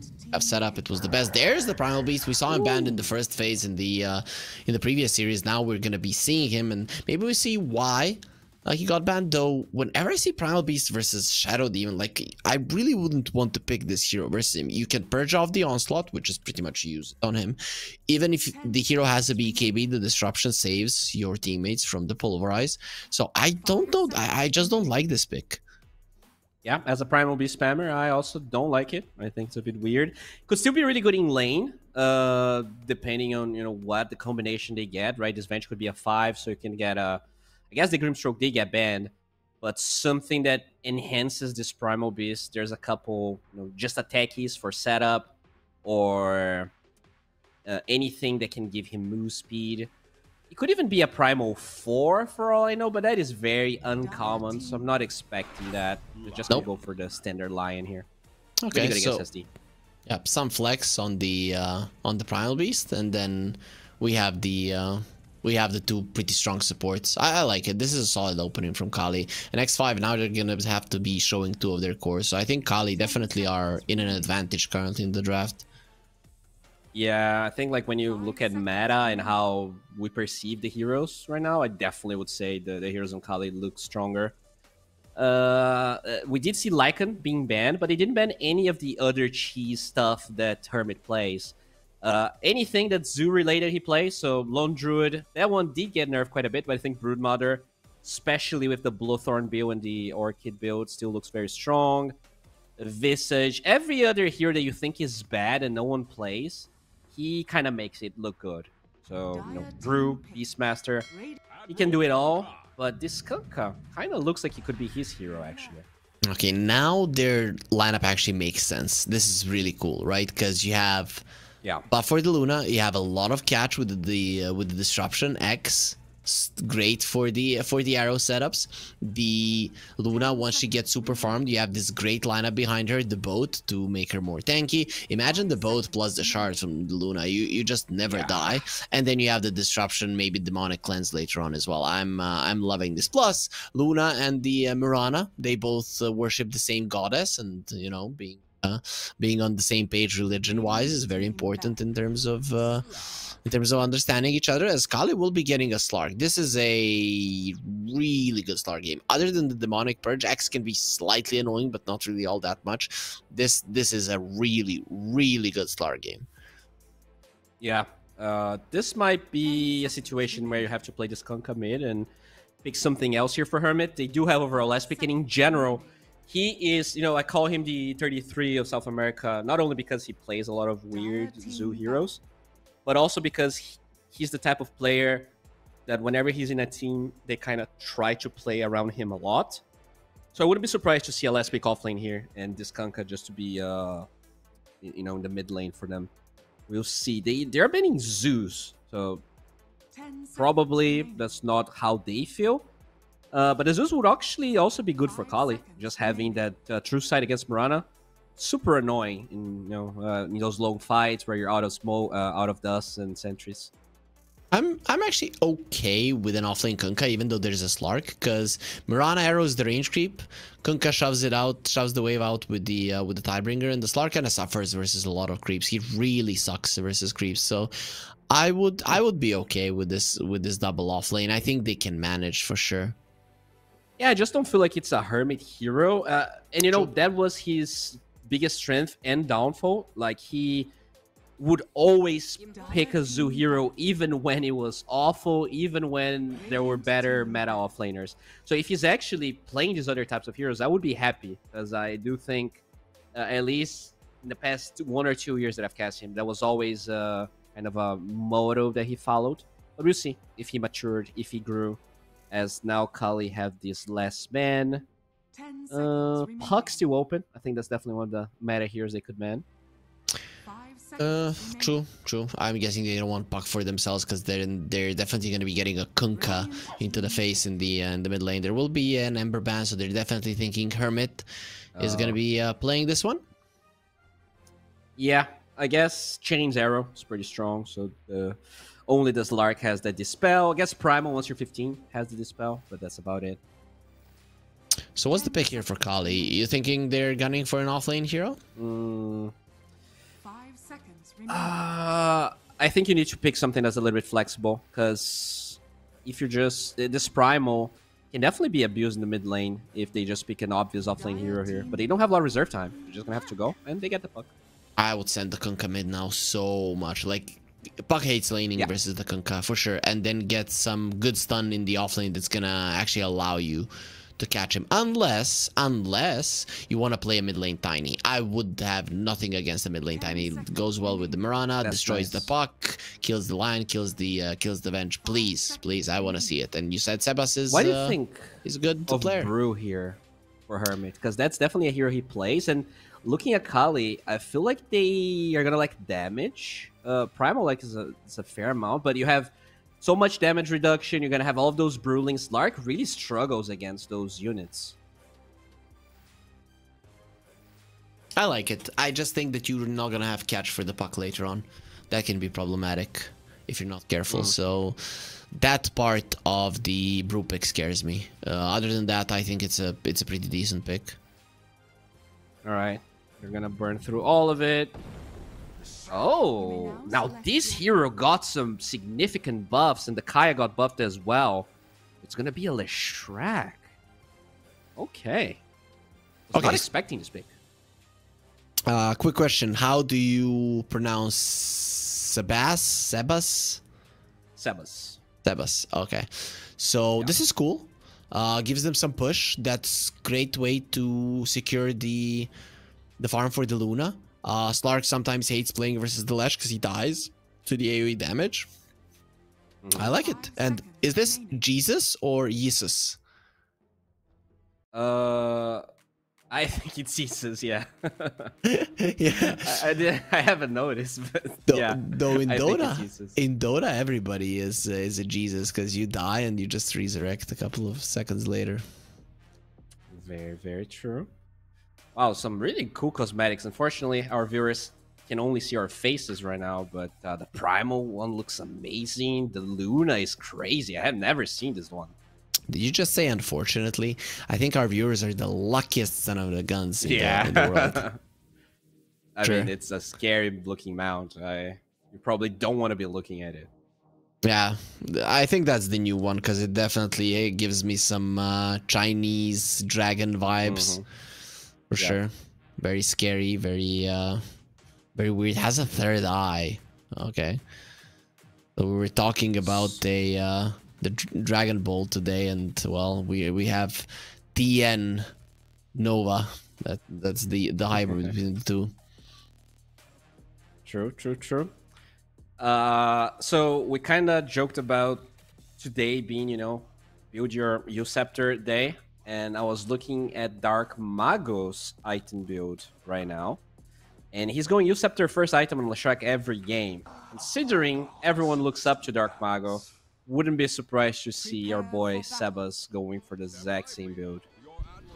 Okay, so X5 are the definite favorites. Do you feel like that's 100% the case? Looking at the drafts, do you think that it goes in their favor as well? Or have Kali set themselves up for potential success? I like their draft. I gotta say, even though I think this Leshrac is inventive, is cool, I'm not sure how to feel about it. I think this hero was awful. We had like a 40% win rate before the changes. Oh, just enough. Oh, I think you are gonna be thinking about Ice Rock and how he extended or slowed down that orb, and you're gonna be kissing his picture.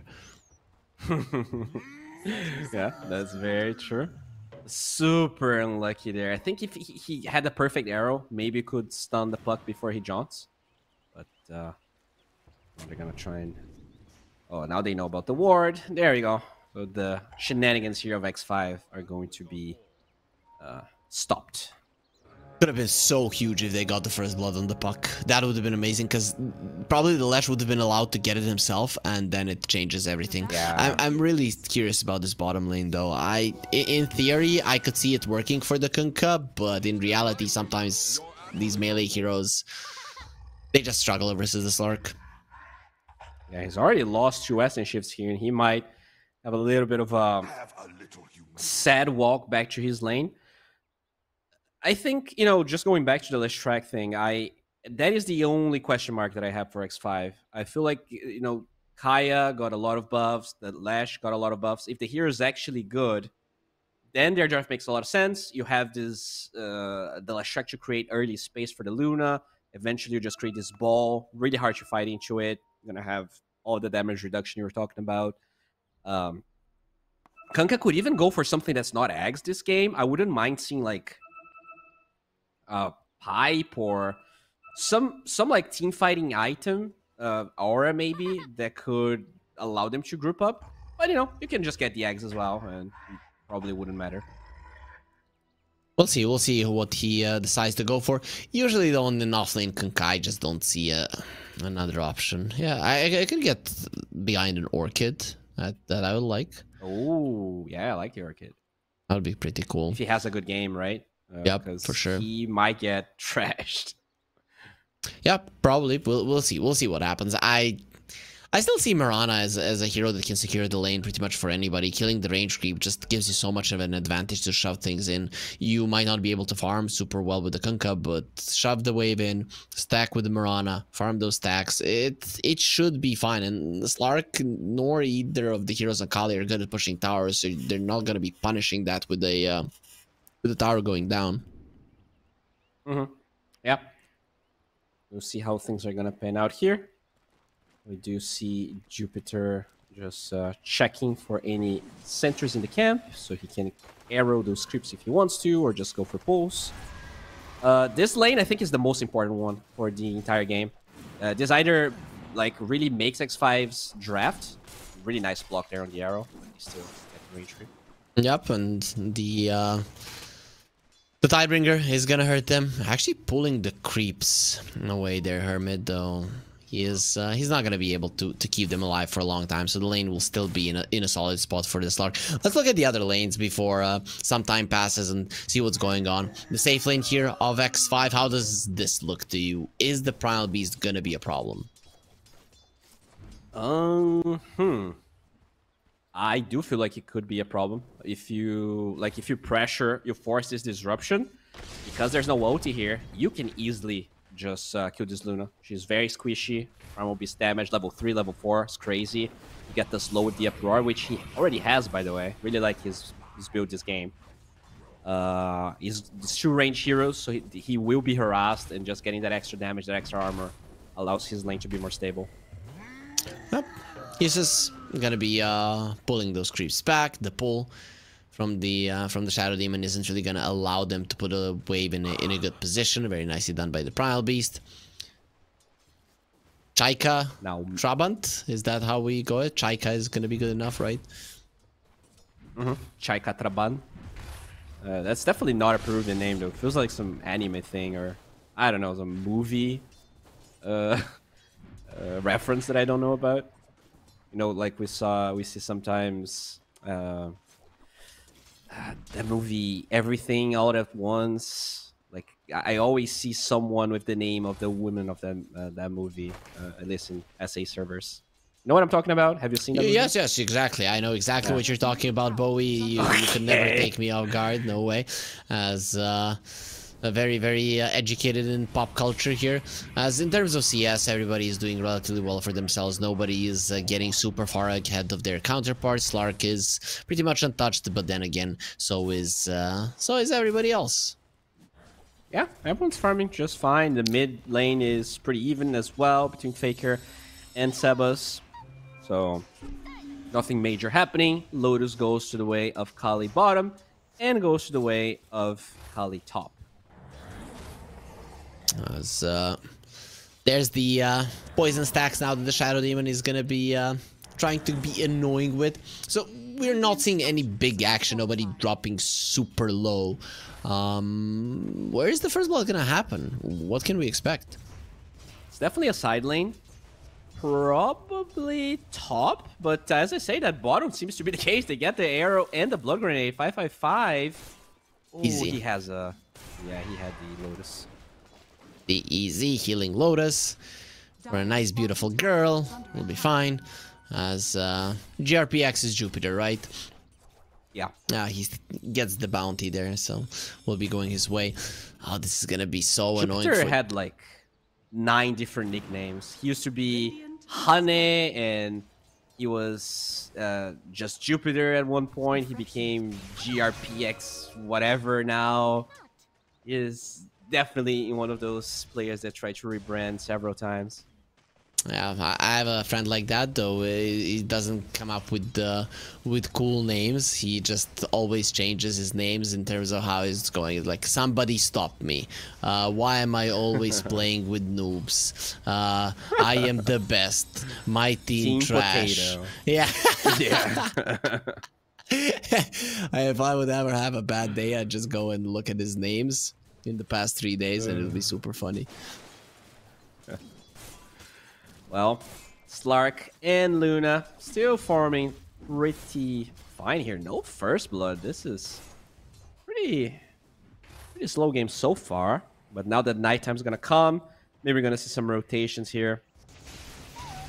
We'll find out. Maybe somebody goes through the twin gates, make something happen. TP from Lion. Just Over. nighttime, so they want to use this night vision advantage from Slark. On Hermit, Mirana in the vicinity, arrow does not connect. That is a dead Kunkka with Bronson getting the first blood. That is so huge for the Slark, especially because this Kunkka dies. If it was the Mirana, sure, but Kunkka has been farming really well up until this point. Really big one. You get the permanent agility here on Scene as well. Overall, pretty good start here from Kali. It's overall quite even, but I think they are, they have this light edge. In terms of stacks though, Sebas has a huge one that he's working on right now. Could even be farming both at the same time. We could look at the Lesh, see what he's up to. Nah, just farming one, getting all that he needs. When you activate the Pulse Nova, can't really lose all that much mana. That is dangerous for a Luna, but we'll be able to survive. Luna is a pretty fast hero herself, and Isus won't be able to trample her into the ground. Overall, still only one kill as Sebas is continuing his farm here. Poor Mother Golems. Yeah, has another large camp stack right there to work with, and that's, the power of the Shrek, something that he used to do really well. You don't really care about, you don't really force the towers that much anymore. You just farm and become just Jupiter. Easy. I don't know what 555 was thinking. He had Healing Lotus, he had Fairy Fire. You were never getting that kill. Never in your freaking life getting that kill. And they even killed the Slark. So this bottom lane started off well, but now that Lion's rotation is actually just thrown away as they do so much despite dying once on their core. Yeah, very true. They're gonna get a stack on the Ancients, a Wisdom Rune for Jupiter. The Shrek just keeps on farming and farming. He's way ahead of everyone else in both Networth and CS.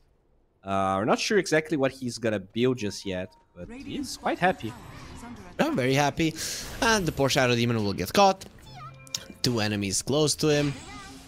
Now gets the disruption off. Not at the perfect timing, so won't be dodging the coil. Even if he did dodge the coil, wouldn't change his fate, which is going to be death. That's the second kill for Kali, and might be the third one, as well as that Froggy will get destroyed. No Frog's legs here, as he is annihilated, maybe minced.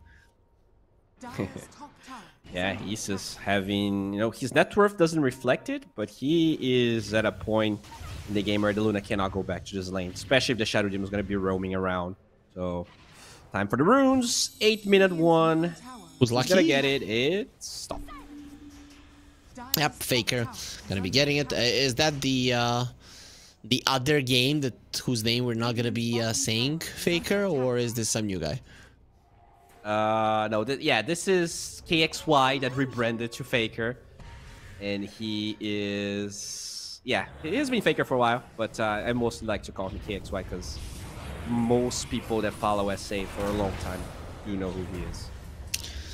There used to be a Isus there, and in 26 seconds he is going to be resurrected as the Kunkka gets caught again. Here comes the boat. He is not going to drench himself in Rumble, gets the movement speed either way, and Chaika comes over, coil gets broken, they have the fallout Earth Spike, Silence as well, a little bit overlapping with their spells. Doesn't matter. In the end, the damage is more than enough, and they get themselves the Mirana kill. So finally, the kills are starting to ramp up. The rotations are happening.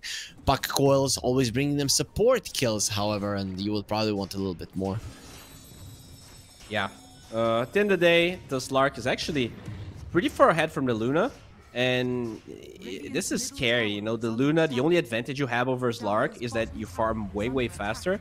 But that one death and the fact that the Slark is getting a lot of kills. I mean, he only has one kill, but he's just dominating the lane because he's against that Kunkka. He's going to have a really early Diffusal Blade. That's going to be huge. Look at that. Has power treads already. Diffu, like 500 gold away. That's actually very big, Bowie. And sure, nighttime will pass, but after minutes 15, once the second night comes, that's when the Slark is the scariest. With that Diffusal, as Kali are going with a smoke. They have a finger ready, and this Luna... They have vision. It's nighttime. Exactly where Shroud is. Bye-bye, Shroud. Silence, finger, damage, enough. Actually, it might not be a finger of death kill. He's still alive. Now they're going to be using the call. There's a disruption. He's still alive. Where's the help? Gotta be dodging it. Doesn't matter, he's still dead, right? Yeah, the right clicks will finish him off. Here comes the onslaught. They just wanted more. They were baiting Bowie. We're just dumb. We didn't recognize it, and they're gonna be getting another one. Yep, genius. Yeah, they decided, you know, fuck this Luna. We're gonna take mid. So now, I mean, they had every chance to go there, but they just prioritized taking this mid tower a little bit more, which I am not gonna blame them. I think this is a fine decision. But, you know, it does hurt. This Luna is already having a pretty bad game. Okay, this smoke, I don't know if it was right under vision, but they were kind of spotted starting to run towards the bottom lane, so I'm not sure that the Slark is going to get caught by this. And even if he is... It's really hard to get this kill. Let's see. Smoke breaks. The Bronson is going to be fine, especially with the creep there. Oh my, actually... I found him, Pounce at the ready, running away for now. His teammates are not gonna leave him as you left the Luna X5. They know this, they're just gonna be running away, especially versus that Diffusal Blade. That was actually scary. He does have that extra magic resistance from the Occult Bracelet, so Slark is not scared of Sebaz right now. In fact, he's gonna go win. Oh, he wasted the Dark Pact. Oh, that's a problem. The arrow will connect, and actually they're gonna have the damage. No!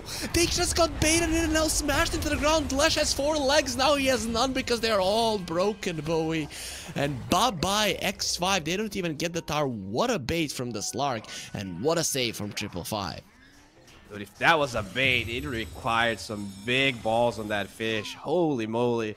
It looked so bad for him, but they got the swap at the perfect time. 555. And in general, Kali is playing really well. Their map movements have been much better. It feels like X5, you know, you have 2 or 3 players playing together, but it doesn't feel like they're playing as a unit, at least not so far. Yep, not looking good for them after this kind of a response. That was huge, especially with the Lesh having the Arcane Rune there. Usually when you see an Arcane Rune Lesh early on, you run. You run and you hope that he doesn't find you, and here it was just the perfect response for Kali. Now they also found Hermit. He doesn't have the boat, will be using the torrent. It does absolutely nothing. He has the phase boots, however, will never get a chance to escape, and Yambura just comes over. Lesh in the vicinity, the uproar will be there, keeping him at bay. Has that blade mail, 9-1 charges as well. Primal Beast not even close to dying, as Tiburonsin is just creating space for him, standing his ground, has the ulti now. So X5, they can't do anything for their Kunkka. Yeah, it's a really tough position here. Now the Luna is being chased here. Might just be dead. Oh no. He doesn't get the... did he get it? Ah, yeah, he did get the Finger of Death kill. There as... nice run away from the Primal Beast. Super speedy. We all know that this hero is hard to catch. X5, they're being outmaneuvered. Not gonna lie. On every part of the map, on every single movement that is happening, Kali were one step ahead. Yeah, like they show 3 heroes, X5 shows 4, and then they use the other 2 to find this Luna. Already has 3 deaths. Definitely, you know, the net worth doesn't seem that bad, but in a game like this, you would expect this Luna to be like 2 or maybe even a bit more ahead than the Slark. He's just farming kills. minute and a half more, it's gonna be nighttime, and sure, you have a Luna, so you're like, yeah, nighttime is okay for us. It's much better for the Slark. This hero has been literally winning games solo during those night times, and there it is. It's gonna be getting another item being delivered to him at this moment. Is that the full Mage Slayer or just the... Okay, just the component for the Mage Slayer. I wonder if he's gonna go Orchid. Probably not. No, you go Mage Slayer. Really good. There's no way. What did they nerf on the Mage Slayer? It does less damage. It does more damage over time, but half the duration. So it used to be 6 seconds. It's 3 seconds now. And I think it gives like 5% less magic resistance. And 200 but the gold spell more. reduction is still... Oh yeah, the spell reduction is still the same. Yep. Okay. So I think, I mean, the nerf was warranted, right? Because every single hero, every single game is just buying the item. That's not how Dota should work. The item is probably still pretty solid. Nice dodge there on the arrow. That was actually pretty scary for the puck if it connects. Yeah, it's really strong. Like when you think about it, you're paying 400 gold for a recipe that gives you a 40% spell reduction active. Like it's just bonkers what the what that recipe just gives the hero. Sure, you cannot upgrade the item, but it's still like for a hero like Sark, it's one of the best ones, if not the best. For sure, for sure. I think the farm distribution on Kale is just insane, right? You don't care that your supports are behind the Mirana. The only reason why it's not 2-3k gold lead here for Kale is because that Mirana has an insane amount of farm, and like what the hell is she gonna do? Buy a mech? Nobody cares. I actually would want Jupiter to buy 4 staff in this game a little bit earlier versus the coil versus the Slark. It just makes a lot of sense, maybe even more than that mech. I agree. It's one of Mirana is one of those deceiving heroes, right? She farms a lot, but in the game you're behind, she definitely struggles to transform that net worth into something meaningful. Whereas Lion and Venge, they can do very much with very little. Well, let's see. The nighttime is here for quite some time. Here comes the Slark. They see Sebas. Not gonna be trying with the swap. They went a little bit forward, but level 1 swap is just such a low range. These are high level supports. Level 9 on both the Lion and the Venge actually. Alright, the Venge is 1 level behind Tiboron team, so this goes to show, even though they don't have a lot of gold, they have a lot of experience. And Sebas kind of baiting here with this shield room and a regen rune. So he also has Kaya Sanj. He's very tanky. He annoyed a little bit, but that's a nice space created by Faker. Has that Witchblade, so the puck actually does a solid amount of damage. Swap gonna be used. Mirana caught. Nice disruption onto the Slark. He cannot go forward. Gonna get the arrow. Goes for the ulti, but it was only a point blank arrow. He's going forward. Coil is beautiful. Ulti from the Luna. Tiburonsin a little bit too deep. Here comes the boat, and usually, yes. Does Hermit have an Aghanim Scepter? Yes. He does somehow. What? Yeah, Hermit is ultra farm. Faker coming forward. He's trying to get the kill, and that's not gonna be enough, especially with the tower region. We're gonna be okay. Faker is the one that disrupted the turret. Is gonna be amazing. Faker, he needs to run away. Ooh, that was so scary. 70 HP. If he dies there, it's a complete disaster. Even this way, it's bad, but that would be a complete disaster. Slark definitely one of those heroes that kinda, I guess, work a little bit like Sven. You need momentum. You need to be playing from ahead, but it's so easy to go from aggression to too much aggression on him, whereas Luna can always recover. The matchup is not that good, though, which is why I think the win probability is still on the side of Kali. But if the Luna is farmed enough, she can definitely kind of work around, especially with the teammates and all of the buffs they have together. 12-4 in terms of kills, but in terms of net worth, it's not that big a deal, especially because this Luna is so farmed now at the top of the network chart. This is what you wanted to see, Bowie, and the flash farm has started. Yeah, definitely really farmed right now. Oh, they find a Primal Beast. Not gonna be getting out of that one alive. X into a boat, into an arrow. And then Sebas with all of the overwhelming damage that the Lash brings to the table. Disruption, protecting himself. Yambura not gonna allow himself to take any unnecessary damage. Shove out the waves, give some info. Nice job. Yeah, we already have Shard on Yanbura, so that this spell is going to be really good against the Puck Silence, against the Hex as well. What? Oh, it's just a basic spell. So yeah, just a silence. Yeah, I was thinking like demonic cleanse, strong dispel. That would be like the strongest spell in the world. I mean, Grimstroke has his, right? Why Shadow Demon can get some love as well? Isn't it like constant dispel? Oh, you're right. Yeah, that's true. I don't know. Does it work like demonic purge? I think wasn't False Promise that way at some point. I think it was a False Promise that used to be like dispelling constantly. I don't remember what it was. A False Promise just used to turn you invisible. That's when it was OP. Yeah, no, you're right. Maybe I think I'm actually mixing the old Shadow Demon eggs where Demonic Purge and Cleanse were the same spell. Yep. And yeah, I think I'm just confusing that. Either way, the gold lead is there for X5. This 15 to 20 minute mark where the Slark should thrive. He actually hasn't been thriving. Either way, win probability is still in Kali's favor, with Slark being the definite favorite in the later portions of the game versus the Luna. But we'll see if he'll be able to make it happen. He's going to be going for an Aghanim Scepter right now and is getting actually pretty close to it. So once you have that Axe, that's when a lot of things changes. Like, you're just gonna die. What the hell is this slash damage? I was thinking, does he have an AD rune or something? No, he just comes over and he destroys you. Sanjin Kai, I guess. Yeah, Edith got buffed really hard, and Kaya going back to the old amplification that he used to have. Super strong, and obviously, Eternal Shroud is a really good item on him. He's definitely looking strong, but you know, we kind of didn't talk about Puck too much this game. There is no control for this Puck. He's going to be able to get away with just straight up Parasma. And I think he's kind of the hero that wins the game for Kali. If you can just keep playing the game with the greediest item build on Puck, this hero is insanely strong. Yeah, for sure. But we're probably going to be seeing a Hex at some point on Kunkka, on the Lesh probably, right? So I guess that's going to be your way of dealing with the Puck. I'm still kind of surprised Kunkka is going for a... Shiva's. Yeah, for Shiva. I mean, it's a good item, but in this game in general, I would like to see the Orchid, the Hex, things like that. Be a bit more greedy. Yeah, I feel like you really need the control for Puck. Like, yeah, the regen reduction against Lark is nice, but there's a swap anyway, so you shouldn't really...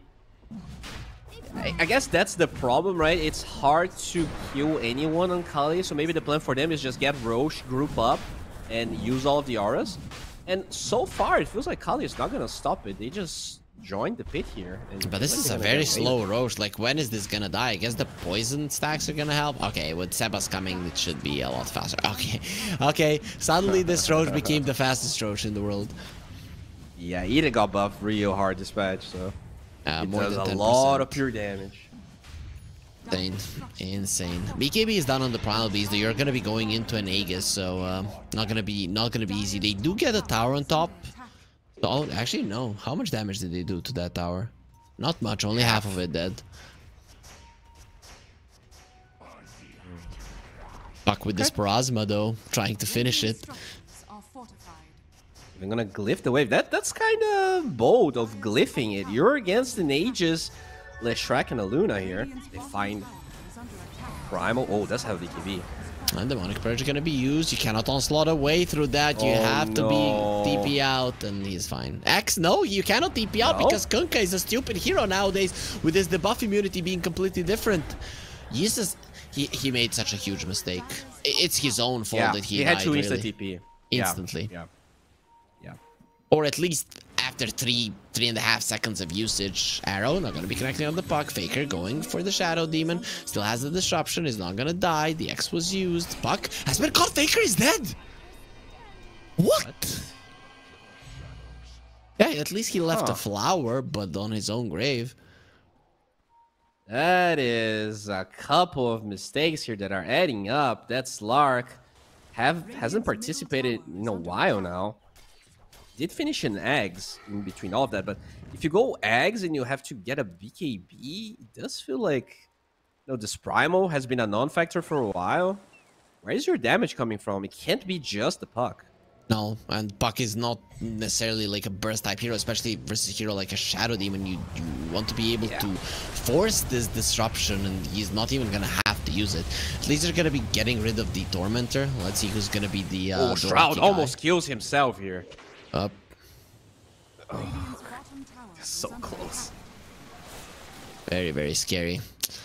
On the other side, it will be a tidal wave for the Kunkka. That's pretty huge. This Kunkka is gonna have so much control in fights, and Shroud is approaching level 20 as well. That's when the Luna really starts packing a punch. Just a couple of minutes ago, it looked like Kali were in complete control. Now the big timing for X5 is coming, and if you're a Kali fan, you should be very, very afraid. Though there might still be fans who believe in them. For them, we have a banner down below. 1x RLG LATAM. That's the promo code that we have for you. 120% bonus on your first deposit, guys. It doesn't get much better than that. Oh yeah, and that Visor we're talking about, looks like it's Sebas that's going to be picking it up. So he has Travels, Vise, and Blink queued up. We'll see what the order he's going to choose exactly. And they're going to keep on farming, and I think they're correcting their read here. Honestly, Kali's draft, they are the ones that's supposed to be aggressive, and feels like all of that advantage got kind of slipped away. They're going to smoke now, but remember, you are against an Aegis. Let's see how it's going to work out. The Aegis will be there for 2 minutes, and also on Alesh, one of the better carriers of it. Bronson leading the charge, coming forward. Shadow Demon is a good hero to start on, but then you get only the Shadow Demon. They don't know what to do. They don't know who to go for. This is a good spot to fight. X5 though, they smell them out. Yeah, nobody cares about Yambura. Yeah, but I mean, you're using 5 heroes to kill a Shadow Demon, and you're not going to get a tower out of that. You're not going to get anything out of it because your heroes just don't allow it. So, does it even matter, right? Because the Luna is farming, the Leshrack's farming. This is just a drop in the bucket. We all know that in the end, it doesn't even matter. So, you know, it makes sense. Dude, I was listening to Linkin Park the other day. Oh, wait a second here. Oh, X got there. He got arrowed. He got arrowed even before the X. They have the swap, luckily, for the Slark, but they just destroyed the Venge. And no, he's gonna be stunned forever. The arrow is now maxed out, so it is a 5er. And Sebas just does way too much damage. Yeah, it didn't even matter. Dude, those albums, they age so well. Like, you listen to those albums today, and they're just as good as they used to be. Yep, or we age well. Jupiter, looking very much dead. You're not getting out of this one as a Mirana. Won't even get to use the wand or the mech. Yeah, they want the revenge. There's the demonic purge. TP out, very optimistic. Split Earth will be there. Let's see, Faker coming forward. He wants to kill him. He's actually going to be able to do so, though. Has he put himself in an uncomfortable position? Gonna have a blink in a second. Faker, think about it, no man on Sebas, so this Puck is most definitely going to be fine. Nice plays coming out from him. Yeah, he's definitely trying to squeeze as much as he can, because he's the only hero that seems to be able to get kills right now, at least by himself. He's like 7-1, considering how this game kind of took a turn. He's still having a really good performance. He's the highest level behind Shroud. Yep, and highest net worth as well, so the Puck is doing great. Is this gonna be like a Shard Aghanim Scepter type Puck? Is it a necessity for a minute? Though I'm seeing a queued up ultimate orb, so that's gonna be a Lincoln Sphere, pretty much done. I do like this Shard. I do like that build this game. We kind of talked about the fact that they like damage, but to me, kind of going towards that route is probably the best. Probably gonna get a Maelstrom at some point. Could even try and go for the... Because now they change... What's the name of the item? They change Revenant's Brute to not cost mana when a spell is doing the attacks, right? So Puck is a really good hero for that. Yeah, very true. Very true. But really, when we look at X5, they don't really have that many ultra high armor heroes, so that you need to be doing magical damage with the right clicks. You have Pharasma, right? So it just true. It's a natural amplification for your attacks. Very true. Very true. As no, Faker, you left your tier 3 in the ground. The Slark is in the vicinity. Maybe he goes for it. Yep. All right. Okay. He has a Nemesis curse, so this Slark really wants to be a glass cannon. Yeah, he has to be careful. Last time that he fought, I mean, last 2 fights that he tried to fight, he died. So, not even sure. Oh, wait, he has a different neutral now? Can you open 2 neutrals? No. Oh, never mind. I'm clicking on fuck. I'm dumb. Yeah, I'm like looking at the Slark. He has a Nemesis curse, but sure, boy. Yeah, he has a different neutral. I'm sorry. It's been a long day. I mean, it's been a pretty long day. Really? I mean, we've been here for, I guess, 5 hours, not that much. Never mind, I'm just old. Easy, boy. No, you're not old. How old are you, boy? I'm 33, man. Oh, yeah, you're freaking ancient. Okay. Age of Jesus. Yeah, yeah. Jesus. Jesus. Who's Jesus, by the way? He's going for Shivas as well. Yeah, we haven't seen a primal beast in this game. I feel I forgot about it completely. He found out that he cannot play versus the Shadow Demons just to wait up. I actually gave up. I actually went for the doubloon. I don't like this item at all, and on primal it's probably even like he doesn't have a mana, right? I don't like this choice. Wait, how do you choose to convert? You just toggle. So like he had probably like 600 something mana, and he's sending that mana to his HP. So his already limited mana pool becomes even worse. For like, I don't know, 100 HP, it just doesn't seem good enough. Yeah. 1.7 intellect per level. Yeah, I guess beasts usually aren't super smart. Nope. Poor guy. He is strong though, and we all know strength is the only thing that matters. You start saying something smart, somebody punches you, and then you have to shut up. Well, they're going for a tier 2 here. Even without Aegis, it kind of feels like X5 isn't necessarily scared of poking high ground, forcing them back into their base. They are looking. Look at that Luna. This does a full Kanda pretty much. That's huge. Kanda's such a good item on the Luna, especially when you have a level 20 talent. You just keep spamming your Lucent Beams and everybody is in a world of hurt. Here comes the Disruption Illusions, pushing the top lane. Smoke was used from Kali. Yeah, they want to fight right now though. This is a big time, especially with the Kanda pretty much flying out. They also have the high ground here. They have the better wards for X5. Children's Lark. Feels like... Okay. See? Jumping in. Very deep. The Demonic Purge is going to be there. Has the BKB. Will be popping it right now. They found the Mirana, and actually the Mirana will get killed before using anything. Low the Venge. Suffered the same fate. Found the Shadow Demon. Still surviving. Cool. Might be enough damage to finish him off. And he's still alive. Barely. Plasma just not doing enough damage. Puck. The rum hangover is the only reason he survived there. Yep. Sometimes it's bad for your health, but it seems that it has its purposes in keeping you alive. Shadow Demon has the healing salve, wants to continue fighting, it seems. Alright, so it was a 1-for-1. Honestly, pretty good outcome for Kali, considering that they just walked into a high ground. The Slark like had to BKB and OT just to survive, but Faker's just doing so much work in the back lines. 9 and 8 second BKBs down the drain. I'm not sure they caught the puck. Oh, they get Faker. Where's the Vice? Back there it is, and there used to be a puck there as well. The strongest hero of Kali will just be taken down. Without him, the supports of X5 are in no trouble whatsoever. Yeah, that's the problem with the Lincolns he chose. It's so easy for them to break Lincolns with X because of the cast range. And then Sabas just walks in, breaks, just gets the Vice, and you get a kill. No swap was available at the time. So which talent do you go for the Lash on level 20? Do you decide to never die, or do you decide for everybody around you to die? I think he's far ahead enough that you get the damage. There's probably games where you go for the other one, but I think you just YOLO damage here. That Lashtrek is gigantic. So 40 damage, that's like level 4 of your spell, basically, of your ulti. Because you're going for the push. The X will connect. Let's see, they're going for the vent, jumping from the Slark, creating some space for his supports. He's gonna have to ult if he wants to live. The Slark will be fine. The supports will be fine as well. Slark still has the shard. Swap onto the Luna. They really hate this Luna. The BKB Shroud is gonna be fine. Just stand his ground. Eclipse is gonna be used.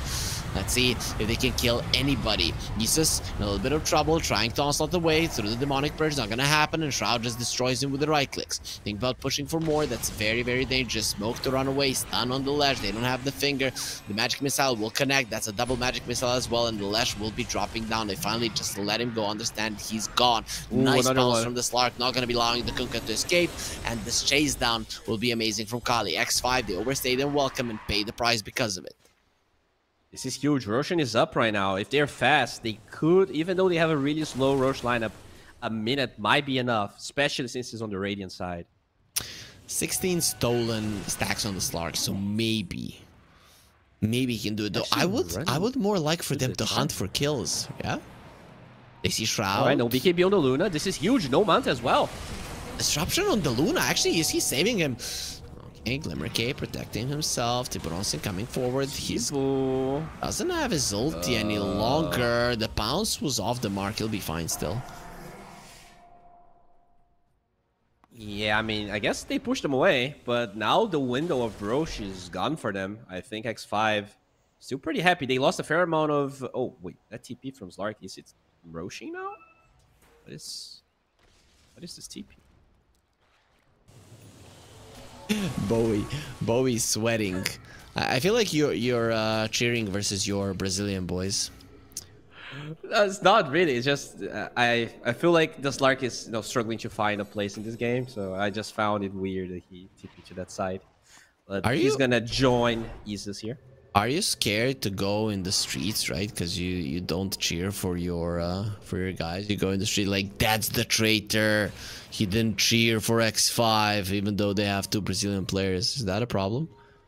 So I keep that private, right? But when I'm casting, yeah, I do feel like I definitely got some hate DMs from Brazilians. They were like, "Oh, how dare you say our Brazilian squad didn't have any chance to win TI?" Like when it was pretty obvious. And they didn't have any chance to win TI. Yeah. So I definitely got some hate in the past. Oh, they're gonna jump in. Good nice swap. And they have the depth shot as well. The arrow will not be connecting on anybody.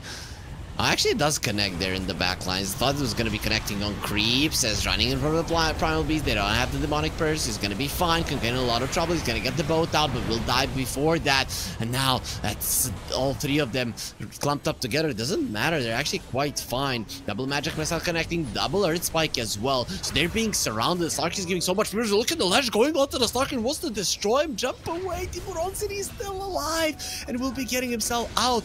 Luna surviving on 0 HP. Shroud actually gets the kill there on the puck. He didn't get chased down. The shard changes everything while Sebas is running forward. Still has the pulse Nova going. Tiburonson still so much damage. Actually, the AD not enough. Ooh, Diabolic Edict not enough because they have the swap.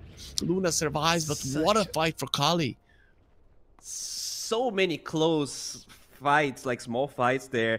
Puck tried to commit on the Luna, but the shard saved Shroud, and then the backlines they get Seba. So it feels like Roche is up for the last 3 minutes, but no one gets to actually take it because everyone is so low after the fight ends. That was a big fight there for Kali for sure, especially with the Slark surviving throughout the entirety of it. And Luna, there was a good chance that she dies right now. Very close to level 25 though, but that was very close to being a disaster for X5, and then maybe even a high ground push for Kali. Yeah, I mean, I think these last fights have, even though they are close in terms of number of heroes killed, I feel like Slark is finally benefiting from the fights. He's living, he's getting some stacks, and then you chain another fight into that one. The stacks are gone now for the Slark though, and they're gonna try and brute force Roshan because of it. This is gonna be close. Puck's gonna be alive, but he has no place to TP to. This is still advantageous to X5, I think. Let's see. A long time. They're gonna here. Oh, that's too deep with the demonic purge. He cannot run away. Isis, what the hell did you do? He's gonna turn around on the Luna. Doesn't matter. The overwhelming damage from the Lash kills him. Sebas though does hurt himself a bit. It's a really good fake back from X5. Instead of staying in the pit, they're all there. They find that Primal by himself. Roche, 20% here. No buyback on the Primal. Ah, there's the Torrent for vision. Silence from the puck.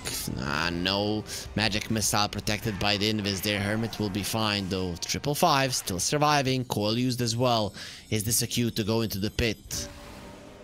Could be. Lots of spells being used. Slark's trying to get vision, but nice. It does get the reward. Very huge. Really coming in handy there. Does he have a gem? I know that he has a sentry there. No, has a Scotty, however. So in terms of fighting the Luna, he's definitely going to be stronger and pretty solid versus the Lesh as well. You're buying time here for the Primal, but now Roche just makes sure to yell as they knock on their door. Oh, good arrow fighting 555 here. Hex, Torrent, gonna be going forward. They get the Hex onto the Lash. Has to be very careful, but this Avenger looking very much dead. Has a buyback, will probably be using it. Bronson standing his ground, fighting. There's the buyback from the Venge. Wall Faker on the other side. He has to be careful, breaking the Lincolns with a Lucent Beam. If he doesn't get out right now, a Hex could kill him. A 5 versus 5 scenario, again available. Does the Luna have a BKB? I think so. Didn't use it in the previous fight. Yeah, he's gonna have it in 2 seconds. Roche is so important here for X5 and Kali. They cannot take it, but they have to delay it. They have to steal it. They have to just force X5 into a bad fight. 555, gonna be pushed in. There's gonna be a the depth shot protecting him. Here comes the boat. They're gonna be drenching up, but the Bronson is getting so many hits in this Lark. He's gonna destroy everybody. Shroud has to run away. He just destroys the puck. Now next on the menu is gonna be Jesus with the demonic purge. He just cannot move away. Nice ravage there. There's strike from the line, keeping his Primal Beast alive for now. Jesus running, hiding in the trees. Arrow connects on the road, but they want the Primal Beast. Doesn't have the blink, has nowhere to run, nowhere to hide. The Diabolic Edict is killing him and is giving vision to Sebas. Slark maybe can make something happen, but 2 versus 5, it's almost impossible. This was by far the closest game we had today. Like, it's super back and forth. Both teams feeling each other out, just playing their hearts out, and finally X5 are going to be able to get the second Roshan, and they are definitely at a point where they can bridge high ground now. Yep, this is the part of the game where the enemies are going to be very limited at having ways to fight you. Right, that's how it goes, and I still think it comes back to this Primal Beast. Picking a Primal Beast into a Shadow Demon is biting them in the backside so much, Bowie. Yeah, I mean, it's not that big of a lead, but the team fighting of X5 is just stronger. Like the 5 men of them is so strong, because if you're initiating onto Kali, then obviously you're gonna have the swap, you're gonna have the Slark's shard, but that's not what X5 wants to do. They just want to group up and hit your towers. I guess you have the aggressive use of the swap in your advantage, but if you swap this Luna, like, she's really tanky right now. Even got a Martyr's Blade. You don't see that item on Luna very often. Yeah, definitely not. You have one on Luna, you have one on Lash. I'm grateful. So, weird. If you have the Rum buff, and I'm assuming you can tank an obnoxious amount of that magic damage, right? Because you're redirecting damage to you, but it's all being reduced percentage-wise. Makes sense. Makes sense. What happens if 2 martyrdoms get activated? Like no, you hang up. No, you hang up. Is that like what happens? Yeah, I am not sure how it works. So 25% of all magic damage dealt to your allied heroes. We're gonna try and see. I don't think we're gonna be able to really pinpoint, because I'm not even sure if there's an effect. Like, is there a visual effect for Martyr's Blade? I don't even see that item. I don't see it. I don't hear it. I have no idea. I just know what it does, and that's about it. Luna has a Satanic and an Aegis and the cheese on the Lash. You're not killing these guys. No way. No way. That's the last tier 2 tower up here. And now they're gonna try and force this high ground. Still 3 minutes for the Aegis. Are they? There's some split push. Yeah, look at the puck. That's pretty dangerous. This is This is a tough decision to make, though. Okay, Puck is coming back. He wants to fight. Has the Aghanim Scepter. That is huge. If he can get a good connection, yeah. Luna Illusions, don't do anything. That's where the line kicks in. He's actually level 20 on the line. Pretty high level support still. I'm surprised the Puck doesn't have his charges yet. I guess he's saving buyback now, but it would be huge to have both. He's coming from the side, wants to find the back lines. It's pretty dangerous, especially with the coil. You don't want to get hexed up. Hermit coming forward. Doesn't have the hex. It's actually the Lesh. Does the Lesh have a blink? Yeah, he does. Blink hex. Goodbye, Puck. They're trying their best here to deal with the waves, but Faker can't really move too far away from the base right now because he doesn't have a TP, and if he gets found... Be fine. Top lane is still the only one. Though. That is true. That is very, very true. His enemies know that. Just trying to cut the wave there. We'll be able to cut another mid wave. So annoying, Faker. Ninja Dragon. That's what the Puck is. Oh, whose career is that? That's gonna be a Jupiter career with one ward. Not that big of a deal. Okay, Primal Beast and Ninja. That feels like Beverly Hills Ninja. Fat guy who can't really stay hidden. Let's see how well he does. You're doing a really good job at cutting waves here. Awesome. For the last minute and a half, they have not been able to group up. They have to protect the wave, or you have to gank this Puck. Both of them are very hard, if not impossible to do. That's very true. Puck now is going to be breaking the smoke, gets himself away. Faker looks like he's going to be surviving this one easy. I mean, he just single-handedly destroyed the Aegis Ration here. This is gigantic for Kali. The gold advantage did increase, but once there's only one knife in the Luna, I actually can see them taking a really good fight here as Kali if they get a good smoke. Has a butterfly though, so it's not gonna be easy to kill him, especially because you're relying so much on the right clicks on the Slark and of the Puck. So I guess Luna is gonna have to be ignored. Yep, that's close, but not close enough. Yeah, that butterfly is definitely a problem. Slark doesn't even have a slot for anything. He's probably gonna have to sell this Maid's Lair and get an MKB or a Blowthorn. He's gonna have to decide which one's better. See what he goes for. Mage Slayer, of course. The most OP thing is if you could advance this item to something else. That would be insane. As Bloodthorn used to be made from it. Just keeping that 40% spell, whatever, for the rest of the game, that would be insane. So they're gonna try and go high ground here, despite the Aegis expiring with this X shenanigan. Do they have any U Scepter on Kali?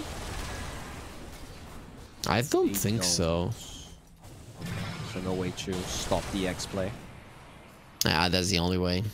Though even with the Yules, it's just not easy to do. You can wait it out. You have to be doing it pretty perfectly at 5.5 seconds, or the Kunkka is just gonna pull the Luna away. X is there, but we all know what happens when the Luna gets in your base and you don't have a tower. And they're making full use of it. They don't know, but there's also an amplified damage. Oh, wait, Faker just walked into the creep wave here. Hello.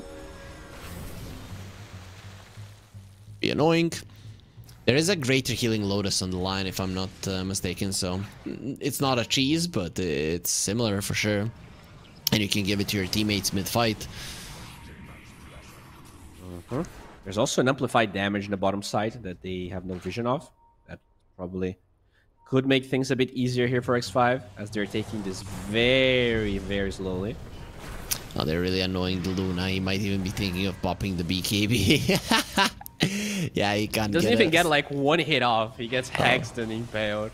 But he uses the Lucent Beam while he's running forward, and then those glaives that bounce around, they actually get their axes low. Puck coming forward, he's level 25. Faker. That is huge. They break the coil immediately, and they're gonna be destroying. The Shadow Demon does have a buyback if he wants to come in. Here comes the boat. The Bronson has to be very careful. Water Park is there. Without the Shadow Demon, Primal can finally fight. Okay, without the BKB, he's in so much trouble. Needs to get into the depth shot. Oh, the tidal wave won't allow it. The little fish boy going for the Mirana. Nice jump around there from the Mirana. Chaika, well, he looks to be tanky with the line. Not too much. Now they're going to be finding the poor Or Vengeful Spirit, take her down. Oh, he just bought back, get away from there immediately. He gets himself to the low ground, has the ninja gear, will get himself away. Slark has an MKB, so this Luna Butterfly is no longer as strong as he would like it to be. Okay, yeah, that's pretty huge. No buy on the Slark though.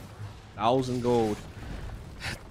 That Earth Spike's so annoying here. Shroud just can't get a single hit, but with 2 heroes dead, no buy on the Primal, they should be able to get at least 1 lane, I feel. There's still the glyph if they want to use it. Seems that, okay, there it is. Glyph will be used right now. Buyback from the Venge. Backline Sebas very deep. He's gonna be needing that cheese if he wants to continue fighting. Well, no cheese will be going his way. They just annihilate him. At least the Raxus will fall, but barely by Jupiter. Giving away 2 heroes for Raxus at 50 minutes into the game, not sure that's worth it.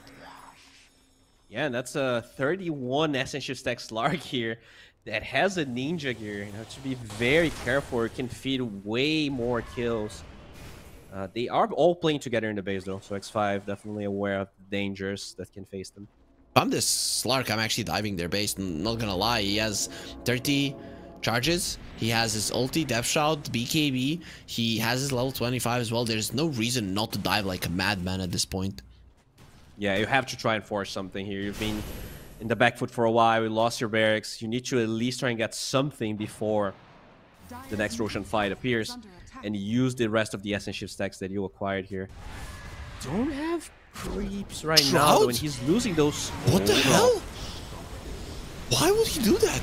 He does have a buyback, but I guess he thought it was gonna be safe, but something with I think Yanbura's dagger got cancelled by the wave of terror. That's the only explanation I have. Either way, I was very surprised by that. Getting swapped into Hex, it just puts you in a very uncomfortable position. Tiburonce now going for a push. They're going to be equalizing this Rax count if you're not careful. 75 seconds on the sidelines for the Luna. Buying back right now would be a big hit onto his economy. And also, you give a win condition to Kali, though you might have just given them a win condition getting out of your base. Yeah, I mean, they're going to have the Leshrac now. They might be able to keep the Luna buyback because they're very lucky and Roche is not going to spawn. But if they just keep on forcing here, I see no reason not to. Yeah, I'm going to go. Not a lot of stacks left here for the Slark. He's down to 12.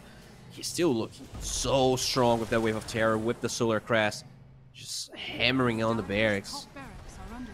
Looking very good for him. Well, they don't have creeps. Oh, the coil is gonna be amazing. Look at what the puck is destroying. They have to break the coils, but it doesn't matter during the stun duration. He's still destroying them. Sebas is gonna wait it out. He's waiting, but Tiburonce, he's not gonna allow you to wait it out. They bring the Lash down, has a buyback. He's just going for a TP out. Kunkka, no X there to stop him. Shroud back in it, but at what cost? They killed the creep that the Leshrac was TPing to. He had Blink to hunt the Slark after the pounce, but couldn't get it. But maybe if he finds Sebas, Faker, that is not too bad. Not bad at all. It's still not going to be an easy kill. Either way, should be able to blink himself out. Waning Rift, getting back into the enemy base. That's not your base, my friend, but it doesn't matter. He doesn't have it. Nope. Okay, that's awful. Roche is up, but everyone's alive inside of Kali. I don't think they're going to be able to, at least not a free Roshan. They will try and stop X5. Ags on Venge as well. That's going to be an amazing asset as he can just run in with it. Not care much about it. Does he have a buyback on the Venge? Nope, not really. But Slark has one. Primal Beast has one. And Kunkka, when he uses all of his spells, he's not really that big of a threat anyway. So his buyback doesn't really matter. Yeah, that's true. And okay, so Ags completed on the Venge, as you said. Slark is in. Oh, is he gonna die? Tiburonce has to be very careful. Oh no, he's dead. He got killed by the... Yeah. Huh. Has a buyback. But Rapier, by the way, on the Luna. I think that's where most of that damage came from. Yep. The count and the Rapier. That's so big. And also, once he went for his ulti, Sebas just annihilated him now. Level 25. They're gonna try to make something happen. He's Bion's Lark. Hex on one side, Hex on the other. They found the assist. They're destroying him into the backlines. Found the poor Lion and the Vengeance. What the hell happened in this fight? People just died everywhere. And now the Puck is the only one left alive. I don't think you chase him. You do not care. I don't know why they postured for that fight if they were not willing to buy back the Slark there. They knew there was a Raper and Luna. They knew they didn't have the numbers advantage. They just got overpowered. Oh, this is huge. It looks so easy. It's I don't even know what to say. People just died. That's it. Yeah, that's the Divine Raper Kanda Luna. Puck's gonna cut some waves. He has to. But look at the top wave. The top wave is coming. It's just way too much. And Puck is not gonna be there in time. So if you want to, you can just run towards your base. The Puck is now TPing. Okay, he knows. He's doing everything well. Yeah, damn. He's actually gonna... I mean, the creeps are gonna get to the base, so backdoor protection is disabled. They can still get one lane, right? The supports don't have buyback for 50 seconds. And mid lane is coming. Yeah. Oh, they're going for the throne. They're gonna go for the juggler here. Why not? You have a Rapier Luna. Oh my lord! What? They just one Lucid Beam. An ultra farmed Slark. Yeah, late game Luna is just stupid. It used to be that the Slark should be able to beat this hero easy, but late game Luna with the Kanda and the Shard is just dumb. Puck finds the back lines. His ulti is doing so much. Tiburonso is just gonna get destroyed. He gave his body away. Doesn't matter. Without the glyph, the throne is just gone. Luna still has an Aegis, 2 lives, do whatever he wants. Shroud just standing his ground, and everybody's dying to the glaives. It's not even close, Bowie. Damn. I mean, they won, but this was way closer than I expected. I think Kali played a really good match. It was weird. The early start for Kali was amazing, but then they kind of stopped playing. But, you know, they got to their timings, and once they had those timings, I think especially KXY played a beautiful game. I was very impressed with his Puck. I think he kept it in the game throughout most of it. And even Tiburonso, once he had enough items, he was actually being a threat. I just feel like that Primal Beast god never really played the game. He was way too shut down. Yep, and that's only because of the hero that he saw before they picked the Primal Beast. So I'm still very surprised that they went for that hero. It definitely cost them the game. And as you mentioned, the closest game that we had yesterday, there was a 107-minute game. So, you know, that's quite huge. I don't think that we are gonna be beating that, but this is a pretty good length of a game anyways, Bowie. So for you guys at home, don't worry, we still have one more map before we wrap up the show today. So we are going to be going on to a short 10-minute break, and then we are back with the last game of the day. 1xBet and Eva Alfie present betting on all esports events on the website and in the 1xBet app. 1xBet. Play with Eva.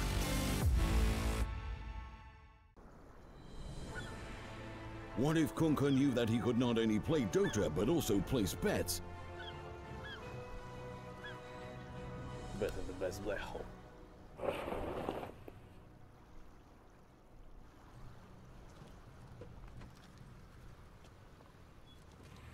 1xBet, bookmaker company.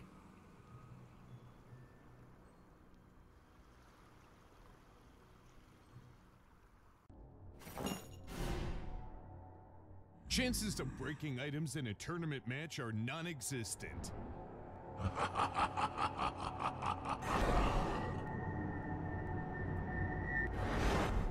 Chances of winning at 1xBet are always real.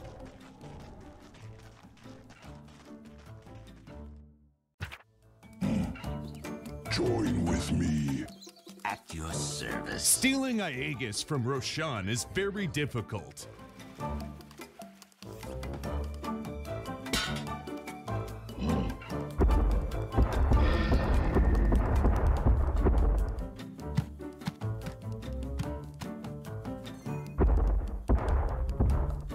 Winning at 1xBet is super easy.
skills in the gaming. 1xBet.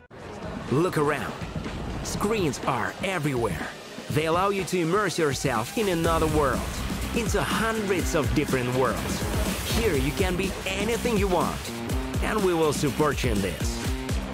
OG, Team Spirit, 1xBet. If you are with us, you win. Hello, son. Hi, Mom. Pretty girl. This is Eva. Nice to meet you. Thank you very much. Your dad's just making his favorite dinner. It's duck. Come on inside.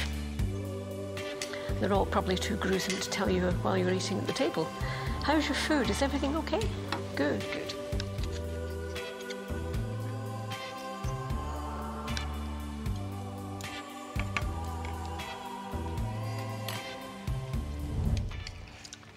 You seem to know each other. Yeah.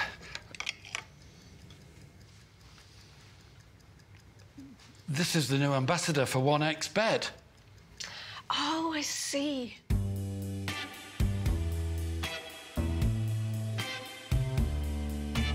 Everyone felt good when Eva Elfie became the new ambassador of 1xBet.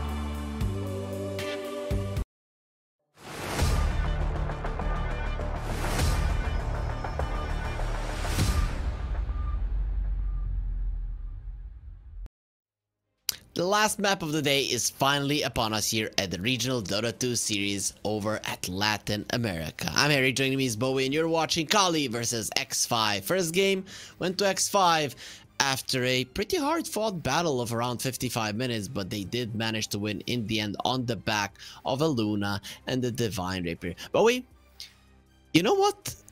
Your region is the best. We are only 2 days in. We have seen everything, right? Stolen rampages. We have seen 8-minute games, which I have never seen in my life. We have seen a 107-minute game. We have seen a Divine Rapier. Like, I don't know. I don't know what else is there in Dota, but I don't think that it's not going to be shown here. Yeah, we're liking Meepo games. I think that's the only thing that we're yet to see. But yeah, I mean, these games have been all over the place. You know, really good ones, really weird ones, really hype ones. Not sure what we're gonna get this time, but considering how game one was, I actually have pretty big expectations. It was one of the most entertaining matches that I've cast, for a while. Yeah, very true, very true. It was pretty fun. Though, usually I see X5 as somewhat of a favorite here. I think throughout that game, they were moving slightly better than their opponents, and Kali were individually making some cool plays that were keeping them in the game, right? So usually when this happens, the better team wins a hard-fought game. The other team can drop the ball in the second game. So I'm kind of leaning towards that happening. But I have a question. So you mentioned Meepo. Are you a Meepo player? Oh, not at all. We had that conversation. All right. Some heroes require skill, require dedication, require so many things to actually get good and proficient at. Meepo used to be one of those heroes in the past. It's just a joke now. It's just a joke hero.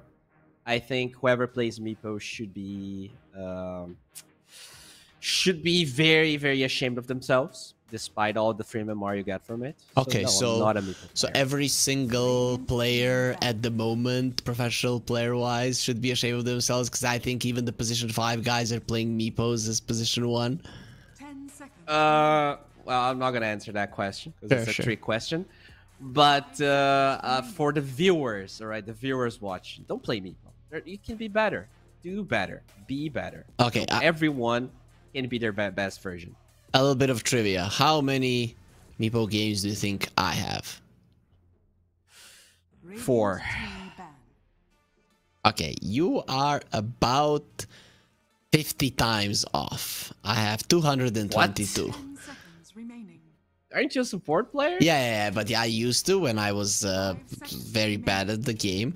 I used to play mid a lot, and I played a lot of Meepo. Plus, when I started climbing, what's your win rate? Like 45%. When I started playing like support and raising MMR when I was around 5k, so that was a very long time ago, I was playing a lot of support Meepo as well. Oh, yeah. I remember that time. That was actually fun. When I tried to play Meepo, it was the no-tail support Meepo times. Those were really fun times.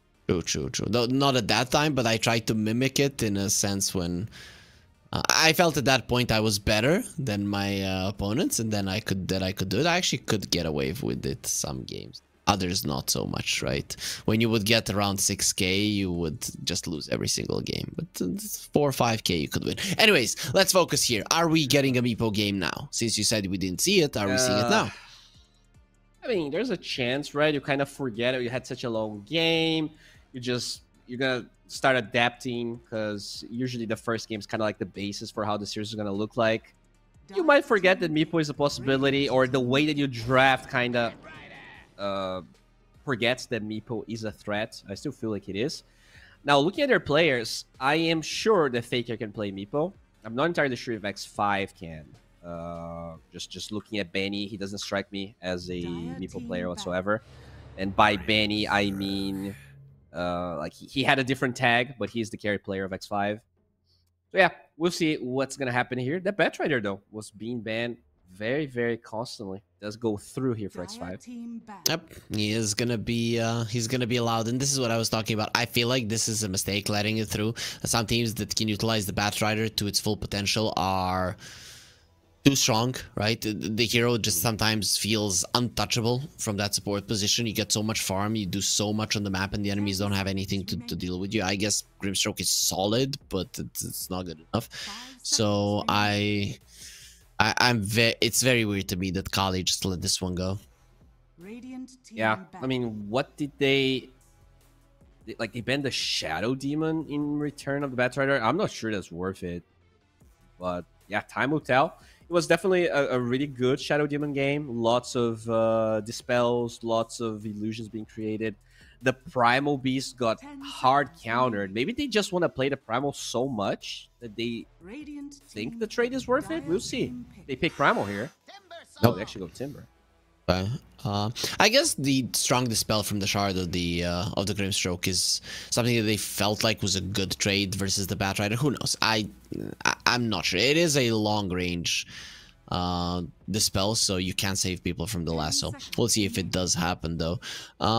Okay, Timber. I mean, not much we can say about this hero. It just looks great, and the flexibility of it being able to go mid is also pretty amazing. Yeah, definitely versatile, strong. Even pairs nicely here with the Grim. We're not going to see... I mean, we can see the Hoodwink, actually. It is still available, as they're going to get clocked. Not a hero we see at all, but very good against Grimstroke and pretty decent against Timber.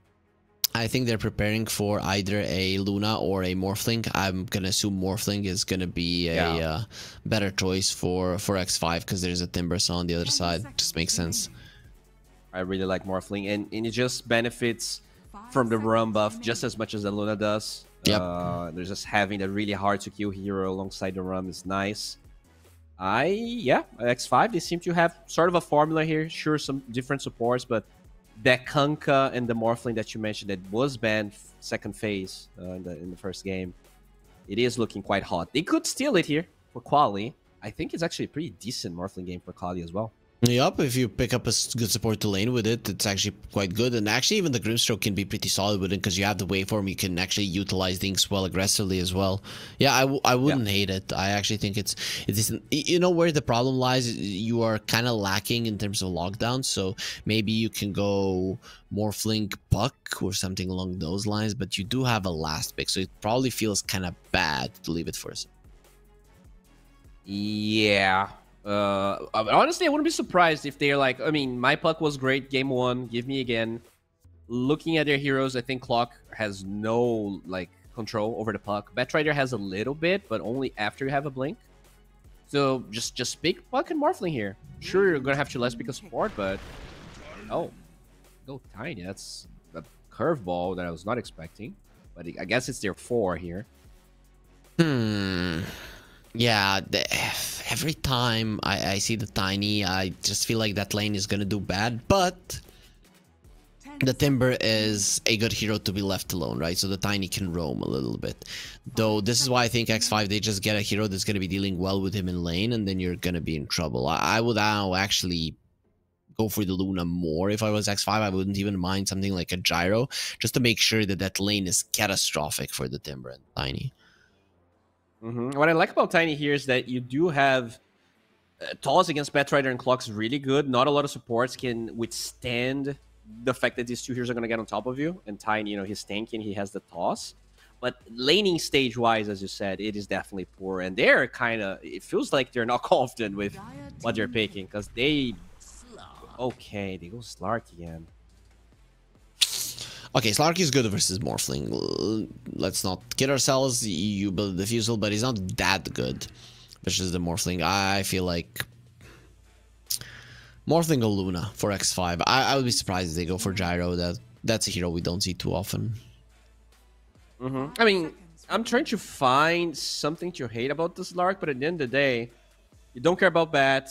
He actually won the lane against the Kunkka, and you also don't care about Clock. So it's a good Lark game. I'm just...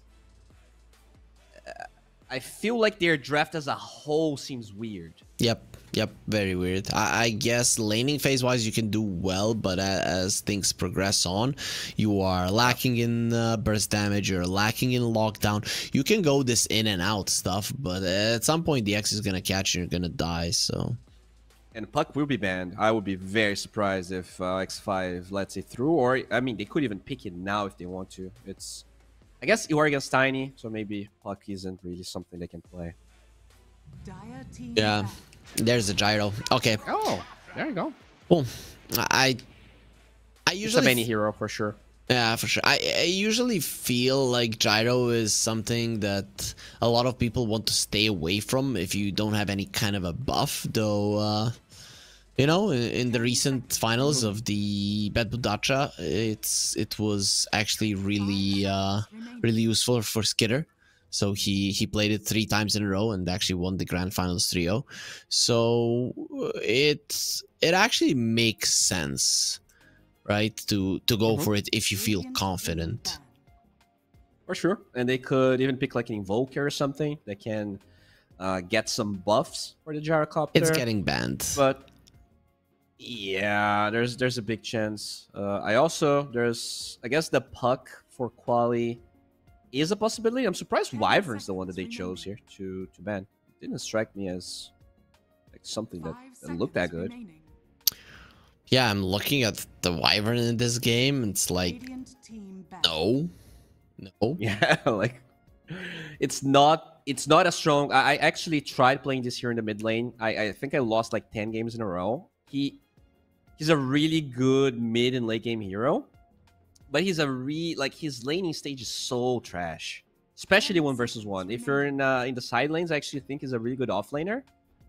So maybe they feel like Tiny is mid and they have to pick a support. Is that what X5 is kind of saying with that ban? Maybe they're thinking about that as being a possibility. You know, could be the cases in the side lanes. If you get the Cold Embrace, you're actually not that bad of a hero. You're just kind of giving a salve every 20 some seconds, if that's the cooldown, if I'm not mistaken. Check. Yeah, I think it's 24. And Bowie's so good. He knows everything. He checked and he's like, I think... No, I didn't. I play a lot of Wyvern the past couple of days, so... it doesn't count if you lose, dude. You can only say that you played it if you have won. I'm just saying the cooldown, man. I'm just not saying I'm good as the Viper gets banned. So why did they? Huh? What's up with the? Yeah, I'm not sure what's up with X5's bans. They just want to cover some of their bases here. They need a mid hero or off lane. Dragonite mid, easy, but it's banned, so nothing. Death Prophet. I want to see some push. Okay. They suck at pushing.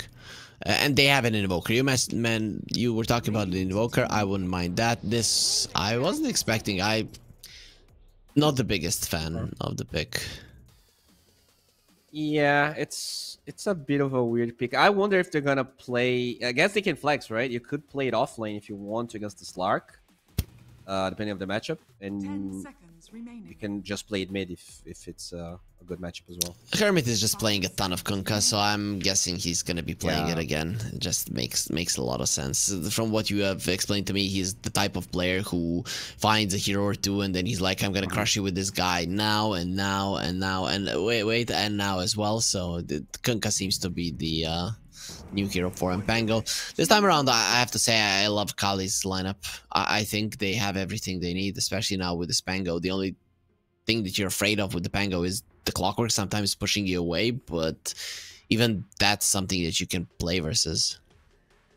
Yeah, I think the Pangolier is gonna give them what the Puck couldn't do. Like, the Puck gave them a little bit of lockdown, but he could never tank damage or be that vision for the enemy team, and now he can just roll in Thunder, be the first point of contact, get vision for the Timber, get vision for the Tiny, and the lane stage is going to be fine for him. The Diffusal Blade is awesome this game as well against the Wind Ranger. I agree with you. I like Kali's draft, and honestly, considering how close it was, I do feel like they have an edge draft-wise to be able to take the series. I mean, game, because it is a BO2. Yeah, that is true. But today we saw one slight upset, maybe, you know, with Silk taking a game of Invaders. That wasn't that surprising, but you know, it's still, we thought Invaders are gonna be the big favorites here. I really could see Kali getting this one, though. In the previous game, I have to say I kind of favored their draft as well, and then it was shown that as a team they were playing it kind of weirdly. I think that Pango is perfect to round up what they have, but I don't know if I have faith in them as a team, right? I feel like that little bit of communication between themselves was lacking. Yeah, I think their lanes need to be... If their lanes are just as good, I feel like this is a lineup that you can snowball a bit better. I know Timbersaw and Pangolier, they're a bit faster. Puck, you need to farm a Witchblade. I feel like that hero kind of takes a little bit to get online. I really feel like the most important lane is gonna be the safe lane here for Kali. I'm sorry, the off lane for Kali. This Tiny, if he can actually do well against the Clockwork plus Gyrocopter, and you got a fast Blink Dagger, this game's huge. If he has a bad game, he can be a huge problem here for Kali. Smoke, let's see if it's gonna be finding something for them going forward. This is not an easy hero to kill. They don't want to start with the Swashbuckle. He would if he needs to, but either way, Pango is fine. They did get a ward there, so should be fine. Faker here. We'll give away his ward because of that move. Yep. Not something that you want to do, though. A lot of mid laners say that in terms of laning, you don't really need the vision, but in terms of some rotations and things happening, the runes and stuff, it definitely helps. Yeah, I think for the Pangolier, he doesn't care that much, but it is a little bit of gold and experience you're going to be giving away. So it does feel a bit bad. Yeah, for sure, for sure. You want to have as much vision as you can. Isis is going to be pushed into the Clockwork. You cannot Timber Chain away versus the Battery Assault. He's actually going to be taking a massive amount of damage. You don't die, but you definitely feel the pain. Yeah, this is a lot of HP is going to be missing. Yeah, not the greatest start. I was going to say, in this lane, if you have the Tiny and the Timber together, the clock can't really get on them. Like, you just hit, you're going to have Warding Death. But if you start the lane with half your HP and only one Tango, it kind of, look at that. Like, he's going to lose a full wave because of the play. Yeah, immediately the Tiny is going to go for the pull. But doesn't matter, right? If you lose the full wave, it's actually not that big of a deal for a Clockwork to allow the Tiny to pass. And he's even going to steal the wave himself and run towards the Tiny. He's not going to allow this to go through. Yeah. Overall, this is going to be a dance here between the supports. They're going to try and just get as many waves as they can. Okay, let's see what's going to happen. So they're going to get a normal wave here. And the Tiny nice. will lose. Yeah. He lost the creep. They're in the jungle, so that's kind of annoying. Yeah. Oh, first blood.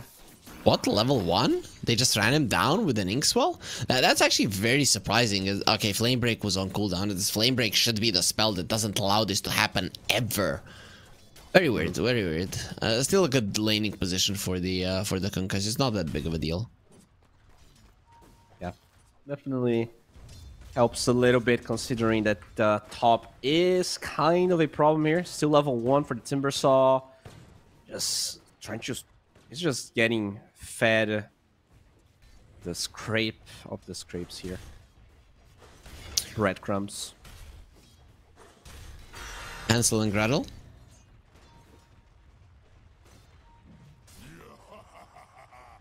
Breadcrumbs. Anyways, though, gonna be continuing to be super annoying. I didn't hear what you said. Boy was trying to find it, and it doesn't matter. It doesn't even matter. So... In terms of CS, how's it looking? Yeah, the Timbersaw is suffering, and that's about it. Everything else is kind of normal. Kunkka may be suffering a bit, but has 5 denies. That's actually quite a lot. Yeah, the Timber has 4 CS. I think he's really he has the same CS as the Clockwork right now. Pretty sad, pretty sad. Kunkka not doing too good in terms of getting CS under the tower, but hopefully he does get that flag bearer. He will. I see done. Use the Tidebringer just in case, as the Tiny is dropping low, but he's speedy enough to live. You get a loaded as well, so let's have that buffer. Overall... Yeah, I mean, the Timber is slowly recovering, right? This lane, I don't think it's supposed to be unlaneable for him.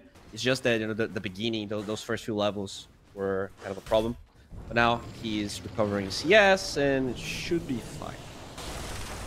GRPX, nice usage of the Firefly there. As a Slark, you don't want to be using the pounce. One bad move, it can cost you your life. Kunkka, despite that death, he's still doing really well for himself. Just keeping the lane in a good spot is the most important thing with the Kunkka. Sometimes you make a mistake with the Tidebringer. He hasn't been making many mistakes, from what it seems. But finally, the Windranger is starting to get ahead of the Pango, and they're gonna be securing both of the water runes for the wind. So that's quite nice.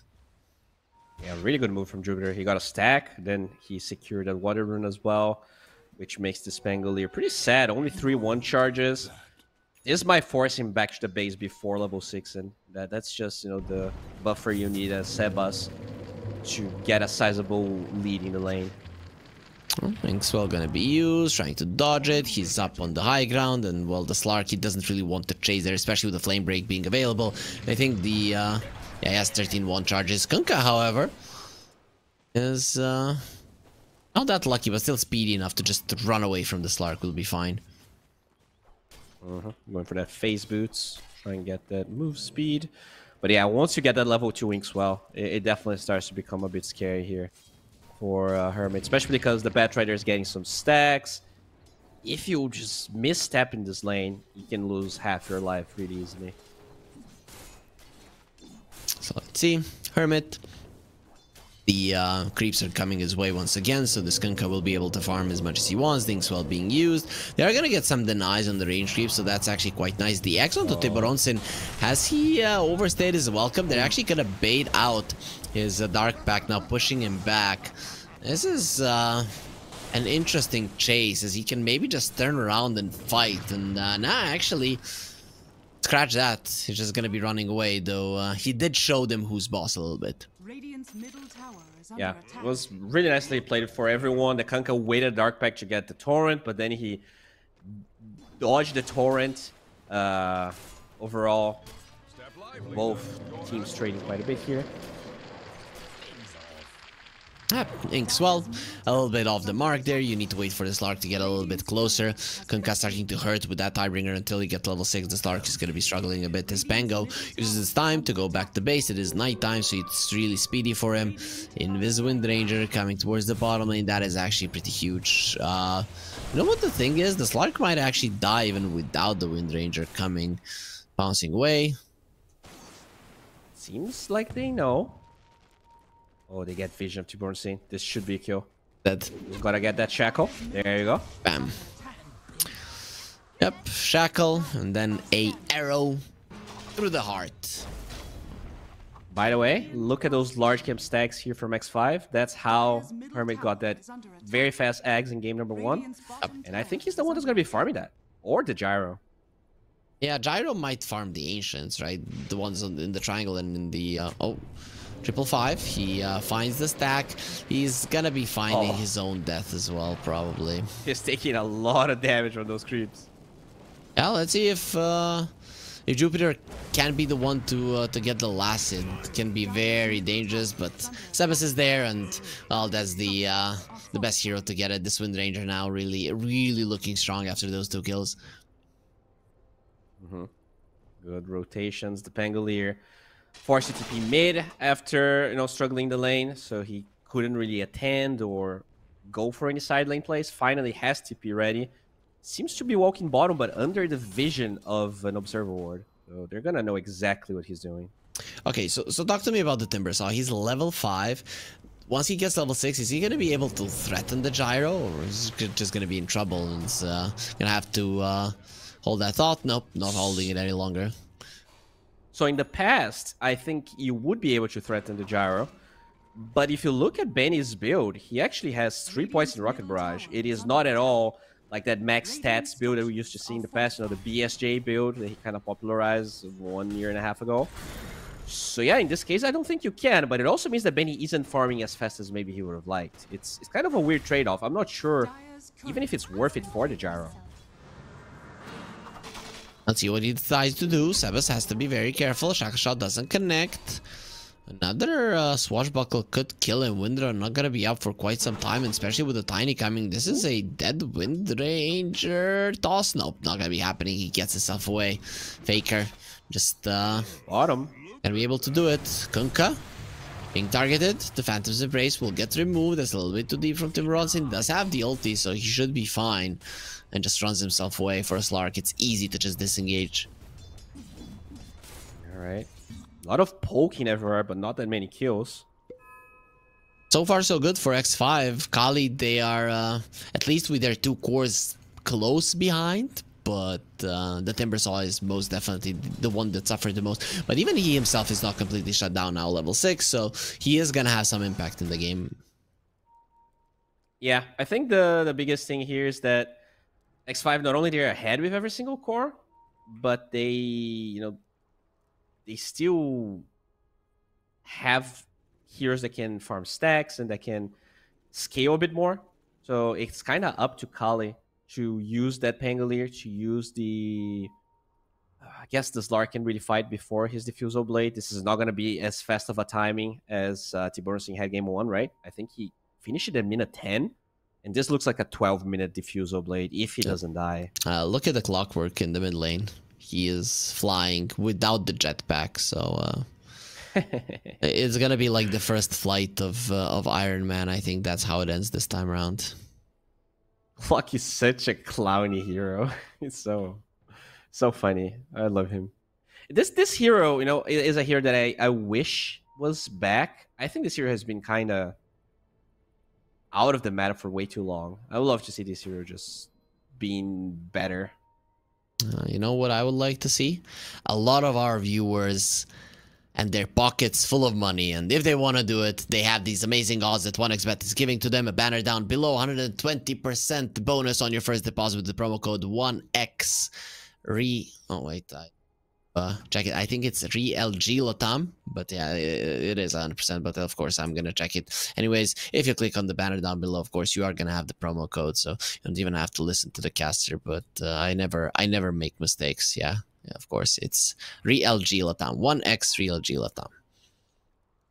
By the way, I'm not sure if you read. I mean, since we have a pause, if you saw all of the tier 1 neutral changes. Do you like, where Bubble is right now and where some of those neutrals that don't get picked up as much are? They give more HP to Trusty Shovel. Okay, so Safety Bubble was too strong. That's definitely the case. I don't know if 8 seconds... I think that's fine, right? You can juke around the trees and stuff like that, get the 100 HP. The HP regen could have stayed 5 seconds. I wouldn't have minded. So that might have been overkill. But overall, I think the changes, especially to those lower tier items, are always pretty solid because it's very easy to have a good sample to understand what's needs and how much it needs to be changed. So I think mostly when the tier 1 items are being changed, that it's a good balance. Yeah, I like the changes as well. I think they did a pretty decent job. Now looking back into this game, mid lane, it's gonna be a Rolling Thunder. Oh, he's still alive. Uses the sticks at the perfect moment and actually focus fire on Chaika. So 1 for 1 with using the Rolling Thunder. I actually feel like X5 is gonna be very, very happy with that. Yeah, that's a big commitment. He's not gonna have it for the next rune, which means X5 could probably give Sebas another one. And in terms of item builds here, kind of an interesting one. Windranger didn't finish Treads, and I'm assuming he's going for Diffusal Blade now? Yep. I mean, it's a very annoying thing to play against as a Slark. Even the Pango and the Timbersaw can have some issues, but Slark in general is going to be very, very sad about it. As this smoke, what a good positioning for Miambura. Yep, yeah, push them back. Get out of the cogs, Phantom's Embrace connects, he deals with it. He's probably gonna die to the Timbersaw, but actually the help is coming as 10-1 charges is baiting them so much. Here comes the turnaround, you have to run away. If Kali gets themselves out with just the support dying, they are gonna be the happiest bunch in the world. Tiny is dead 100%, just a couple more hits and he's gonna be going down. Rocket Barrage will absolutely annihilate him. Chaika is dead and 5-5 next on the menu, hiding in the trees. Well, a Rocket Flare, that's what it's good at, finding you, and then the Windranger can easily.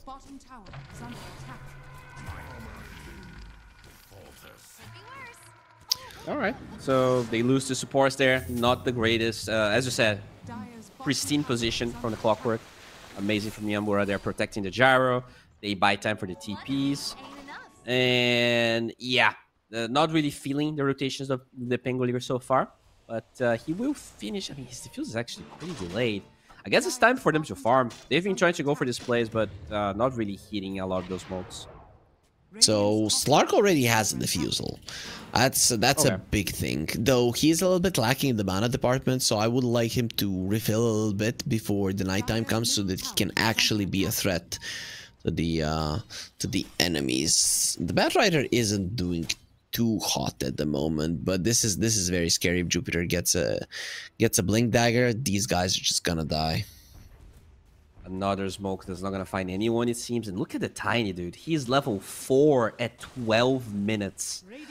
He's kind of talked about this hero, you know, and how kind of reliant on the laning stage he seems to be, and this is the worst case scenario. Like, you're just walking aimlessly, you have blink dagger queued up, but no actual prospects of ever finishing it. Yep, it is gonna be a very rough one for him. Though Tiny is very good when the enemies are running towards you, which X5, some of their heroes like to do. Swashbuckle, Sebas, thinks well, connects, trying to run away. Avalanche will not allow it. That toss could actually be a problem for him, protecting him inside of the cogs. The blood grenade. Oh, the Swashbuckle finally kills him, but it's gonna come at a cost. Faker trying to run himself away. One more hit. TPL, he's fine. 20 HP. That's so lucky Holy for him moly. to survive. Tiburonsin came into the fight, he used his ulti, but in the end didn't really contribute much to it. Yeah, nice they were able to kill the Windranger. It was a big commitment, but you're happy. You lose your Tiny, yes, but killing that Windranger is probably the best thing you can do right now. Besides killing Benny, but he is gigantic. Almost has eggs. Yeah, the gyro is looking amazing. Though I have to say, I always like the Crystalis or a Maelstrom before the Axe. I just feel like this build-up isn't worth it. Or a gyro. Yeah, I don't like it either. He's tanky, right? Maybe he feels like he needs to be tanky, but he definitely farms a bit slower, especially with the skill build he chose with the Max Rocket Barrage. At the same time, they did kill Poor Tiny again. 0 and 4. Level 5 at 13 minutes. With Chaika. He feels like he's food right now. Wherever he shows on the map, he will just die. And with the current development of the situation, I don't know if that will ever change for the Tiny. He's just the type of hero that needs to be doing well. If you start dropping behind, you don't really contribute anything. I mean, imagine that. Feeling like food and you're a rock. It's probably the worst. Feel like you're tough. You feel like you're built to last, but you're just a piece of granite. Finally gets his 6, so now gets that 10 extra armor. I mean, you can at least say, my opponents are so poor that they eat rocks. Haha, right? That could be nice. Yeah, maybe he can all chat. Maybe he had a lot of all chat game series number 2. Yeah, like nice teeth, a-holes, right? Feeding on rocks. Yeah, that'll be fun. That'll be fun. I don't think though that he is having a lot of fun right now and thinking about jokes, but at least they're gonna be getting Give this him the tower last down. hit. No. Oh, he doesn't get the last hit. Doesn't get anything. Do you think, I mean, if you're his teammate, you say, oh, you deserve this last hit, you have been doing so great in this game, or you say, yo, you, feeder, move away, this is mine. Well, I'm not gonna say what I would do, but you can probably guess. As we do see, I mean, he actually did get a lot of money just recently. He has some bounties plus that tower. For sure, Needs about 800 for that Blink Dagger. Yep, speaking of Blink Daggers, Bad Rider kind of needs the same amount, so it's really not all that bad. We've kind of overstated how things are looking for him. Timbersaw has a Yules. I don't think we've seen a Timbersaw for a very long time, and I think that's kind of weird for Yusuf, because we haven't seen much of him in the previous game either. I just feel like this game he is set up for success a little bit more. Yeah. It's a weird game, right? He had a bad laning stage. I feel like in general, it's not an item you want on Timber, or at least there's better ones. I feel like Shroud is amazing this game, but Kaya Sanj did get a lot of buffs, especially against a spell that lasts as long as X. I can see why you would want, Kaya Sanj this game. Let's see. Put on Sin. Running forward. It is nighttime, so he wants some vision there, though nobody will be showing themselves. Very smart from X5 to be dodging at this moment. You don't really have too many fighting items. And Gyra is going for a BKB. I just don't know what this build is on Shroud. I don't like it. Yeah, me neither. It's really weird. Like he has like absolute free farm, and it feels like he's being so cautious with his item build, right? Yep. Like get a Crystallis. Kill everybody, or even a defusal. I wouldn't mind a defusal. Yeah, or just farm faster, right? Just get some. If you're gonna be farming anyways, but maybe they have a timing. We're not aware here that Blink Dagger on the bat with eggs on Hermit, which by the way is completed already, kind of halfway towards the BKB. At least a third of the way. There is a shard on Grimstroke, so even that blink on the bat not gonna be that big of a deal. I think we have yet to see a lasso. This game, Timbersaw running forward. He has a Yule. Shroud comes in. X pulls them in. Faker, he's just dying.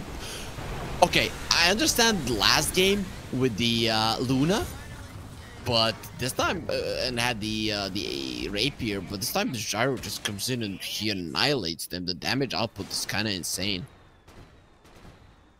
Yeah, that was a really weird fight. You have a Slark in a night vision fight, and he didn't ult, he didn't do anything, he just watched us. Now they get the silence here, no Windrum from Sebas, at least a counter kill. But the gold advantage is still piling up here on X5, and this is another game where it feels like X5's heroes just skew a bit better into the late game.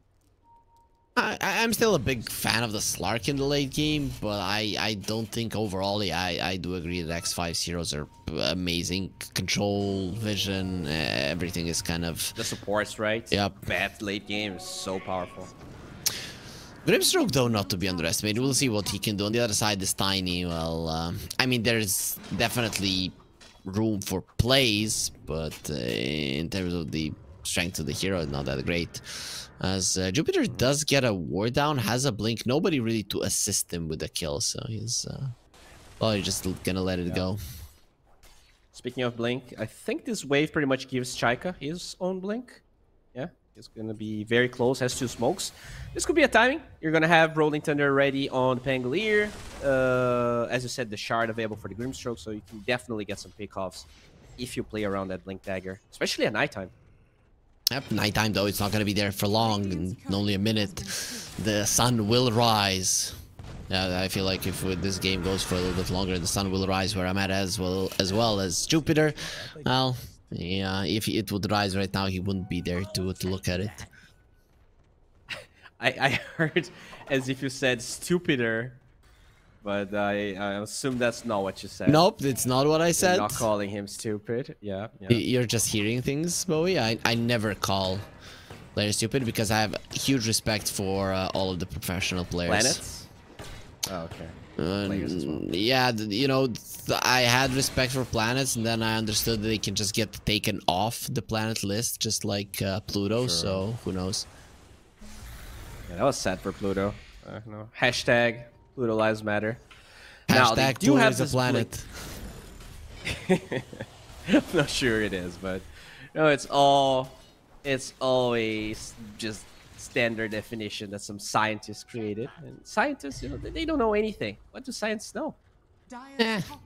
I'm more of a I love it. You even go to the moon? I love inventors. I'm not that big on scientists, right? So inventors are cool to me. Like they created something. Scientists depends, but who knows? Either way, though, 3K gold lead. X5. Gabe an inventor for you? Gaben? Yes, of course. He invented Steam. Okay, different. Gaben is a creator, right? Yeah. Like a god, right? That's a deity. That's what he is. Look at that. The Pangolier from Faker. Just chilling there in the Roshan pit. Unaware. Whoa, whoa, whoa. Yeah, definitely unaware. For better and worse. Okay, the Roche is actually playing with the ball. It kind of looked cute, like a cat playing with a yeah, ball.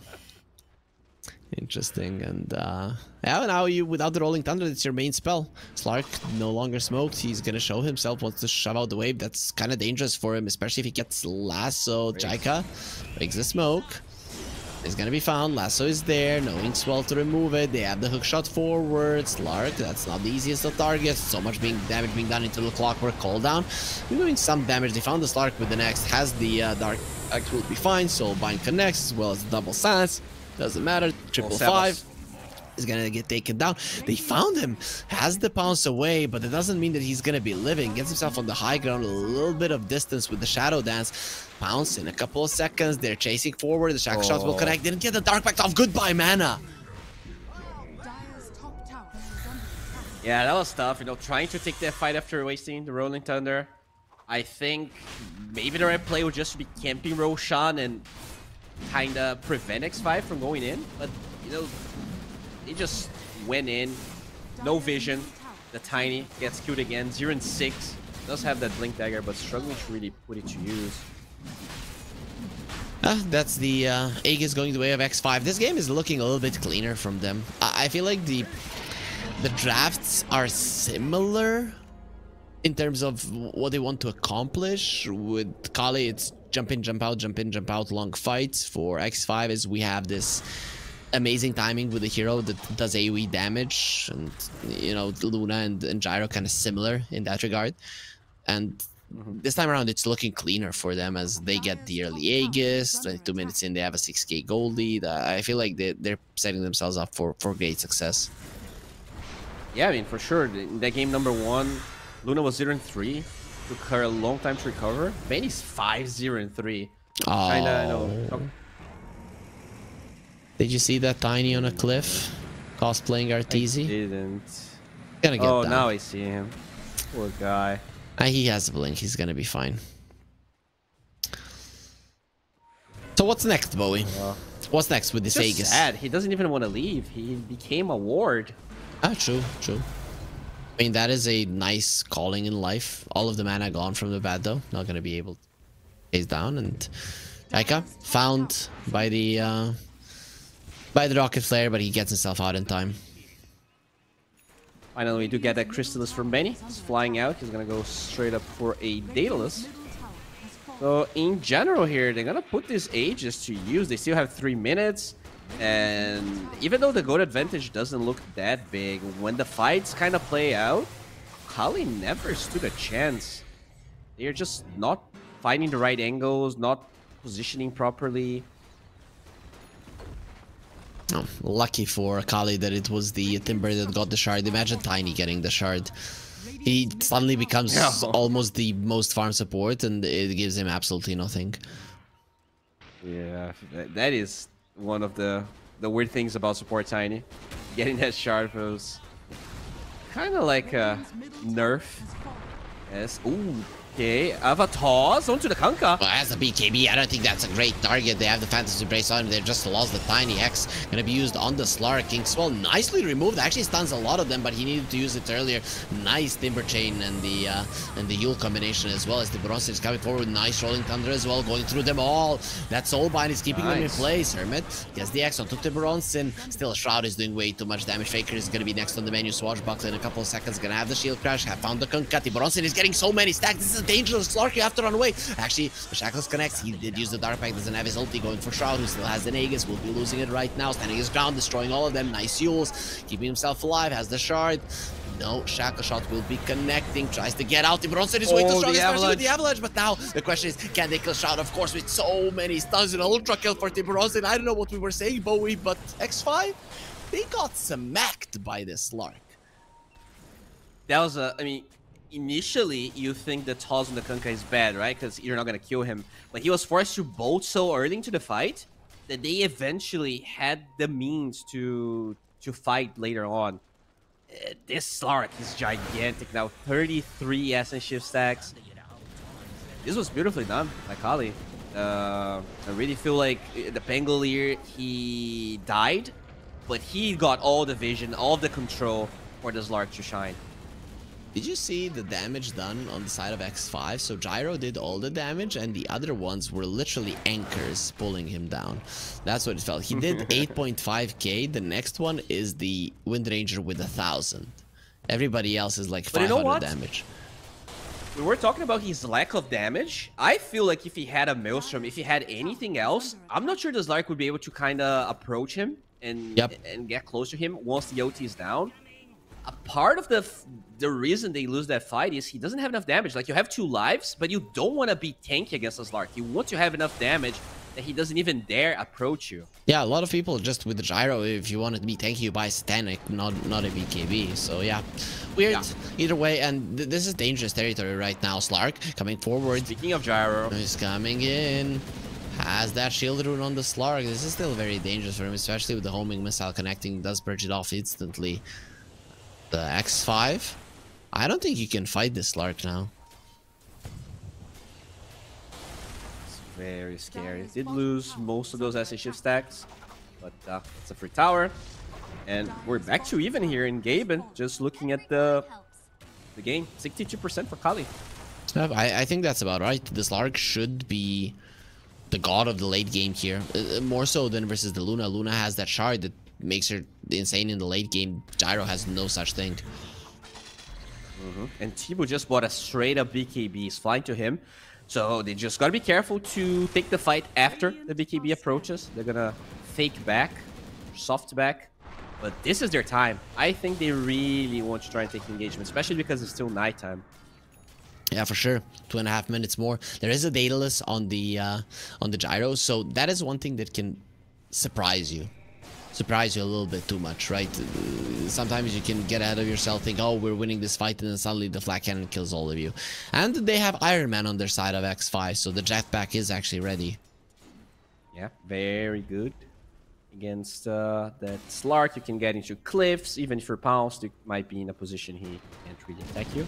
Oh, and if the Daedalus wasn't enough, there's double damage. Oh, wait, he definitely didn't blink the right direction there, but it's gonna be denied. I think you're okay with denying it. Bora, he actually picked it up. That's fine as Inkswell. Chaika Well, he's gonna be protected by Shroud pops the BKB, but the Slark is already on him. This is not good for Shroud. He needs to bail for now. Tiburonson coming forward. His BKB still going strong. He's just sending Shroud away. Shroud is doing a little bit too much. Sebas does get himself a double, so Slark now needs to run away. They have the lasso, and of course Shroud is going to be destroying this Timber Saw, but there will be an Inkswell protecting him, so you have to be very, very careful. They will be dealing with 555, as in the back line, Sebas does get hunted down with the 2 remaining heroes of Kali. Bronson gets himself to the high ground without the ulti, of course, don't want to fight, but they found him with the X. This is very, very dangerous for the Slark. Here comes the homing missile. He's gonna try to purge it off. Very nicely done. Gonna have a bounce in a second. If he finds an opening, not allowed. They just ran circles around him and never allowed him to jump himself away. Yeah, that was a weird fight. Slark had vision of the double damage, amplify damage, but he blinked the wrong way. The clock gets it, and it kind of just forced the fight. Kali didn't want to take because Yisu's had TP top. So you're just diving into their triangle with no vision, and your Timber Saw was just way too far away from everyone. So a bit unfortunate that ended up being that way. Still not that bad of a fight for Kali. Like, you lose your Slark, but they killed Sebas. It ends up being like relatively even, I think. Yep. Yes, it's solid. The Gyro, of course, is getting super far ahead. His next item gonna be Butterfly. I like that quite a lot versus the Slark, who is going currently for the Shard. Level 20 Gyro. Okay, so Gyro, with all of these flat cannon talents, he can become very, very dangerous later on, as he's just trying to run away. Tiny saving him for the time being. The Chaika, who's gonna be saving him. He used the Force Staff, gonna have the blink fairly soon. Nice hook shot, not gonna be allowing it. Oh, he tried to go with the lasso, but Timber Saw gets himself away for the time being. Inkswell gonna be used on the Timber. Nice flame break, keeping them at bay. Grimstroke has some of these illusions. Inkswell pops. Yules is gonna be used as well, as Jupiter is being hunted. Bronson double pounds gonna be used. That's kind of dangerous, but still, with Chakram, they finish off the kill. Makes it a 2-for-1. X5, they're gonna have to bail. Without their supports, without mana on Shroud, you are not in any shape or form capable of fighting. Very good fight for Kali there. Just using that Tiny. He's 0-9 and 6, but he is always getting vision. He's always the first point of contact, allowing the Pangolier, allowing the Slark to find their targets. That's how they got the 2 supports. But, you know, those scores are really hard to kill now on the side of X5. 3 BKBs. You have the boat as well. I think that's kind of the problem for Slark. He does have that BKB queued up, but it's going to take a while for him to get it. So Kunkka is going for an Octarine core. I mean, you're not getting a double Tauren Storm in a fight unless you have a refresher. So Octarine is gonna allow them to fight a little bit more, though I don't see it being a game-changing item. I don't see any game-changing items on X5, even with the Butterfly. I still feel like Shroud is gonna have some issues without any lifesteal. Yeah, it's a tough one. I expected the Hermit to go Shivas, because I think he did go Shivas before the Octarine in that game. And you're against Timber plus Slark, so having that regen reduction is really good this game. And even the attack speed is low is not bad. We'll see. I mean, he already bought the Tiara of Salamene, so he kind of is set up on going for the Octarine. Let's see. Smoke from X5, smoke from Kali. Slark is not inside of it, but he's the one leading the charge, kind of staying in front. It is not nighttime, however, so you have to be very, very careful about what you do. There's the rocket flare. Put on Sin. Oh, nice. Butterfly is done. Oh, Slark just going for the D-Ward there with the Inkswell protection. So you have 2 Dark Packs pretty much on your hero, one after the other. Roche, 40 seconds from spawning. This fight's going to decide the game. I think if X5 picks it up, it's so easy for them to try and breach high ground. Basher on Faker. That's a big deal. Oh, Aghanim Scepter on the Timber Saw. Do you have anything to purge that one off? No, Yule Scepters on the other side. Yeah, not really. So you don't kill the Timber. That's just how it goes. He can bait everything onto himself. That's true. And they have a lot of physical damage in between that Wind Ranger and Gyrocopter. You do feel pretty good just having that for you. Yeah, the Gyro wants to go for a Rapier. With that, not even the Aghanim Scepter will help you. They do find Faker on the high ground. Immediately he jumps down. He has both the Aghanim Scepter and the Basher. This guy's gonna be a problem. There's the Bash coming in. Flame Break. No, a Shackle Shot gonna be connecting. He gets the Rolling Thunder off in time. As the TP out on Gyro if he wants to use, he's actually dying to the side gunner, and the crits has to be very careful about approaching the Gyro. That's a very, very strong hero. And now they use Rolling Thunder, so this could be Roche here for X5. Couple of big spells being used when they only use Lasso on the side of X5. I don't really think they care. I don't know if just the Roche is fine. I actually think that Kali is fine letting it go. You don't care if you shove out the other waves. You just need long fights. You would be fine. Roche is gonna roar, so Kali, no. You're gonna do something about it. I mean, that Gyro is now doing a lot of damage. He has the lifesteal. You don't have the Rolling Thunder. This is not an easy fight to approach. Well, gets the Aegis, gets the banner. Have to run away from him. Soulbind gonna be used on the 2 cores. Double silence as well. Tiburonsin connects with the Inkswell. You have to run away, but he can't do it because the Soulbind actually Tiburonsin a little bit too deep. He's dead. Oh, that's so bad. You don't care about the Timbersaw and his Aghanim Scepter. It is gonna pop right now. Has the Euls to keep himself at bay, but at some point he's still gonna be going down, trying to run himself out of this one. Link Dagger, he's not gonna be able to use it. Shroud is coming forward, getting a triple kill. 3 heroes dead, all 3 cores out of the map. The push is gonna be so easy now. Yeah, I mean, you said it. They had no business contesting the Roche. You have no Rolling Thunder. Just push the waves. It's fine. It's really awkward for them to approach Roshan like that. And then you just have this Gyro that's going to have vision of everyone once you approach. Flat cannoning Roche and the rest of the team.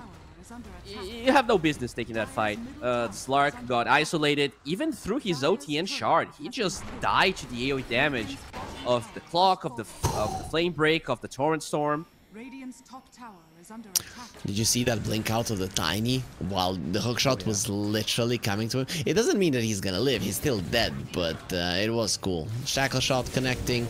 Today we had some really cool shackle shots. I still remember those. But the push that is still wasn't on. as bonkers, but still kinda weird the way the angle worked. And now that Satanic you talked about is pretty much up here for Benny. This one's looking like a repeat of game 1, but it feels like this Gyrocopter against the lineup of Kali is gonna have an easier time going high ground somehow. Very true. Though, here's how I see it. If Kali just let him have Roche, they spread the map, they find a long fight somewhere in normal position, it'd be fine. They actually stop him. Inkswell, that's an insane one, connecting out to 2 of them, and with the Soulbind, they're just not gonna move. Sebas has to pop the BKB, doesn't mean that he's gonna live, however. And that Wind Ranger run like the wind, and the wind is not gonna help you. They even purge off the region room there with the Euls, so we'll be able to bring her down with ease. 555 surviving to the flag cannon as well. Yep. He's gonna die once 100%, but what about the second time? The Kunkka needs to help. Now he's just running away. Yo, dude, you're on your own. BKB TP out, not gonna be happening because you're next to a Pango who has a Basher, so he's not gonna allow it. He's gonna attempt it. No. He's the luckiest bastard in the world. It's really lucky. And also the W of the Pango was not used properly, right? It didn't land the shoot crash. He made a mistake. Still, it's 4 hits, 25%. It needs to connect, right? It just needs to, and it doesn't. So Shroud, oh boy, I think he prayed to the right gods. So he needs to tell us which one was right. Yeah, whoever it was, I want to be on their side because he had no business living that fight. It wasn't an insane Inkswell on the Slark, by the way. Like, they initiated the lasso and the hookshot, and he dispelled both. Dealt, like, a gigantic amount of damage to the supports, and they just started the fight the best way possible. Yeah, for sure. It all started with the Batrider missing out on the initiation. Just goes to show how important it is for him to get that initial connection. And I know if you saw, when the pounce connects, the Ogre Seal Totem doesn't allow you to move from it, so you just kind of flap in place. Yeah, no, counters Nullifier, but cannot counter a single fish. Fishes are pretty nasty creatures, you know. Even sharks are fish, so I guess that's what the Slark is, a shark boy. You like, are you a fish guy? Like, do you like Japanese food? I don't know if I like Japanese food, but I would eat fish, yes. I don't necessarily like sushi. Oh, okay. I'm big into sushi. I like raw fish. Even though they can be nasty, they're very delicious. Sure, sure. There will be an MKB on the Slark, so this fish, you know, just for how hard it is to catch and kill, I'd want to try it. Yeah, that fish definitely eats you, not the other way around. As Baker, oh, what a hook shot and a lasso, and he's still gonna be able to roll. He doesn't have a TP out, and here comes the focus fire. So much damage. Gonna pop the BKB there on Sebas, but not needed with Shroud. Just some flak cannons allowing him to finish him off. All right. They get a tier 2. They exchange the Pangolier. Do you poke high ground here if you're X5, or you're just chilling farming this rapier on Benny? Oof. He actually changed his mind, so that is not going to be the case. But I feel like they should poke, get the glyph at least, you know, put some kind of an opening. Pango is a huge part of the Kale fight. He has no ulti, right? Even if he had buyback, which he doesn't, like, his buyback doesn't really mean anything right now. I mean, it's dangerous. It was shown earlier. Soulbind, Inkswell. The Grimstroke is a problem. Let's not kid ourselves. And he actually has the ninja gear. So working towards a blink and a hex. If we go to the late game, this Grimstroke is going to be soloing the game. Yeah, it's so scary to play against that. The Slug just feasts on both targets. And yeah, I think the game's going to slow down quite a bit. Not that it has been very high octane, to be honest, but it feels like X5, they understand they kind of threw their Roshan away. Well, as I say that, they're going to smoke. We'll good predictions. Good predictions. Anyways. See, they're coming forward. Oh, 5 heroes smoked up. Tiny? It's a solid hero to find. 4 staff to the side. Flame break just lets him escape a little bit better, but has the Yules that will protect him. They found the Timber Saw, no Inkswell on him.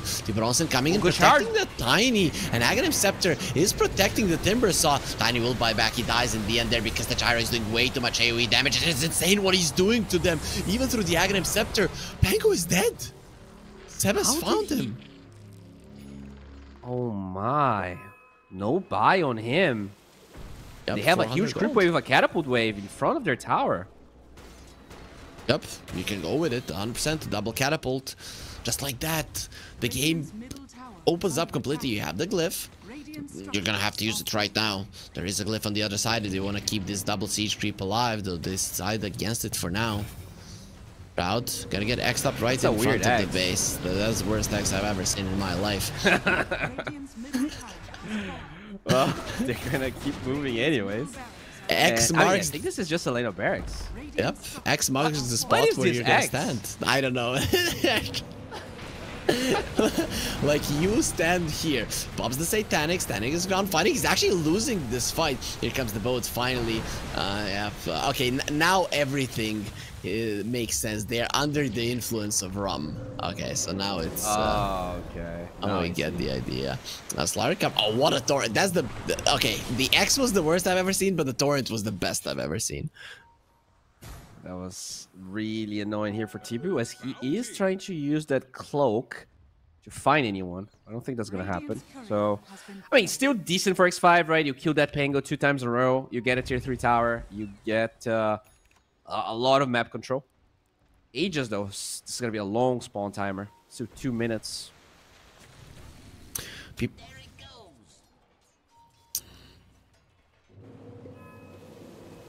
are... oh, see? Avalanche, toss.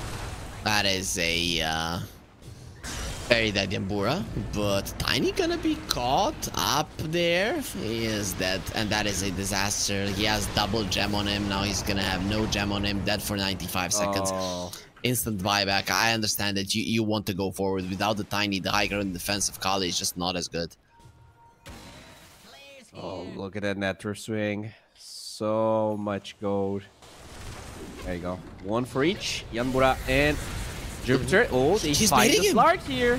Okay, he turns around. BKB ulti coming forward. Gyro pops the BKB as well. Here comes the boat. It's actually going to be amazing. They have the refresher as well. So the Kunkka is going to be a huge problem. Who did he find with the X Rolling Thunder? Going to be keeping them away.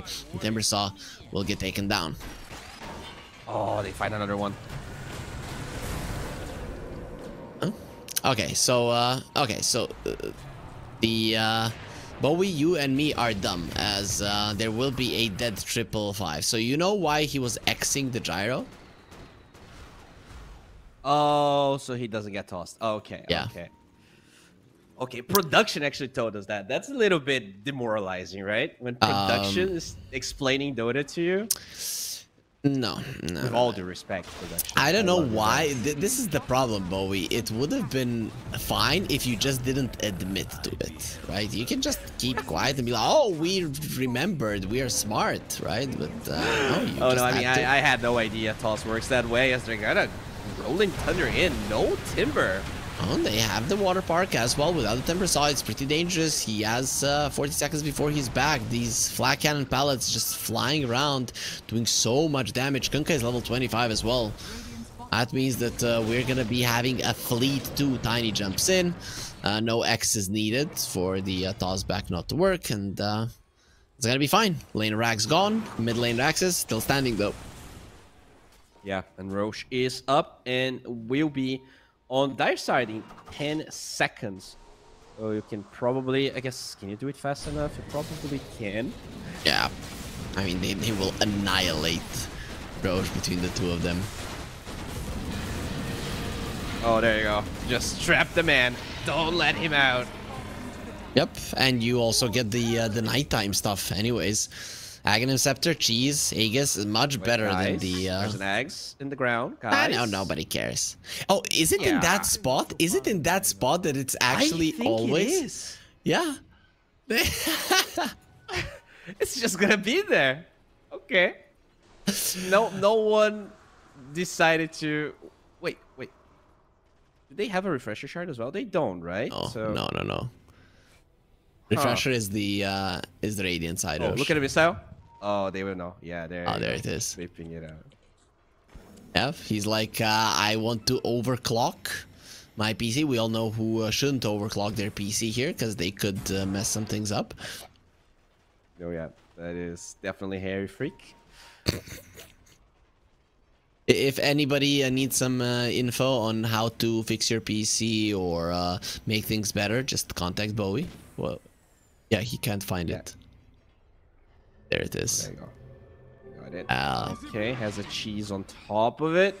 Yeah, this is a really... I mean, it's still 22% chance for Kali somehow. I mean, Slark, that's just how long fight. You make a mistake and they're gonna destroy you. Though, look at the bottom lane. Creeps are coming in, so you're gonna have to deal with giving all the openings in the world for X5 to do whatever they want. Wasn't they Ags for a Batrider maybe better? Nah, the triple rocket flare just flying around on the map is way too good. Yeah, it's pretty good. And now that, you know, they buffed it, you don't get stunned anymore. It feels even better. Really? Self-stun duration, 3 seconds? No, you get rooted, but you don't get stunned. Okay. Yeah. They just didn't change the wording. Shroud, why would they? Shroud is losing a ton of mana. That's something you don't want to happen. There is a buyback on this Batrider. Yules and the Tiny trying to protect himself. Probably not going to be happening. Torrent there already waiting for him, so he's going to be lifted up into the air. Overclocked. And the clockwork will be fine. Torrent now onto the Slark, who's gonna have a pounce in a second, but he has a BKB, so should be fine. They lost the Pango. I'm just feeling like in the previous game it was the Primal Beast. This time around is the Pango that's just not contributing whatsoever to these fights. Yeah, I think Faker had a pristine game 1, but this one with the Pangolier, just not his game. He died a lot. Never really got to a good start. He actually is, you know, relatively farmed for how much he died, but yeah, look at the towers falling. They're gonna go for Kunkka here. Double shock from Force Staff will be getting away as the BKB. Now going for the Gyro, who still has the Nagus and the Satanic. Standing his ground, thinking about using the Satanic. He decides against it. Jesus is losing a lot of HP. Has the Aghanim Scepter, however, so that's going to keep him alive for a very long period of time. Shroud still going to be doing damage through it. Refresher and the Kunkka now going to be used. The Water Park is there, and you're not going to be allowing to do anything. He just corrodes there in his little robot, and Jesus gets taken down. Now the Stark is the only one left alive, but this game, Bowie, this series, it is over. X5 will be winning 2-0. Yeah. It was a pretty slow game. Feels like both teams are quite evenly matched, but as you said with game number 1, X5 just playing the game overall slightly better.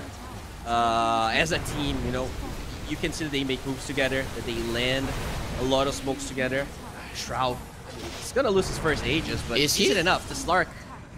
Lasso, Yeah. they catch the little ball, and again, he's just not doing anything. The Cogs also being annoying to him. They get the X's, should be able to survive through it. After 4 seconds, he's still rolling. They see me rolling, yeah, and they're really hating the Spangle. He does get taken down. Finally, the Aegis will drop, but that just means that it's gonna be a full HP and mana gyro coming your way. They're thinking about the toss back. The Swashbuckle will connect with the bash, but this time around, this really doesn't matter. He's standing his ground, going for the throne. They had the glyph, 7 seconds to buy themselves. The Tiny gets caught by the homing missile. Buy back. Here comes the Slark. Kills the Bat Rider. That's a dieback. Shroud going forward. He wants to end the game right now. He's looking very, very dangerous. Yeah, with the boat and with that fleet, they are going to be able to get on top of that throne and finally destroy. The defense of the Ancients is the name of the game, and Kali didn't defend theirs properly. Yeah, X5. Pretty impressed by them. I think out of every team we cast today, to me, they feel like the most team, if that makes any sense. They actually play together a lot. I don't think they rely that much on individual gameplay as much as maybe Invaders. It really feels like as a team, they are coordinated. I really like their drafts as well. Even playing the gyro that you mentioned, that was played in Betkundacha, not something that seems that common, but Benny loves. I'm honestly pretty, I don't want to even say surprised, but I think they're playing well. And I kind of want to see more of them. I wouldn't be surprised to see them being first or second of the group. This is how I see it. X5 are going to be consistent in this tournament, and Invaders at their best are the best team. This is how I feel. And tomorrow we are going to be finding out between the two of them who's going to be winning, because tomorrow we have Silk versus Lava, Mad Queens versus Kali, and then Invaders versus X5 to so us and the viewers are definitely going to be finding it out. Bowie, a good day of Dota. We saw Mad Queens lose to Lava, Invaders and Silk going 1-1, and Kali were losing to X5. But this was a nice series to wrap it up, right? Yeah, it was awesome. Really competitive, 2 50-minute games. And really excited for tomorrow. I'm not going to be casting, unfortunately, but I'll be watching for sure. Yeah, that's great. You're always with us in our hearts, Bowie. So guys, tomorrow, same place, same time. It is gonna be at 20 CET that we start our games, and there's gonna be 3 best of 2s for the next 8 days as well, until we go through this group stage here at the RES in Latin America. Thank you all for watching. We're gonna be seeing you tomorrow for more great Dota.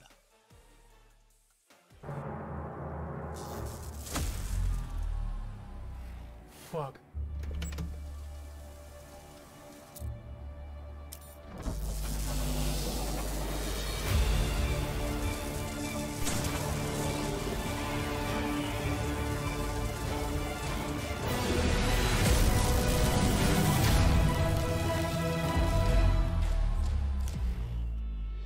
Use your skills in the gaming. 1xBet.